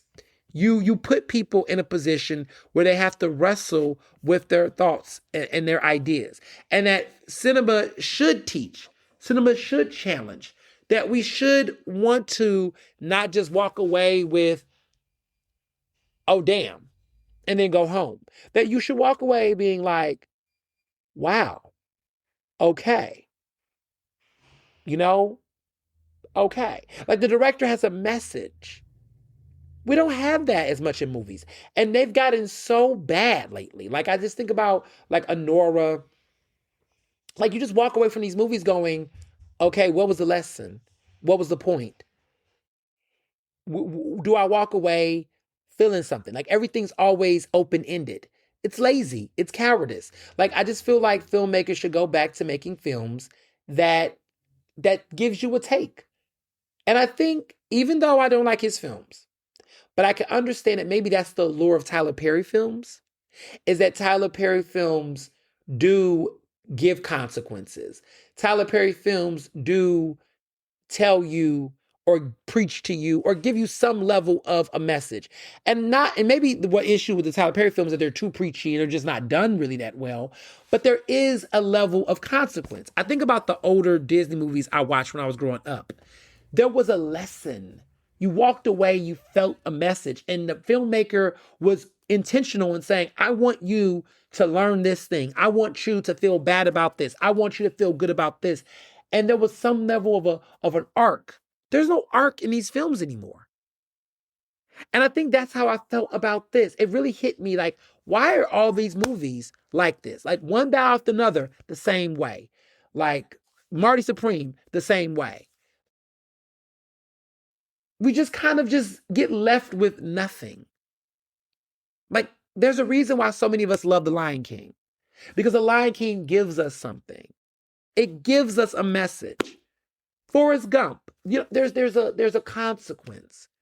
There is a reflection. Good guys get something. And I'm not saying every film has to be this way, but so much of the major films that we're seeing out right now are lacking that. Like Citizen Kane had something to say. Do the Right Thing had something to say.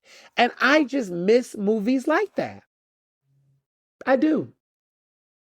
And I just named a bunch of movies that came out before I was born. What is going on with cinema? We need to go back to consequences. We need to go back to what is the message. I just feel like I've been walking out a lot of movies being like, okay, what happened? What was the reason? Yeah. So yeah, I was not a fan of this film. Not a fan at all. Music, Ray, this new album, This Music Contain Hope, is great. I like this album. I don't know if y'all have heard it, but that girl Ray is doing it. Raya, maybe it's Raya, maybe it's Ray. I may mispronounce her name, but I like it. She's British, got some soul. This album is good. I've been listening to it. Is the British Soul Girls making a comeback? Olivia, you look Olivia Dean. The girls are trying to make a comeback. So, yeah, just want to shout that album out. Was really feeling it. Keeping that in mind. Let's see where she goes. Olivia Rodrigo, speaking of Olivia's, got a new album coming. I'm excited about this new album. I love that album cover. Let me just say, that new album cover is fire. That new album is fire. The album is called You Seem Pretty Sad for a Girl So in Love. It comes out on June 12th. I am seated I do like Olivia Rodrigo. I really do. I liked her last album, Guts. You know, Vampire. Man, I blasted Vampire for a minute. Vampire hits, okay? But I'm looking forward to what she's bringing to the table. I really am. I'm looking forward to her what she's bringing to the table. Yeah, sweet. I find her, now that she's not besties with Taylor Swift, the music's coming on. The first album, you know, it took some time, but Guts really did his big one for me. I have to say. So, want to talk about this. This came up. Zara Larson, pop artist, pretty decent. She talked about charts. And, you know, I'm a biggie on charts. I talk about the Billboard charts often. But she said something that stuck with me. She said that the charts really don't matter and not really a thing that matters to folks somewhere outside of the industry and Taylor Swift fans. And that was like a ouch. But then I said, I think she cooked there. I think she cooked. Because lately, I have not really heard much about the Billboard charts. And I haven't really heard too many people talking about the Billboard charts. And as time has passed, conversations about the art of the music has definitely surpassed the conversations about chart placement. The songs that I listen to and like are not even being determined to me anymore about how they're doing on the Billboard charts. You know, there's this song by Natalie Nunn called Doing What I Want. And while it has not charted in the top 10 in the Billboard Hot 100, it is definitely going platinum in my house. And many of my friends have really liked this song, and it's now going to be our song of the summer. And I've realized that some of these songs that are at the top of the charts on the Billboard Hot 100, I don't really bang with as much. I really don't. And so I was just looking at the Billboard Hot 100, and I want to see what you all are listening to, and maybe we can unpack this together. Because I think this is a real thing, you know.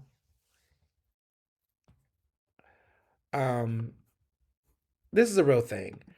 And I think this is something to really unpack. I have had thoughts about this for a while. So right now on the Billboard Hot 100, the number one song is called Swim by BTS. I have not heard it. Number 2 is Choosing Texas by Ella Langley. I've heard it, but not going nuts for it. It's around. Man I Need by Olivia Dean is number 3. Yeah, I'm playing that. But I was playing that before people was giving it Billboard chart placement. I Just Might by Bruno Mars. No. Ordinary by Alex Warren. No. I don't even think a lot of people even know what that sounds like. Golden by K-pop Demon Hunters, that group. I've definitely heard it. You know, it's been around. So Easy to Fall in Love by Olivia Dean. Yes. Stateside by Pink Pantress with Zara Larson. I haven't heard it. The Fate of Ophelia. Guilty. And Folded by Kalani is number 10. Yes. But when I start looking at the rest of the last 10 songs, Sleepless in a Hotel Room by Luke Combs, I haven't heard that song. Opalite by Taylor Swift, who has not heard that song? Be Her by Ella Langley, no. Back to Friends by Summer, no. Risk It All by Bruno Mars, no. Baby Doll by Dominic Fike, who was that? Where Is My Husband by Ray, of course. Be By You by Luke Combs, no. American Girls by Harry Styles, no. I Love It by Bella K. What is that? Who is that? So I just feel like a lot of these songs are not showing up for me. Some of them I've heard. Olivia Dean as an artist, yes. Taylor Swift, a few.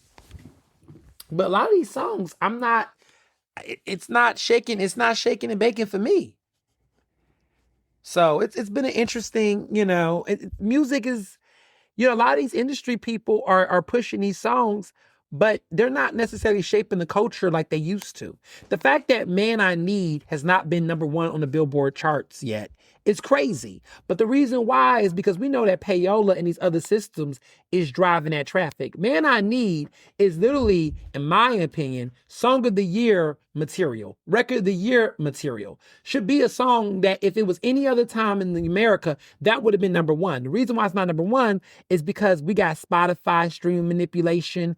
We got people pushing money out. It's like, it's just such manipulation. Stands are getting bots now to play songs over and over again. Like, it's crazy out here. People are out here manipulating their streams and listeners. And then what's funny is that, how you know that there's manipulation? Because these people can sit up and get on number one on these charts. But then when there's concerts and tours, all of a sudden those tickets don't sell. They can't even complete a full tour.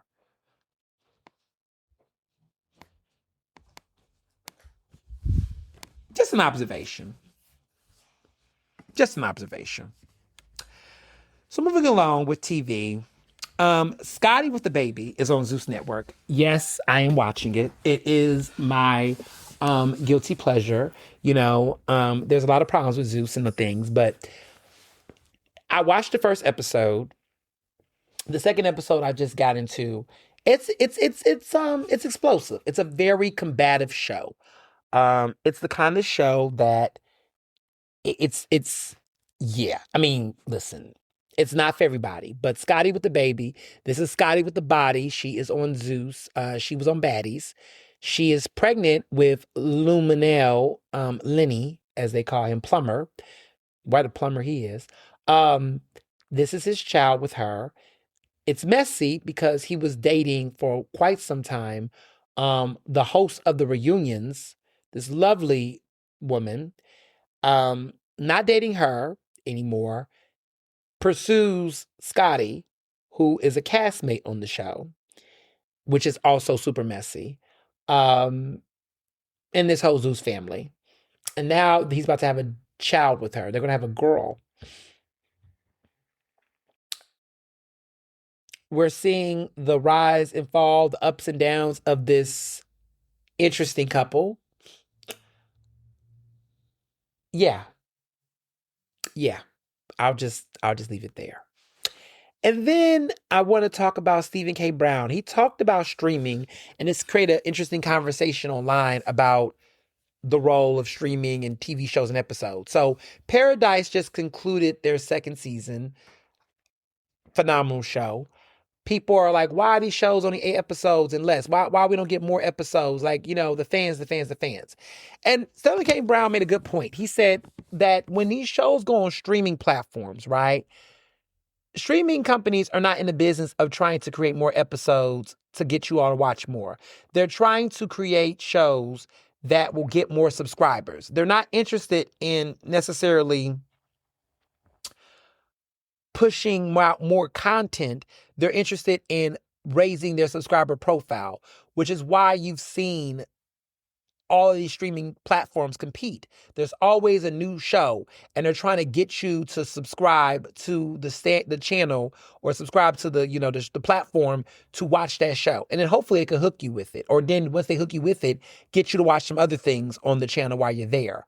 And so that is what they're doing. And so they're not spending as much money on these shows because the goal is not to entertain the subscriber once they are subscribed. The goal is to get new subscribers and then kind of hook you in, but not keep you in. So if they're spending so much money on one show and giving you multiple episodes, that's not sustainable, right? Because they need to create multiple shows. So for example, TV shows like Abbott Elementary can have seasons that have like 24 episodes, right? That's network TV. And what drives and fund that is advertisements, right? So when advertisers, if you have a really hot show on TV, you're getting money based off of advertisers putting commercials on there, right? So it means something. TV still matters. Everybody keeps talking about these streaming platforms. Child, don't play with it, baby. The girls want to be on network TV, okay? The residuals, if your show gets syndicated, let me tell you something. Quinta Brunson and all of them are working towards syndication status, baby, because they want them coins, okay? Seinfeld, Martin, baby, they still getting them checks. Living Single, them shows are syndicated. That is money. That's why your faves back in the 90s folks still got money because they were on hit shows. Jennifer Aniston does the morning show because she wants to do the morning show. Jennifer Aniston doesn't have to do a goddamn thing and she'll be rich for the rest of her life off of Friends alone.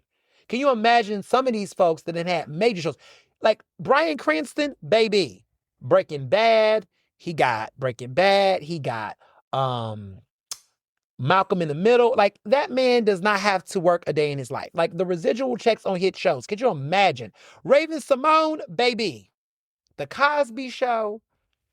That's So Raven. The girl can stay rich for life. There are people who have done TV that much that keeps a check. I know old girl, Gina. I call her Gina, but you know, My Wife and Kids, Martin, Tisha Campbell's her name. Come on. Tashina Arnold, Martin. Everybody Hates Chris. The neighbor. I mean, this is what I'm saying. These, like Tyler James Williams. Everybody Hates Chris. Ab Elementary. Iconic. Okay. These people are getting bags. Network TV is really where it's at. No shade. But I can see the case for the streaming channels because streaming companies will give you some crazy money, right? You can get some crazy money if you're a big star, but you got to be a big star to go to streaming, right? If you're not that famous and you start a new show, you can get some money maybe, but it's really hard because you're competing with so many different shows. But that network shit, if you get a hit on network TV, my goodness. John Goodman, Roseanne, The Connors, stop playing with him. Don't play with John Goodman. I'm just saying, there are so many TV stars that are making money off of their shows. Like, we're not even going to talk about Julia Louis-Dreyfus, right? She did, oh my goodness, she did Seinfeld, she did The Adventures. I mean, like, she's got like 2 big hit shows. I want to look it up because I'm like, she's a hit, right? Veep, shows for days. She did The New Adventures of Old Christine. She did Seinfeld. She did Seinfeld first, The New Adventures of Old Christine, which was another hit, and she did Veep. She's good. She's good. She's good. She's going to get them coins. She doesn't have to work a day. First of all, I don't know if y'all know this, but she's actually an heiress from a billionaire family. Like, she comes from money before she was an actress. But that's another story for another day. Great woman, though. Great woman. So, yeah, I say all this to say that network TV shows, they pump out a lot of ads. There's a lot of money, which then allows them to do these longer seasons, right? That's why you saw Scandal. You saw the shows. Like, that's why Taraji with Empire, like Empire having as many seasons, like that, there was a reason for that, right? Like, those shows was making lots of money for those networks. And there was a lot of advertisement dollars, and that allowed them to do the big productions and increase the amount of money. Like, Empire's first blockbuster season allowed for Taraji to get way more money next season, like getting hundreds of thousands of dollars per episode. Like, they was getting top dollar. TV will do wonders for people. There are people that I know that have told me in Hollywood that they would rather be on a hit TV show than be in a blockbuster film. And at first I was like, huh? They were like, let me tell you something. I would rather be as a working actor, they said to me. I won't name the person. I'm going to put their T out there because they'd be like, ooh, that could be news within itself. But this actor, this particular Hollywood actor told me that their dream is to be on a hit TV show. They would rather be on a hit TV show than do a blockbuster movie.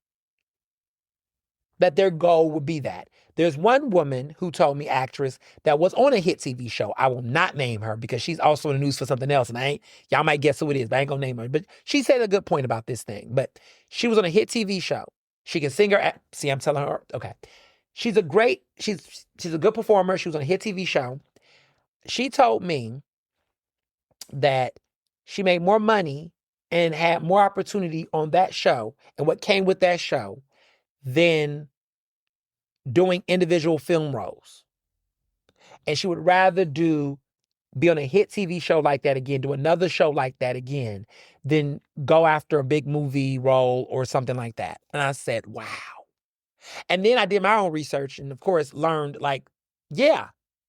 So network TV is where it's at. Don't let them tell you otherwise, okay? That's where the money's at. That's where people want to be on. Look at Grey's Anatomy. Grey's Anatomy has been out for, what, 20-something years at this point? That is giving those actors way more money and opportunity than any film could do for them. Look at what happened to Katherine Heigl when she fucked up and she left Grey's Anatomy. Katherine Heigl has not had a career since then. Patrick Dempsey, Sweeney McDreamy, he's done a couple of movies and things, but honestly, he would have been better off staying with Grey's Anatomy and continuing to make that money. Like, look, Kerry Washington, great actress, great.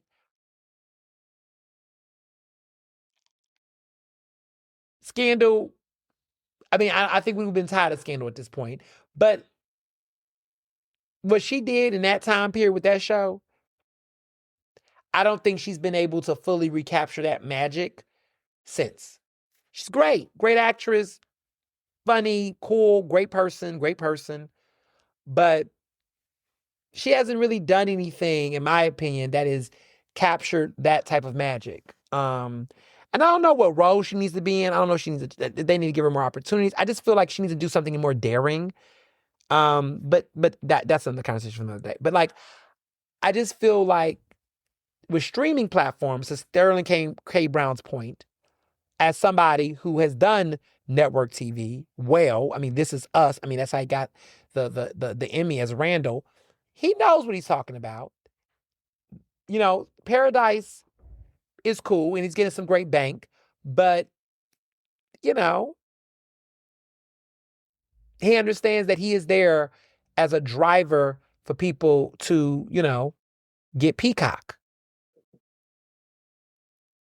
He's not there to do long series where he can do some serious character development in the ways that he did with This Is Us. He understands that when you're on a streaming platform, they're making content that is spicy enough to hook subscribers. When you're on network TV, your goal was to really make good TV to keep people watching every week because you had to keep them ad dollars rolling. That's not the same business framing that streaming platforms do compared to network TV. Interesting fact. So, yeah. Well, this week, as you can see, I have had a lot to say. But this week is going to be exciting. I have some big stuff I got going on. I got some things. I'm going to some parties. I'm trying some new things out. I don't want to hint at it. I'm going to hint a little bit at it. Okay, I'm going to tell y'all. I am going to do acupuncture for the first time ever in my life. I've never done it before. But recently I did ear seeding. And I talked about it on my Instagram, and you all saw my ears. You thought they were pierced. They were not fully pierced. They were just a little bit of, pressure put points. And I really liked the experience that the person who did it was a Black woman. She does acupuncture services. And I like what she did with my ears. And I was like, I think I want to take it to the next level. I think I want to do it. Her name is Francesca. She's an acupuncturist. She is offering embodied care. She has services in Fishtown. You can follow her on Instagram at ACU, ACU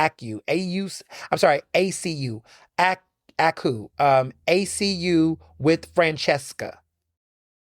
ACU with Francesca. That is the whole handle. It's a long handle. You can tell her I sent you. But she does unwind, release pain, tension, and patterns the body holds. She's doing this work. It's rooted in East Asian medicine. She is at Alma Acupuncture in Fishtown. They were the best of Philly as a Botox alternative. They're critically acclaimed. But the company is called, the place is called Alma, ALMA Acupuncture. They're at 1856 Frankfurt Avenue. And yeah, I'm going there. I'm going there to get alternative and holistic health. I'm excited about this acupuncture experience. I've never done it before, but I'm going to do a cupping. It's going to be intense. It's going to be like 2 hours. I'm doing the most. I'm doing like a somatic experience. It is very splurgy. I think the packages, let me be accurate with the packages because I am going to give you the review, but I want you to know what this is giving. She is also on Threads.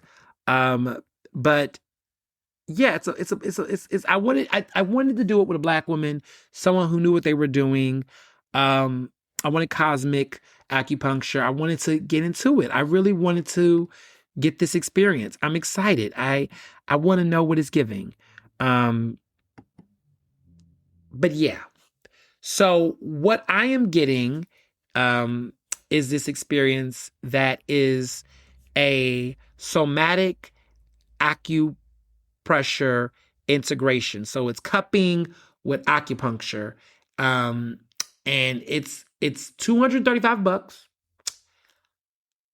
for that experience. A lot is going on. Okay.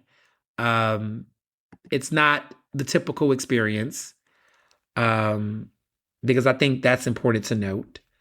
For those who may not know.